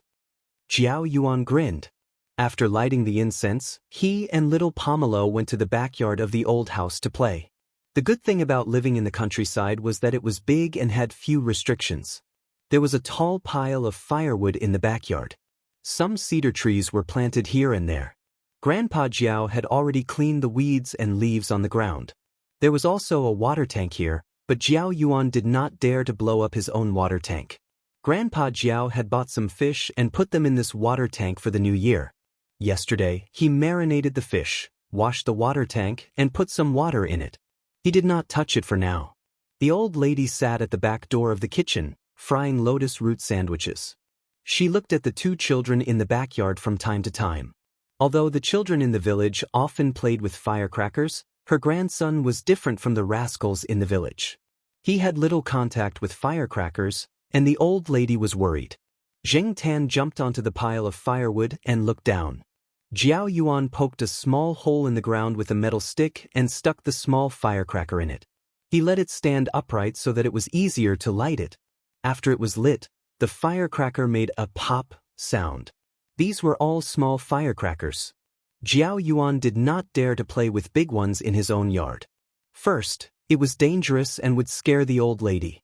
He was just doing it for fun. In the backyard, Jiao Yuan and little Pomelo were much more relaxed. They each held an incense stick and played with the firecrackers. After playing for a while, little Pomelo looked at Zheng Tan, who was climbing on the pile of firewood, and said, "Black charcoal, do you want to play?" Zheng Tan moved the tip of his tail. It seemed that his claws were a little itchy. "Here, black charcoal, you play too." Jiao Yuan stood on tiptoe and handed the incense stick in his hand to Zheng Tan. Zheng Tan looked at the incense stick, turned his head, and jumped down from the pile of firewood. Little Pomelo took out a tissue, wrapped one end of the incense stick, and handed it to Zheng Tan. Little Pomelo was so considerate. Zheng Tan bit the incense stick wrapped in the tissue and walked towards the firecrackers that were already placed. Jiao Yuan's mouth twitched. His cat's obsession with cleanliness was really awkward. When he lit the firecracker, Zheng Tan was a little nervous. Although it was a small firecracker that was not very powerful, he had too little experience with firecrackers, so he was a little excited. When the firecracker emitted sparks, Zheng Tan turned around and ran. Puff! It was a success. The old lady, who was sitting in the house, scooped up the fried lotus root with a colander. While she was dripping oil, she took the time to look at the situation in the backyard. She happened to see her son's precious black cat holding an incense stick to light firecrackers. Her hand suddenly trembled, and a few pieces of lotus root fell out of the colander. Chapter 143. As for the two children setting off firecrackers with the cat, the old lady felt that it was fortunate that it was in her own yard and only her family members knew about it. If it was seen by others and met with gossips, it would probably cause some trouble. In the village, it was fine if these animals were smart, but if they were too smart, it might not be a good thing. After the old lady mentioned it to the Jiaopa, the Jiaopa called the two children and Zheng Tan over and gave them some instructions. The firecrackers were released for fun. Zheng Tan did not need to play with them all the time, so it was fine if he restrained himself. "Hey, Dad, did the dog eat something bad?" The Jiaopa pointed at the pile of poop under the grapevines in the corner of the yard. "Something bad?" Grandpa Jiao walked over to take a look. It's true. Compared to the usual dog poop, the pile of poop under the grapevines was much thinner. However, the Jiaopa and Grandpa Jiao looked at the big yellow dog, who was squatting beside the coal stove, full of energy, waiting to pick up the leftovers. It did not look like the dog was suffering from diarrhea at all. "It's fine. It looks like it's been eating too much food. The dog has been eating a lot for the past few days. Just don't feed it too much food." Old Master Jiao was no longer worried when he saw that. There were not many rules in the village when it came to raising dogs. Cats and dogs often ate with people, and the villagers did not have the energy to care if the food was harmful to the cats and dogs. In fact, most of the cats and dogs here did not live to a normal age. There were many people who tricked the cats and beat the dogs, or some people who sold the dogs for some reason. However, cats were not worth much, and people did not care if they did not want to raise them. In short, the lives of cats and dogs were cheap. No one would spend time on them. If people could not take care of them, how could they take care of them? In comparison, Grandpa Jiao was good enough. "Should we tie it to the side?" "It's not good to keep squatting there," the Jiaopa said. If the dog was squatting there, there would definitely be spills for it to pick up. She still had to fry meatballs later. The old lady's hand shook again, and the dog became happy again. "If you keep it at home, it can hum and sing for a long time. Let it out to play. You don't have to look for it. It will come back when it's time to eat. Many dogs in the village are like that. Aren't you afraid that the dog beaters will take it away? Who would come to beat the dog in broad daylight? Besides, Lai Fu won't go far. It's just taking a walk in the village. There are people watching. The person who beat the dog won't come at this time. Just tie the dog up at home at night. Don't worry about it during the day." Grandpa Jiao was very confident in his dog. As he spoke, Grandpa Jiao walked over and pushed the dog out of the door. "Go play by yourself. Come back when it's time for dinner." The big yellow dog was unwilling to give up and wanted to squeeze through the door, but Grandpa Jiao blocked the door. After a few tries, the big yellow dog realized that it couldn't squeeze in. It barked twice, turned around, and walked away. "It won't throw a tantrum, right?" the Jiaopa asked worriedly as he watched the big yellow dog leave. "How dare it? Throw a tantrum my *ss. You'll know when it's time for dinner." Grandpa Jiao waved his hand. "It's not like those spoiled cats and dogs in the city. Oh, speaking of which, I heard that some cats and dogs in the city are very petty and vengeful. Is that right? How's your black charcoal's temper?" "It's okay," the Jiaopa squeezed out these 3 words. He thought for a while and said, "Anyway, it's pretty good to the family." The Jiao Yuan and little Pomelo washed their hands and helped the Jiaoma make dumplings. They used to make dumplings at home before, so the dumplings didn't look distorted. At least they still looked like dumplings instead of misshapen dough. Zheng Tan was bored, so he jumped over the wall and followed the big yellow dog. He knew that he wouldn't get lost if he followed the big yellow dog. "Don't you care about the cat?" Grandpa Jiao raised his chin and pointed at the wall. "It's okay. It's smart." The Jiaopa wasn't worried. After Zheng Tan jumped down from the wall, he followed the big yellow dog in front of him. He kept a distance and kept an eye on the surroundings. There were many dogs in the village, and not every dog was friendly to a cat. The big yellow dog, who came out of the Jiao family, was familiar with the place. It walked around the village and asked for food by smelling. It knew which family would give it food and which family wouldn't. Animals were sometimes much smarter than people thought, but most of the time, their intelligence was ignored by people. A cat lying on a wooden bucket and sunbathing with its paws opened its eyes a little when it saw the big yellow dog. It didn't run away, and when the big yellow dog walked far away, it closed its eyes again and continued to sunbathe. Looking at Big Yellow collecting food while walking, Zheng Tan really admired this guy's ability. Not only was he thick-skinned, but he was also a little smart. These two traits would make him the type that wouldn't starve even if he was a human. While thinking, Zheng Tan suddenly heard a dog barking in front of him. Boof, boof, boof. There was a warning growl in the dog's barking. This barking was different from when the big yellow dog saw the Jiaopa and the others. It was obviously vigilant and aggressive. This kind of barking only appeared when it was facing certain dangerous people. Sure enough, when Zheng Tan raised his head, he saw the big yellow dog baring its teeth at a person not far away. Not far away, the man's appearance was passable, not to the extent of being unsightly. However, coupled with the scoundrel aura that he exuded, the impression he gave others had plummeted to the negative. The person had a toothpick in his mouth and was shaking his legs. When he saw the big yellow dog, he wasn't afraid at all. He even laughed, then picked up half a brick on the ground and threw it at the big yellow dog. Judging from the strength of the brick, if it really hit the big yellow dog, it would probably break a few bones. Fortunately, the big yellow dog ran fast, and the brick only grazed its back, so it wasn't hurt. No wonder the big yellow dog's attitude was so bad, and it was even a little afraid of that person. This person was obviously not a good person.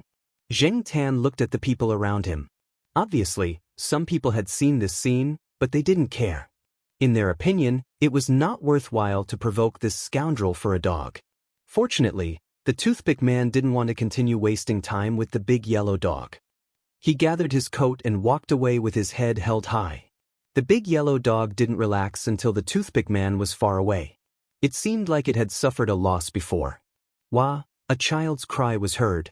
Zheng Tan looked over and saw that the toothpick man had snatched 2 firecrackers from a child who was playing with firecrackers. Then he played with them.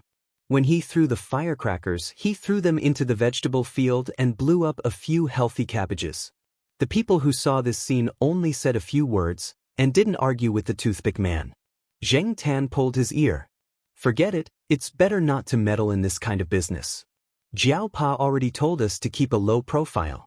When it was almost time for dinner, the big yellow dog came home on time. Zheng Tan couldn't help but feel that animals' sense of time was really good. They couldn't look at the time on their phones like humans, and most people hadn't started eating yet. Therefore, no one told the big yellow dog that it was time for dinner. When the big yellow dog came back, it was obviously a lot lighter. Just like Grandpa Jiao said, it didn't throw a tantrum at all. Zheng Tan was still not far behind it. He watched it run into the old house's gate, and then it ran out in a few seconds and barked at the gate. Zheng Tan ignored the big yellow dog and went straight into the house. He saw the toothpick man snatching a piece of fried fish from little Pomelo's hand. F***ck your grandpa. Zheng Tan immediately became angry. If he didn't see the Jiaopa coming over, he would have slapped that guy a few times. Zheng Tan could pretend that he didn't see anyone bullying other people, but Zheng Tan couldn't tolerate anyone bullying his own family. When the big yellow dog came in, it went straight to the kitchen. When little Pomelo saw the big yellow dog coming back, she knew that Zheng Tan must have come back too. She picked up a piece of fried fish and walked towards the gate to give it to Zheng Tan. However, the toothpick man snatched it away when she was in the hall. Little Pomelo pursed her lips and stared at the annoying stranger in front of her. She hesitated whether she should throw the chopsticks in her hand at him. Grandpa Jiao was also angry when he saw this. He grabbed the shoulder pole and chased the man out. The man shouted as he walked out, "I heard that Brother Ming Sheng and the other professor's projects are worth at least 1,000,000 yuan, so I came to see how rich they are. What are you doing? Don't talk nonsense. Most of that money is from the country. It's used for research. If you talk nonsense again, I'll send you to the police station." Grandpa Jiao swung the shoulder pole at the toothpick man. The villagers valued seniority very much. For the toothpick man, he didn't care about his peers or juniors, but he didn't dare to hit the older generation. Previously, he hit an older person and was ganged up on by the villagers. He was almost sent to the police station. Although the toothpick man was chased away by his grandpa, Zheng Tan's anger didn't subside. He was thinking about when he should go and deal with that guy. However, tomorrow was New Year's Eve. Zheng Tan thought about it and decided not to cause any trouble. He would go and find that toothpick man in a few days. The villagers ate dinner early, and there weren't many entertainment activities. Everyone was used to sleeping early. Since New Year's Eve was coming, everyone was busy, so they slept later. Grandpa Jiao heard that a family's sow had given birth to piglets, so he wanted to go and take a look. Jiao Yuan wanted to go, so Grandpa Jiao brought him along.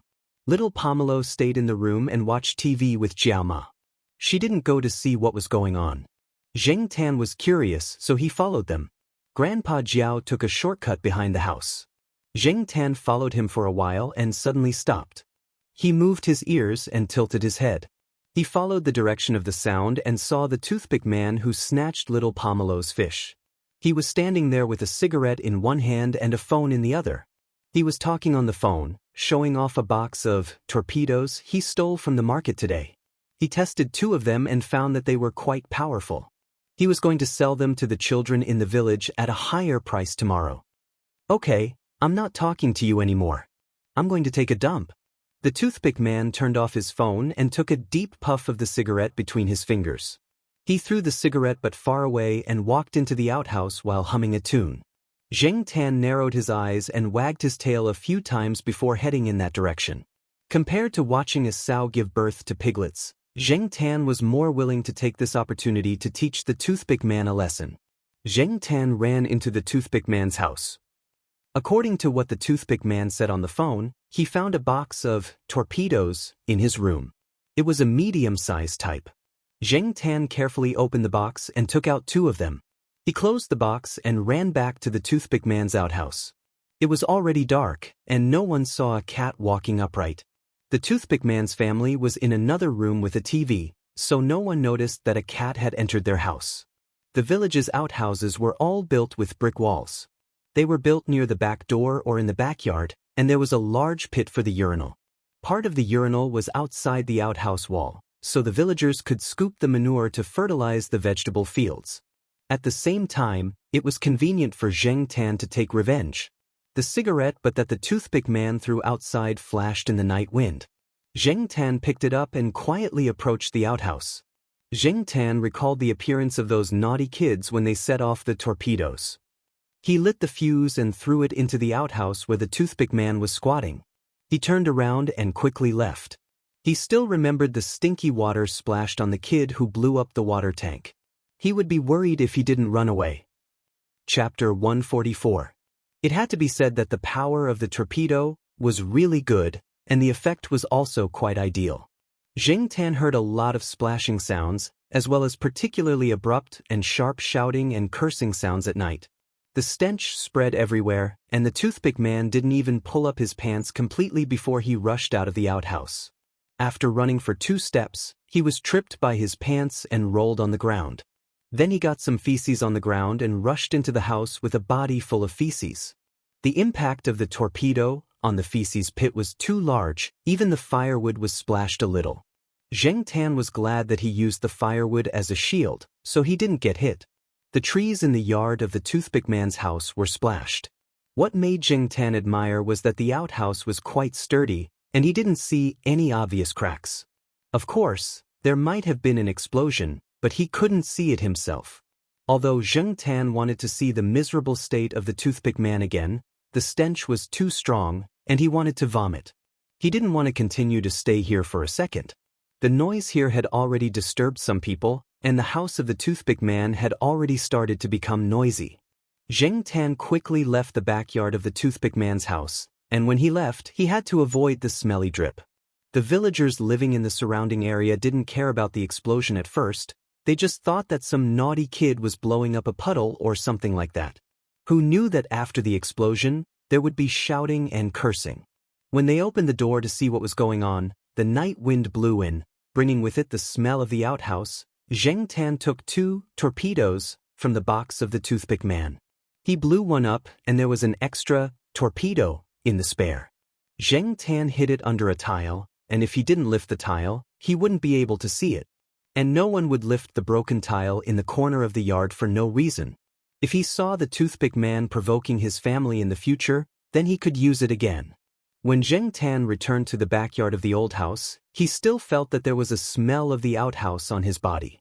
He didn't know whether it was psychological or the stench was still there. To be safe, Zheng Tan squatted on the pile of firewood outside for a while. While squatting on the fireplace, Zheng Tan saw the three-legged tortoiseshell cat. It was holding a fat rat in its mouth as it ran briskly past the backyard of the old house. Even with 3 legs, it was able to move faster than some cats. Were hawksbill turtles that powerful? Zheng Tan's ears twitched. No matter what, he admired that 3-legged cat. About 20 minutes later, Grandpa Jiao returned with Jiao Yuan. Zheng Tan followed them into the house. Grandpa Jiao and Jiao Yuan both smelled like a pig pen. Therefore, even if Zheng Tan smelled of the outhouse, it wouldn't be obvious. After all, he wasn't the only one who smelled of the outhouse. Zheng Tan sniffed around Grandpa Jiao and Jiao Yuan and sneezed. Then he sniffed around Zheng Tan and wanted to lick him. Zheng Tan slapped him a few times, and then he obediently ran to the old lady and squatted beside her. The Jiao family didn't pay attention to Zheng Tan's movements. Those who stayed at home thought that he was taking a walk outside with Grandpa Jiao. Grandpa Jiao and Jiao Yuan thought that he had been staying in the backyard, so they didn't notice anything unusual about him. That night, Zheng Tan leaned on the small wooden bucket and asked Jiao Ma to boil some water for him to take a bath. Otherwise, he would feel weird and embarrassed to crawl under the covers. The next day was Chinese New Year's Eve. Early in the morning, the 4 adults of the Jiao family got up and got busy. Zheng Tan crawled out of bed and went to the kitchen for breakfast.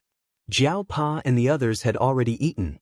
Zheng Tan sat alone on a chair and ate the breakfast that Jiao Ma had prepared for him. As he ate, Zheng Tan listened to the conversation between Grandpa Jiao and Jiao Pa. "I told you. Our dogs are in good health. They're not that fragile. They're full of energy after a walk." The old man of the Jiao family pointed at the big yellow dog in the yard. The big yellow dog was jumping around in front of a plastic toy duck. "Aren't you going to give it breakfast?" Jiao Pa asked. "Breakfast? No, it's not your cat. Who would give it 3 meals a day?" After talking about the dog, Grandpa Jiao grinned and told Jiao Pa about the toothpick man. Early in the morning, many people in the village knew that the toothpick man had been set up by someone while he was taking a dump. However, until now, they still didn't know who did it. According to the toothpick man's own memory, he didn't hear anyone opening the door to his backyard. The only thing he heard was the sound of firecrackers being lit. He couldn't remember anything else. In addition, the new cell phone that the toothpick man bought not long ago was also affected. At that time, he was so scared that his new cell phone with a flip cover fell into the cesspool. It was difficult to get it out, and even if it was, it couldn't be used.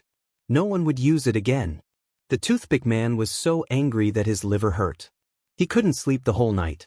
His mouth didn't stop, and he kept scolding people until dawn.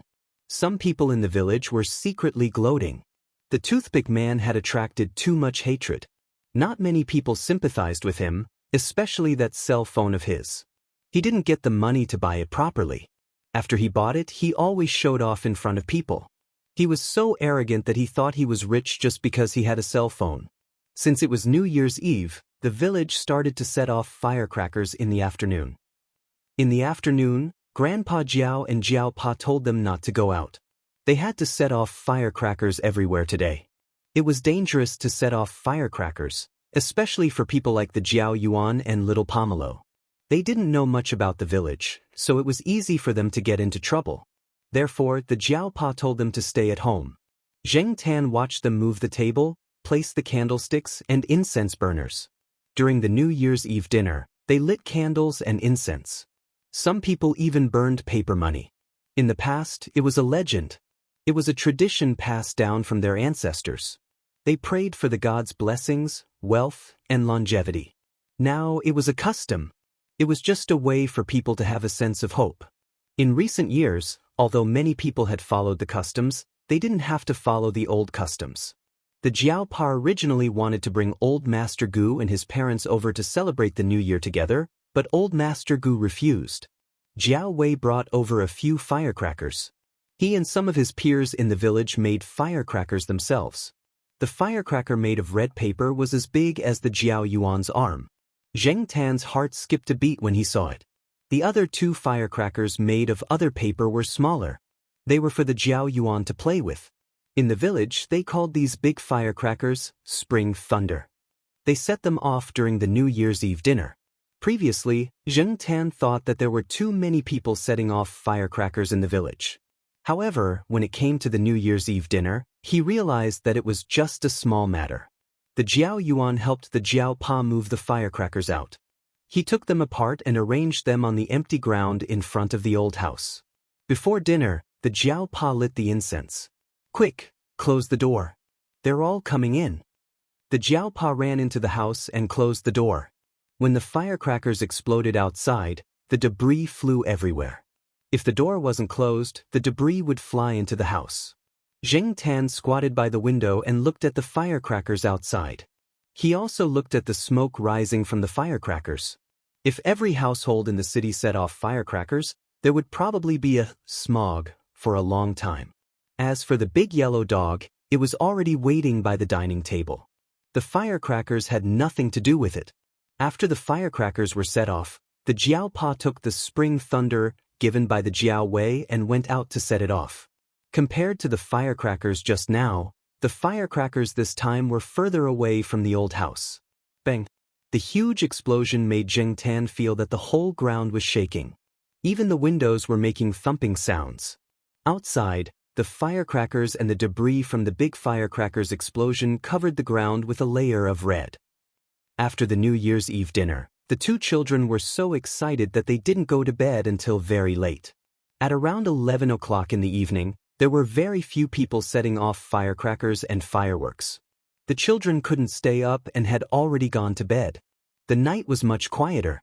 Zheng Tan had some insomnia tonight. He didn't feel like he was thinking about anything, but he just couldn't sleep. This was the first lively New Year he had ever had. Last year, at this time in the Eastern Courtyard, there were many restrictions in the city. There were only 4 people in the Jiao family. It wasn't as noisy as here. It was indeed better to be lively during the New Year. Just as Zheng Tan thought of this, he heard the sound of firecrackers being set off outside. More and more people were setting them off. Setting off firecrackers after midnight was a custom here. Moving his ears, Zheng Tan heard the Jiao Pa's voice. Not long after, he heard the sound of firecrackers going off in front of the old house. Even if he was sleeping soundly, he would still be woken up. Hearing these sounds, Zheng Tan couldn't help but sigh. In fact, it wasn't so good to be too lively. Because they went to bed late, Zheng Tan stayed in bed for a while in the morning of the first day of the new year. Little Pomelo didn't get up either. She didn't sleep well the whole night. When Zheng Tan woke up, he saw the Jiao Pa, Jiao Yuan, and the others who had just returned from outside. Early in the morning of the first day of the new year, the Jiao Yuan was still yawning when he came back. As a child, he was entitled to red packets. Jiao Yuan and little Pomelo received red packets from Grandpa Jiao and Grandma Jiao. Jiao Wei's parents came over and gave Jiao Yuan and little Pomelo one each. As a cat, he didn't have any red packets. However, when Zheng Tan woke up in the morning, he received 2 red packets from Jiao Pa and Jiao Ma. When he opened them, there were fish slices and pork jerky. Zheng Tan didn't have much to do on the first day of the new year. He basically slept on the cat tree that Grandpa Jiao had built. On the second day of the new year, the Jiao Pa, his parents, and Zheng Tan drove to Grandpa Gu's house, which was Jiao Yuan's maternal grandfather's house. The Jiao family and the Gu family lived not too far apart. They could reach there in half an hour by car. After spending a few days at the Gu family's house, they came back to the Jiao family's house. It was said that the toothpick man had been quite well behaved these days. Some people guessed that he had been set up by someone, so he didn't go out much these days. The reason why the toothpick man was behaving like this was because he was afraid of being retaliated against again. Secondly, it was because of his reputation. After all, there were not many people in the village who didn't know that the manure pit had exploded when the toothpick man took a dump. Visiting relatives and friends had nothing to do with Zheng Tan. Seeing the big yellow dog running around and having fun, he couldn't stay idle anymore. After dinner, he went out for a walk. During the time he spent in the old house, Jing Tan had become more familiar with the surroundings and could wander around by himself. Walking in the fields, the old house behind him became smaller and smaller. In front of him, in the fields that stretched into the distance, there were a few graves. Some of them were surrounded by broken pieces of firecrackers and burnt joss paper. Obviously, there had been a lot of people here. Some of the graves were still covered in weeds, and there wasn't even a single joss paper. No one cleaned or worshipped. As Jing Tan walked forward, he paid attention to the surroundings. Suddenly, he saw a few people coming towards the fields.